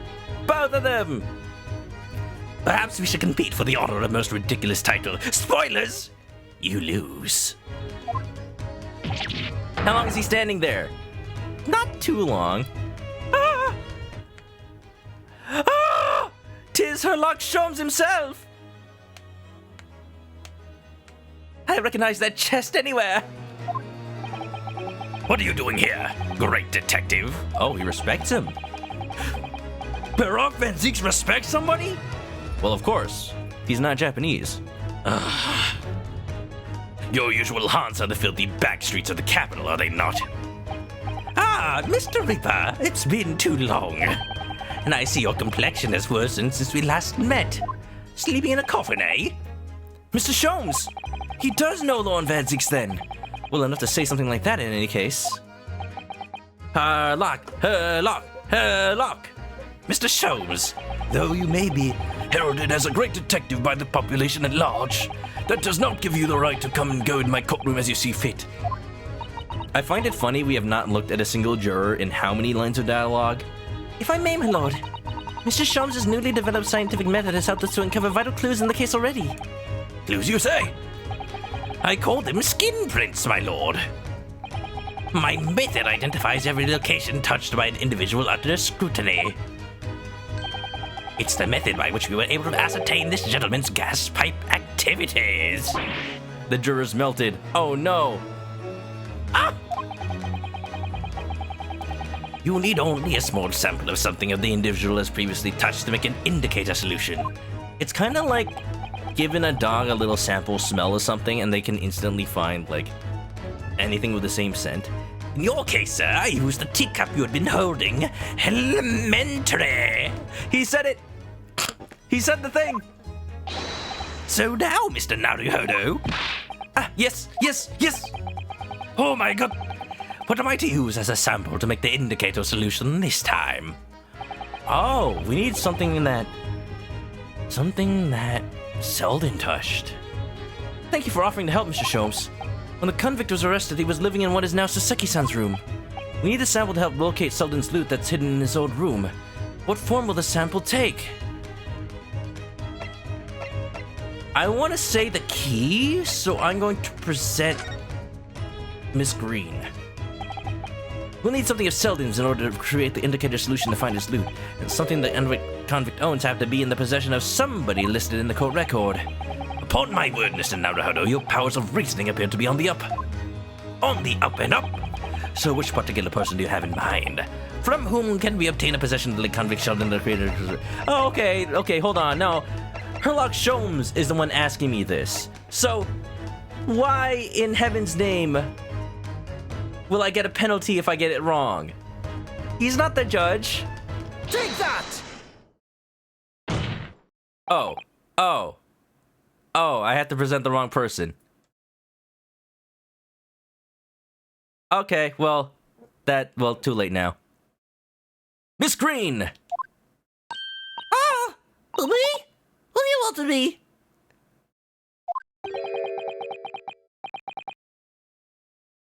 Next time if you want me to look at chat, just say egg. Yeah. And also when a decision comes up, I tend to not look at chat because there's been a history of people kind of backseating around the time that decisions happen. And either one of two things has to happen. Either I ask that y'all try not to backseat, and or like, if there's something that you think you know that I don't, do not try to give me hints about it. I'm looking at you, Goku. You've been doing that. Stop that. Like, actually stop that. It makes me not want to look at chat because I want to figure it out myself. So, first of all, you stop doing that. And I'm sorry, William Shamspeer. I didn't look at your message. I missed Funny Dog. Apparently, it was an achievement. One of the achievements in the game. We got a raid from Creative Gamers. Oh well, I missed out on an achievement. The key around your neck, if you please. Can we get a shout out for Creative? Thanks for raiding. Hope y'all enjoyed your stream. If you don't want spoilers for Great Ace Attorney 2, feel free to drop on out like immediately because we're near the end of this case and I'd like to finish it soon. I can get it later. You mean like replaying the trial? Why the achievement happens for presenting the wrong person? It happens. There was an achievement in the beginning for saying the wrong people were the victims in the case. It's just one of those things, just seeing funny dialogue. The key around your neck, if you please.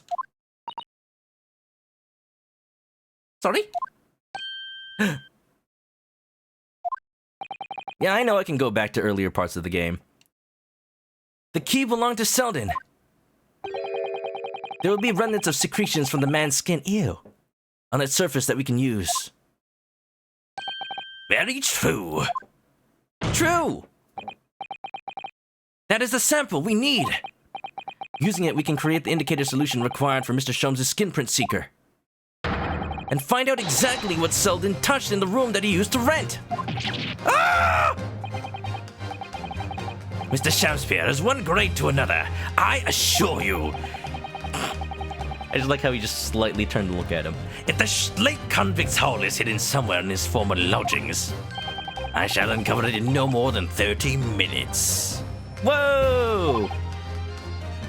Seems going pretty good, Creative. I'm a smart boy. I'm a smart egg. We're figuring out all the shams and the scams up in here. So, Mr. Shamspeer, the truth is well within our grasp now, and as such, you will never get your hands on Selden's stolen watch.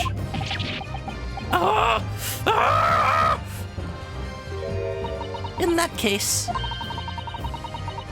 Wait, stolen watch? Did I say stolen watch? Stolen wealth. I was like, whoa, that's a really valuable watch. It costs £1,000. I'll gladly let Mr. Sholmes have this. I'll gladly let Mr. Sholmes have this key. No, give the key to me! You shan't have it! It's over, Mr. Shamspeer. No! No! You're out of options now. There's only one thing left for you to do. Admit your guilt. Whoa! Whoa! Shamspeer! Ow! Despair! Oh! He's getting shot! Be thy name! With confetti? Prop explosives, of course. Nice breakdown, I love it. Pretty good. Not the most extreme breakdown I've seen in Ace Attorney. Oh, he took off his hat. You know, after playing Ace Attorney 6, nothing will quite match the breakdown of balloons popping. Okay, not even that's like the best one, but that one does stick out in my mind for two obvious reasons. Oh, I'm sorry. Look at him. Look at him. A sad, sad sham of a man. Had so much to work for. Ended people's lives, attempted to end people's lives. Just for some money. I never intended to kill the man. I just wanted to drive him out of the room. That's all. so you'd have time to find the convict's haul of stolen goods. All your drift reduced to atoms, the fake jewels. Most theatrical breakdown? I don't know even about that. The most Shakespearean breakdown. Yet after you'd killed the young man, you still didn't move into the room. I asked the landlord, of course. I pleaded with him, but he refused. Why? I was 3 months behind with the rent, for one thing. Mr. Garadeb really has had a lot to put up with. That's right, he did say that. And he had the gas repair work done immediately afterward, putting the room out of action for a while. And then, this Japanese man swooped in at just the right moment to sign on the new lease. Poor Mr. Natsume. What unfortunate timing.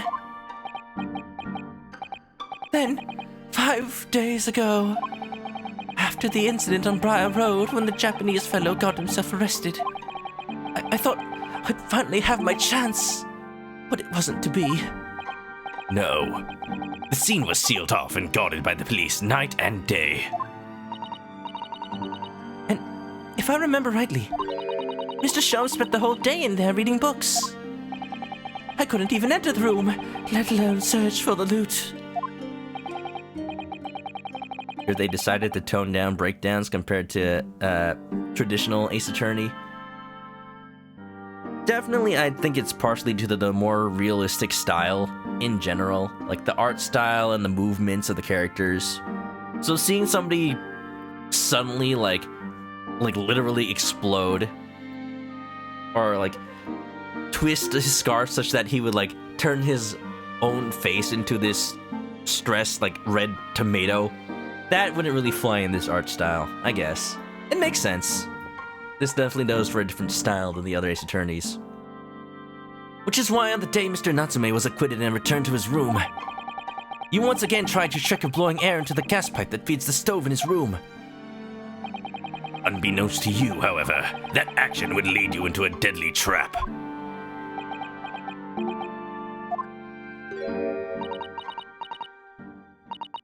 William Shamspeer, how does it go? To be or not to be? That is the question. From Shakespeare's Hamlet, Act 3, Scene 1. Oh, you're a little bit of a thespian yourself, Mr. Van Zeeks, eh? What do you mean? You calling me a thespian?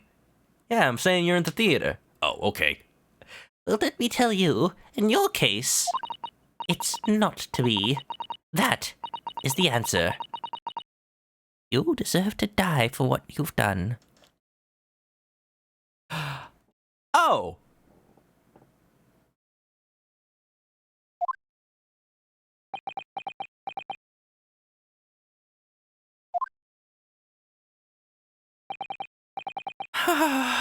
Ooh.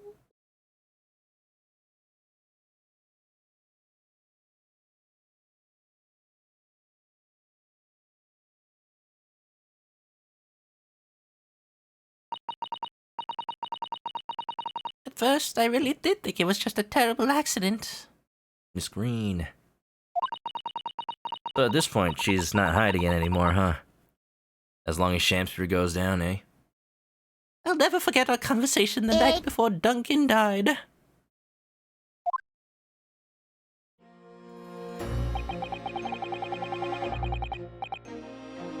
Yeah, because now that the truth about Shamspeer is out, she no longer has to be vigilante about it. She knows that he is definitely going to jail for something. Possibly even the death sentence. So, to her, it's worth it to get thrown in as well. Wait, Shakespeare and Shamspeer and both in the setting? No, it's not like Sherlock Holmes and Sherlock Holmes. They're not supposed to be the same person. William Shamspeer is just a dude in today's day and age who really likes Shakespeare's plays. That's it. The gas supply in my new lodgings are a complete disaster, you know, Olive. The gas supply? Yes, the stove always seems to go out in the middle of the night for some reason. That's no joke. They say it's the convict's curse. Oh, Duncan, please! Don't say that! I don't care how cheap it is! If only he actually took her advice. Alright then, if it's that important to you, I'll start looking for a new place. There's some spare rooms at my house. Why don't you leave that horrible room tonight? No, I'd better not. We said we'd wait until we graduated before we told our parents, remember? That's why you don't like the name change? Well, like, if you'd played most of this game, you'd know that it very clearly doesn't take place in the era that Shakespeare himself was alive. And they make many, many references to Shakespeare's works. It's a lot different from like coming into a Twitch stream and being confused about Shakespeare and Shamspeer. Like, no, you already know that Shakespeare exists in this world. There's just a dude named William Shamspeer as well. But that was the last time we ever spoke. That very night he fell victim to the gas. I don't know about you, but I do expect on-the-nose names. Completely on-the-nose names when it comes to Ace Attorney localization. Again, you can feel free not to like it. But, to me, it's not an Ace Attorney game without him. If only I'd known it was going to happen, I'd have insisted he left that horrible room that instant. But instead, all I've been left with is bitter regret. I stopped going to school. But something kept drawing me back to the house on Briar Road. Fan translation? No, it was the literal Japanese name. The Japanese game had English puns because there are characters who are literally English. But a lot of the puns only work in Japanese, even though they're English names. There was a character named Kozni Magundal, which sounds like an English name, but it's not an English pun. It's a Japanese pun on a phrase from Kansai where they say like, Koshu ni Magundaru. Something like, oh, lend me some coins. So they made it sound like an English name. Stuff like that. In this case, it apparently was a pun of English word, but doesn't really flow off the top. It's like, it's not a pun that a native English speaker would get. William pretentious, something like that. Like, I guess he's kind of pretentious, but that's not really what you get when you think of him. So it's an English pun already, but it's not a good English pun. If anything, you miss Adam Lady first. That did not need to change. I'll tell you, not at all. Like Lady first, that's even less of a name. I saw a stout suit greased and looking bad with a mustache coming out of the house one day when I was there. He walked up to the road to grub scrubbery for some food, so I followed him. And sat myself down next to him. He had some watery-looking soup and started to pick a quarrel with the publican. The place is cursed, I tell you! Cursed! The ghost of that convict who used to live there is trying to suffocate me! I wake up in the middle of the night freezing to death. The door of the stove is full of gas. They can't breathe. The pipes have been checked. There's no problem. It's like I'm the problem. That's what they're thinking. But how could that be? Duncan was gone, and now this man had almost suffered the same fate. Could it really be a curse? Nah. And you got right-hand mini memo. A pun that's supposed to be a Japanese name, and they made it work in English. Then I remembered. A rumor I'd heard about how the gas companies go around investigating the gas installations. A rumor? Oh, you mean? Yes, everybody's heard the stories, it seems, about how they go around checking the pipes. Checking those pipes. Egbert had a reaction to the pairs, but not Shamspeer. Like, to me, I'm okay with the sillier characters having sillier names. Egbert Benedict is weird because he's very much like a dude in a suit who's not trying to be funny at all. William Shamspeer is like, to me it feels like, oh, that's just a stage name, you know? Because he is so enamored with Shakespeare, it's like he himself gave himself the pen name William Shamspeer. That kind of breaks down, seeing as how he was in prison with that name. But maybe he gave himself that name before prison, you know? I think it, in my personal opinion, it does fit to me. The tone and the pacing. I think it was a good localization choice. Again, feel free to not like it. Feel free to disagree. But I do think there is reason for it. And even now that I realize that olive green was probably a choice to make her like a cocktail olive with a knife in her, that's a little morbid. But actually works out really well. Zamoibi, thank you for the raid. Hope you enjoyed Pokemon Ruby Sapphire. If you don't want spoilers for Ace Attorney, this is the second Great Ace Attorney game, not the first one. I have to say that every time because the Twitch category only says the Great Ace Attorney Chronicles, so people might assume I'm only playing the first one. Hope you enjoyed. Thanks for coming on and by. And enjoy the show. Queen Miku stayed up too late. Have a good night, Queen Miku. How anything connected to the gas can be extinguished by blowing air into the pipework?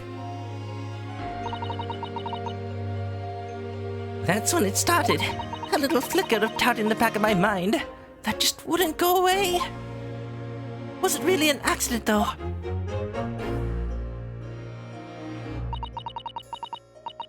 Once I'd had the idea, it wouldn't leave me alone. It played me day and night. So I bought this at one of the black markets in the East End. Black market? I'd never been. I just heard people talk about them. You can buy anything you can think of there. Who gave her those connections?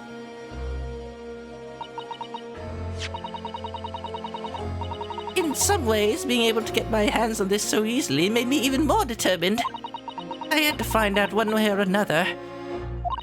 Was Duncan's death an accident? Or was it murder? You get the Potenchi pun. I do not at all.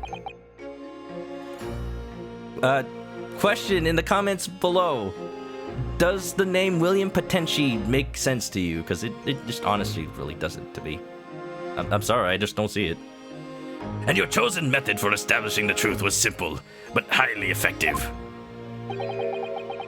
Smear poison on the gas pipe you suspected the man of tampering with, and wait. Anyway, you like how heavy this part is. I've been trying to give it the gravitas it's deserved, but we're having this discussion about name choices that I've already had.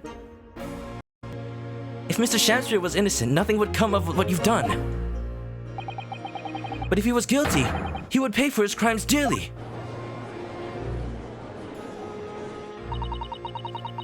I found out the name of the man I suspected, William Shamspeer. And then I wrote him this little note. I have information regarding the death of Duncan Ross. Come to the Slug and Salad on Briar Road at 5 p.m. on 17th. Don't tell anybody about this letter or the meeting. It is a matter of utmost importance. If he'd done it, I knew that would worry him enough so he'd be sure to go. So I waited to see if it worked. And that it did. It was a hunch, but she was right. And of course, Mr. Shamspeer followed the instructions to the letter. It was a threat. I worked out where the gas pipe was straight away. So I smeared a good amount of the poison I'd bought all around the mouth of the pipe. At the time praying that the devil's work wouldn't be done, and it was all just some wild fantasy. So she was counting on, like, if he was innocent, if he wasn't really the killer of Duncan, then he wouldn't put his mouth on the thing. And then he wouldn't die. Sort of like, leave it up to fate. But she knows what she was really hoping for. Actually, no. All the time praying that the devil's work would be done, and that the culprit would get his just desserts.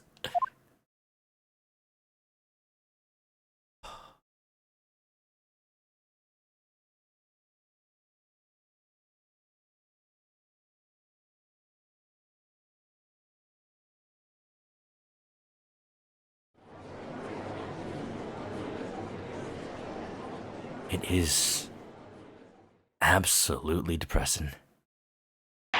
What she felt like she had to do to get her vigilante justice for the man she loved. It's First of all, I would have never expected this to come out of the trial that I already solved like 2 years ago. Turns out all these moving pieces were already moving in that first game. But this the perfect example of why I feel like the Great Ace Attorney nails something that the regular Ace Attorney just quite doesn't. The trials are more about it's not about taking down evil villains. It's not about like Diplomatic immunity. no. It's people caught up in things out of their comfort zone, who do things impulsively, but completely understandably for revenge, in a not right state of mind, not right emotional state. And Miss Olive Green, perfect example, like classic Shakespearean, just classic tragedy. Did she want to commit murder? She didn't not want to commit murder. She just wanted justice. And I can't blame her. Motive spot on. But super sad that she felt she had to do that in the first place, you know? 3 days ago. You so hate that it was actually Miss Green. This is the game that would do that, though. It would. When you were first stood in the dock before me, this whole affair seemed relatively straightforward. Definitely Ace Attorney. Yes, my lord.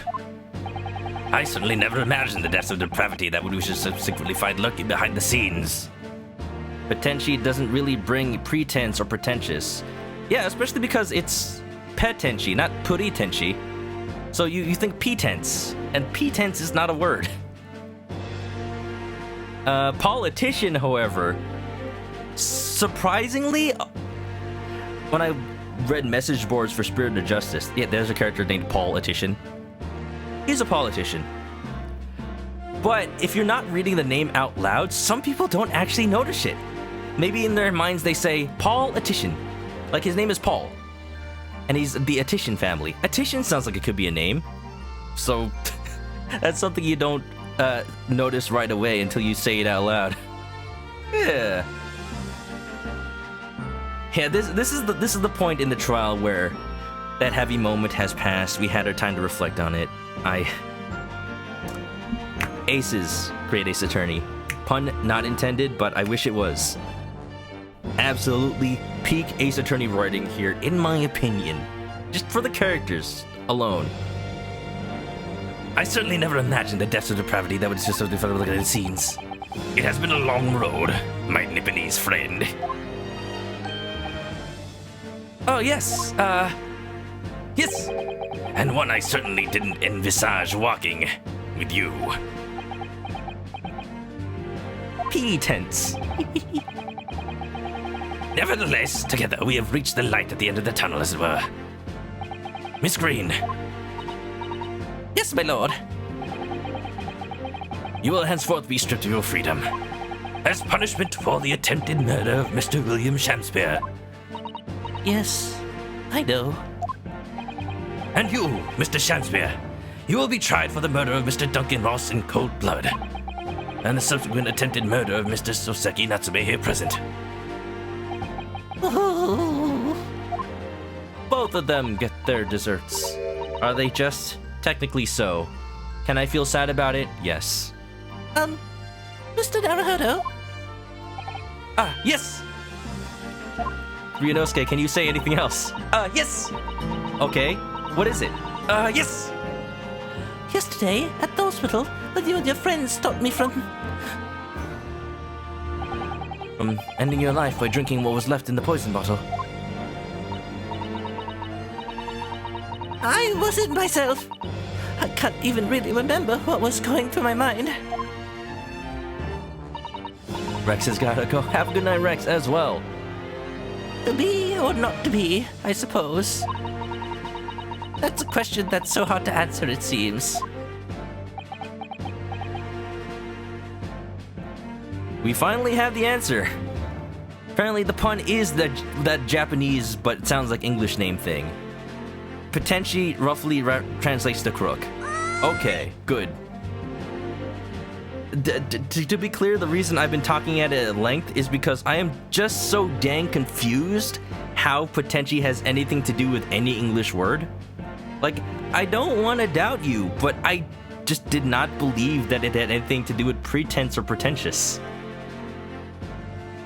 It potentially means crook. It's a Japanese pun. Case closed. I can stop talking about it. Drew, what's up? You just caught us at the end. Powerful emotional moments. Mysteries solved, including but not limited to how to pronounce names. Yeah. Scarlet Study changed it to Pretency. What? So that also confused me then. Okay.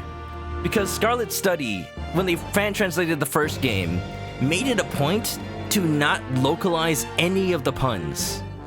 They made it a point to just keep it the same as possible. And then you just kind of like translator note it. You just kind of like look it up what the pun's supposed to be. That's why we still got Kazni Magundal. That's why we still got puns in Japanese like Sonu Higurashi. I think is a pun. But Pretenchi, that is an actual difference. It's weird, they changed their own policy.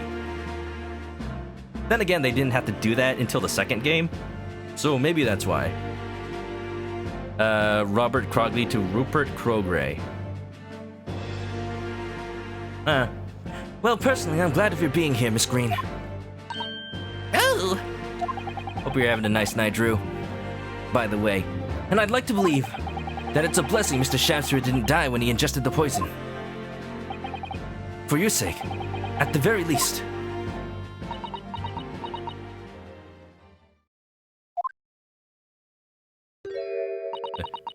Because of you, I chose life, not death. Yeah. And now you've made the truth come out at last. Doesn't it feel good? Doesn't it feel good, Miss Green? You didn't need vigilante justice. You didn't need murder.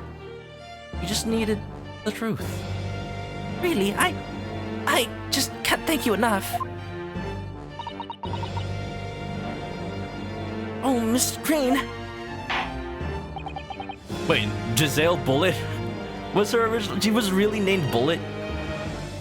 Oh, then I find it really funny that the official localization went with Brett as well. Bullet! Bullet! Bang bang! Mr. Soseki Natsume. She needed vigilantes. She did need vigilantism to get to the truth? Kinda, Bang, yes. bang. You know, she also kinda saved Mr. Soseki Natsume's life. Or else Mr. William Shamspeer would have been continuing to blow into the pipe and probably killing him. So if anything, she did save a life. Yes, my lord. Yeah, I realized that Brett and Bullet kind of romanized to the same thing. So that's a little clever thing that I guess both translations independently thought of. The court declares you are exonerated from all blame in this matter. Accordingly, I would call upon the ladies and gentlemen of the jury to present a verdict of not guilty. We are in full agreement, my lord. In that case, I hereby declare the defendant. No, no. Imagine we start talking about names before the climax of the game. I try not to. I try to keep the emotions of the game, like, relevant to what's happening on screen. But, you know, if the topic is brought up, and it's brought up, like, during a random moment of the trial, then, like, I don't want people to feel like they're not, like, being noticed. And, I don't know, if you'll excuse me, I'll just not do that anymore then. I'll just not then. If it's gonna lead to this, if it's gonna lead to just everybody feeling bad, I'd rather not. I'll just let people have their own opinions, and I will have my own, and we'll agree to disagree, okay? Court is adjourned.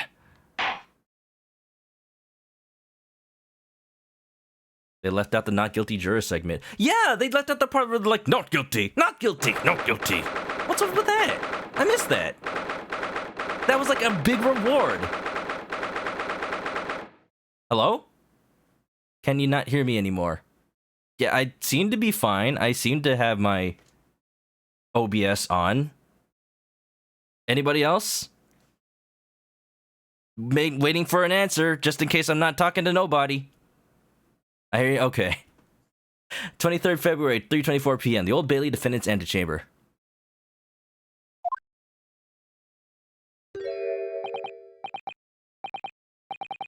Oh, yes!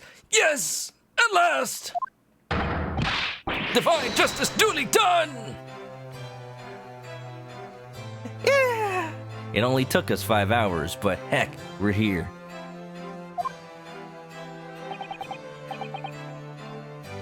Divine justice?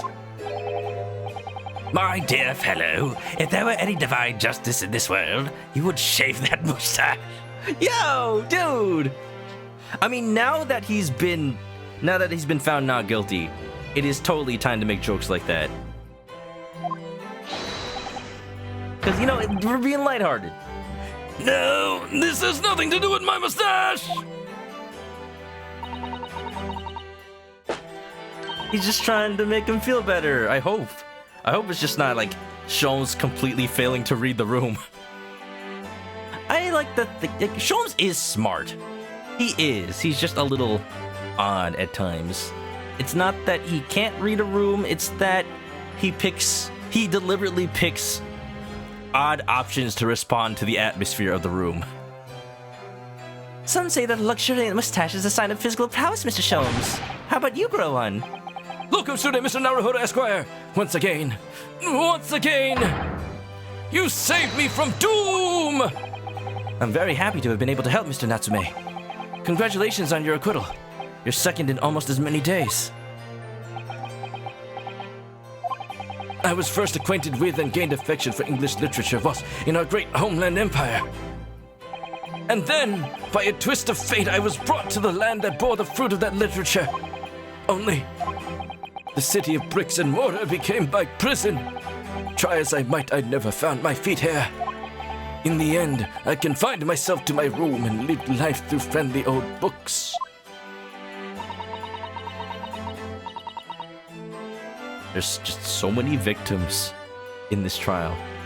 So many people caught up in the wrong place. So Saki, I am so sorry. You've had such a difficult time, haven't you? Ah, but a week ago now. I dragged you out of that dark and dingy room of yours, did I not? You did! And I've seen more of life in this week than in all my years to date. And for the first time, I feel I've begun to see the true face of the English that's so far been hiding from me behind the wall of fog. My dear fellow, there is nothing special about the true face of the English, as you put it. Wheresoever one goes in the world, humans are human.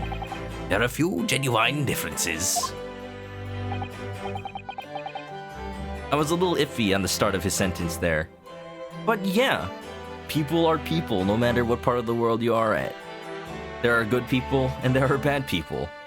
And it could have been that Soseki's seen the bad people up until now. Sadly enough, but that's how his luck turned out. But now, he knows where the good people are. Apparently. Yes, I think you're right. I'm just going off of the lesson I think I'm supposed to learn here. I've finally started to see that, and I've come to understand something. I've worked out why I was attracted to English literature in the first place. It made me see that whenever our nationality, we humans all have the same hopes and fears. We're all just doing our best to live. Look at how his mouth moves.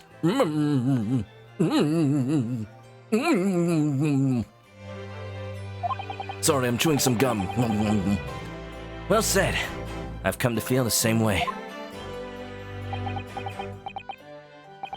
I've made a decision too. What he said he was talking about while we were at recess? I'm going to cut short my study tour here and return to Japan. What? Thought so. Just when we become friends here in England. What a terrible shame. Oh, I know. That does tug at my heartstrings, it really does. He could be chewing tobacco. Yeah, this time frame. Yeah, just totally part of everyday life here. Let's hope not. Was the real life Soseki Natsume known for tobacco? But I decided I'd like to take everything I've learned here in Britain and write something of my own. A novel of sorts, I suppose. Oh my! So you'll be creating your own literature, Mr. Natsume? How wonderful! Oh, well, no, I mean, I wouldn't presume to call it literature. I wouldn't presume to call it literature. Literature. Why not? When that is precisely the definition, Mr. Mustache.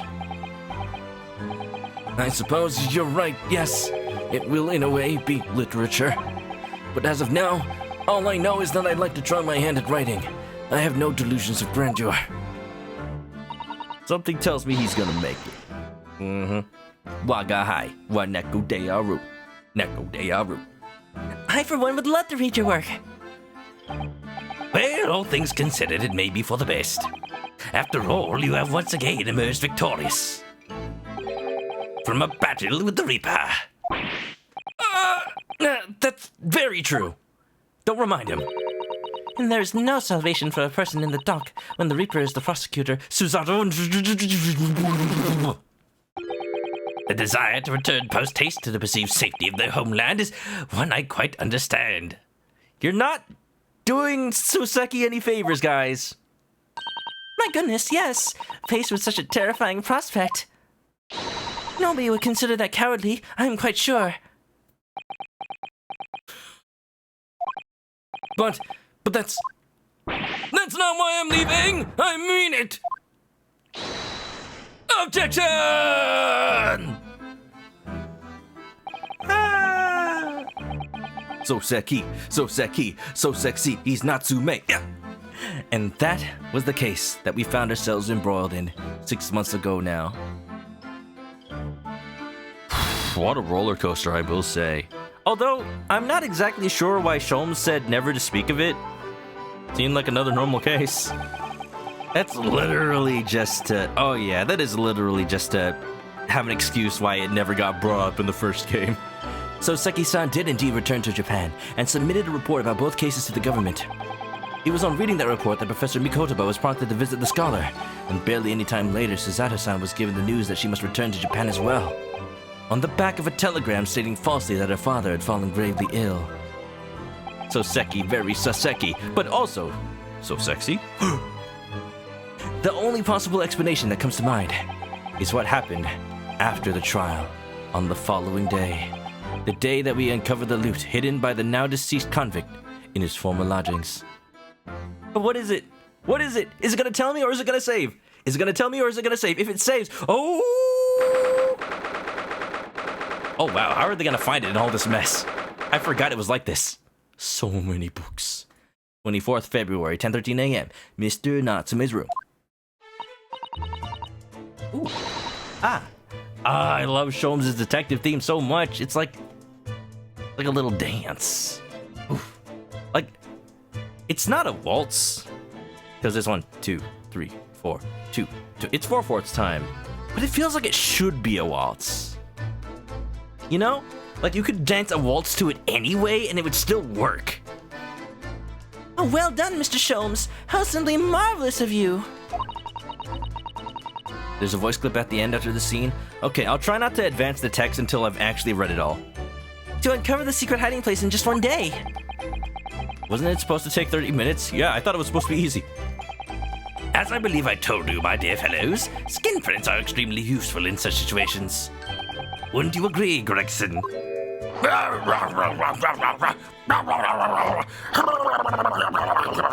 He's hungry. Rexy's been happily munching in agreement this whole time, you know, Hurley. Happily? I think perhaps humorlessly might be closer to the truth. His munching translates to, I can't believe I've let my work fall to such outlandish methods. So it transpires the man fashioned a hiding place in the ceiling. oh! And what's in it? What exactly is the loot? Was that Richard Nixon? Apparently. Hi, Obes Connoisseur. Thank you for the raid. Welcome to Richard Nixon. Okay, definitely a raid that I definitely don't want to rush.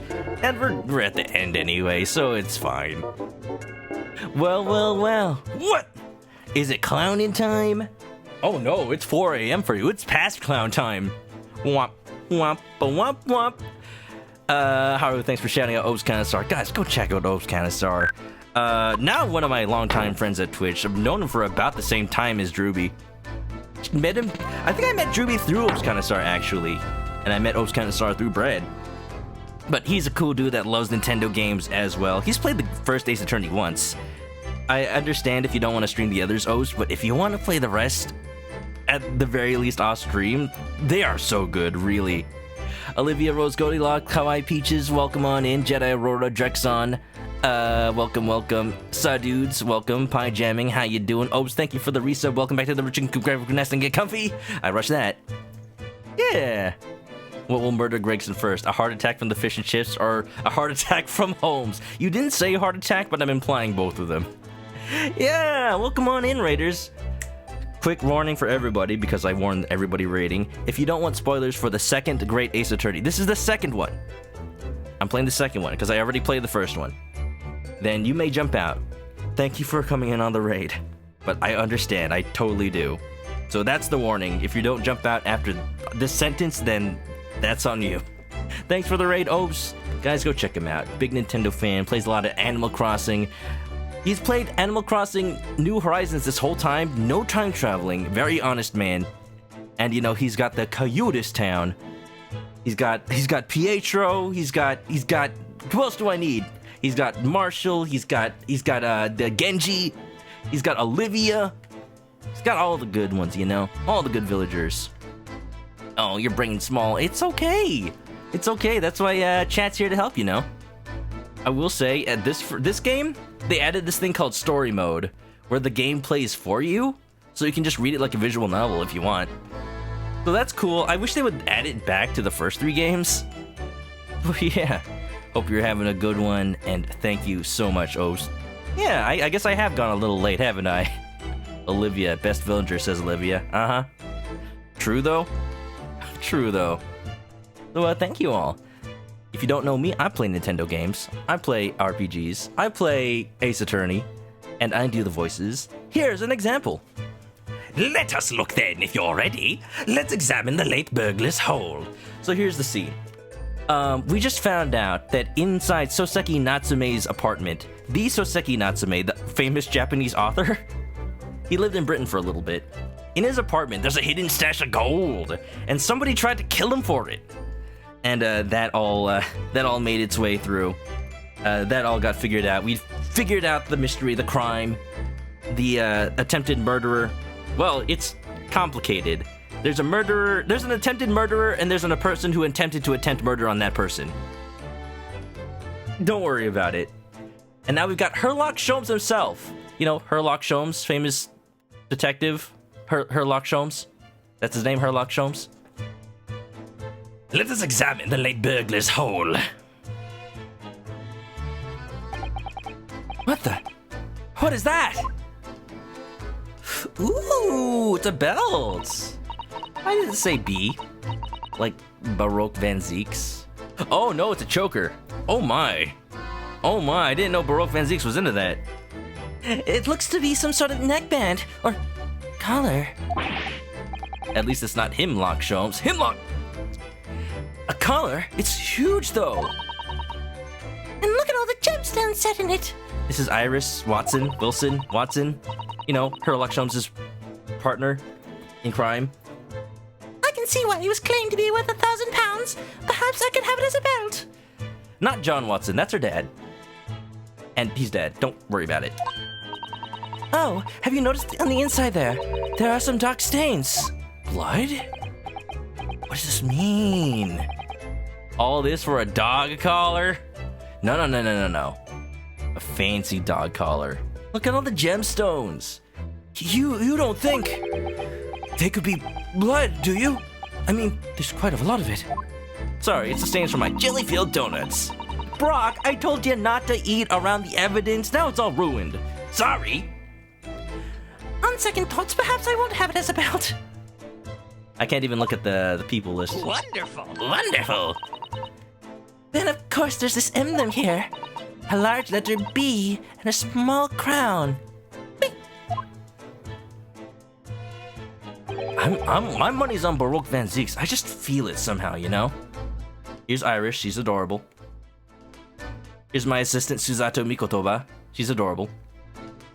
What does this signify, you mean? Oh. What does it signify, you think? Oh, I hadn't noticed that. B for butts. I feel as though I'd seen the emblem somewhere before. You know, where could it have been? That's enough of that, I think. Oh, he knows. That's why. What? What's the matter with Mr. Sholmes? B, looking kind of sus, though.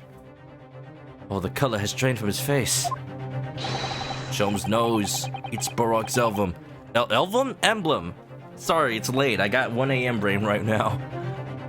Well, Inspector, I believe you ought to be taking this, oughtn't you? It's the Larry Butts collar! Oh my god, dude! That's it! I was gonna dead man! It could be valuable evidence after all. It must be kept safely under lock and key. Ah, yes. Get your grubby hands off that, you lot, and hand it over, now! Jedi Aurora, welcome on in. Nice butt. I'd never seen a collar that large before. Look.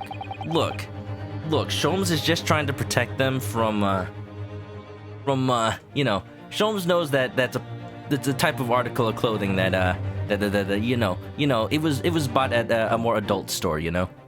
And all those jewels certainly look to be extremely valuable. Well, that's not what stood out most to me. At least, not once I noticed it. Those dark marks on the inside of the collar. Those stains. Could they really have been blood?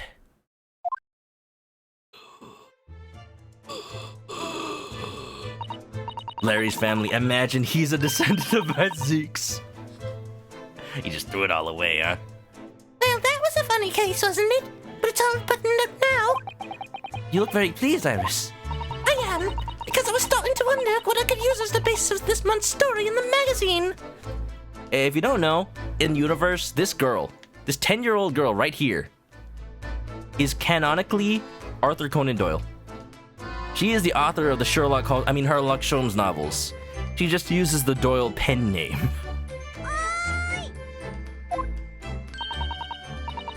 She just writes about Sherlock Holmes and adventuring with her father, John Wilson Watson. But this case will be perfect. It's been so fascinating. You're talking about the latest installment of the Adventures of Sherlock Holmes, I presume. The mystery of the knife in the mist and the mustached man and the convict's curse, perhaps. Are those real? Gun! I can make it a 2-part story. Oh, I can't wait. A word, please, Iris. Yes, what is it, Hurley? I'm sorry, but you can't write about this case. It's out of the question. What? Why not? It's a great case. It is. But then I shall have to insist that you limit yourself to the first of your 2 titles. The second must never be written. Is that clear?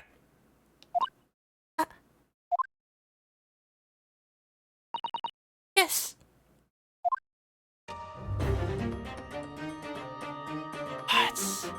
And so it was that the second of Souseki-san's cases became buried in obscurity. Sorry, I just had to break out my good voice for that one. Now, looking back, I feel I understand.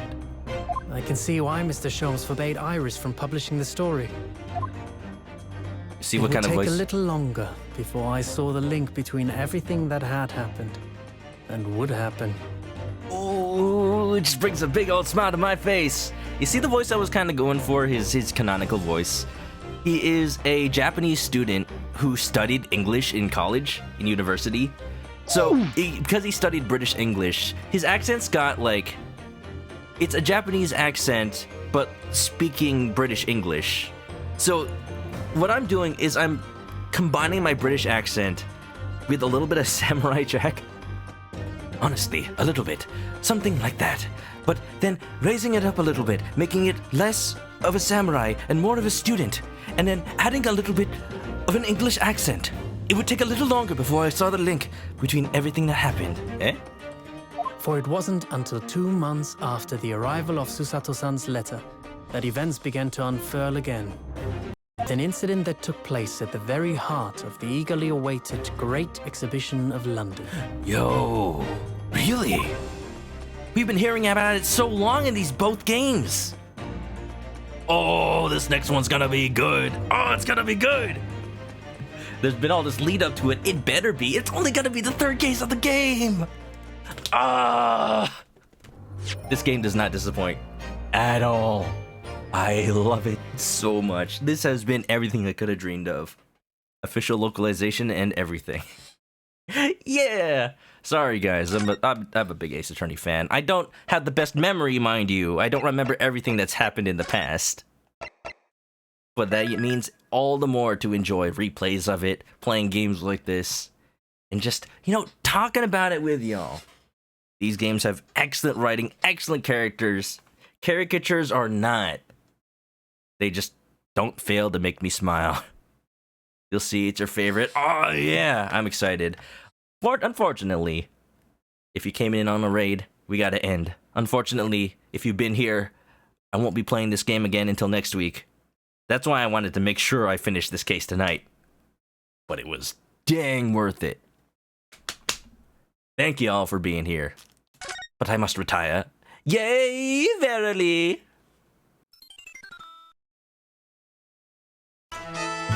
Wait a minute. Thank you.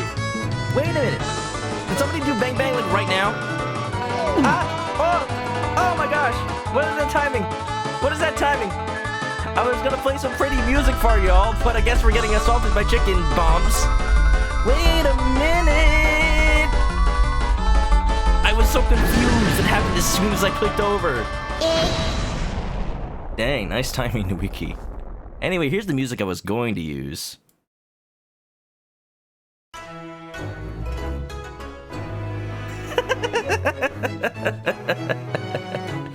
Oh, it's gonna be a good one.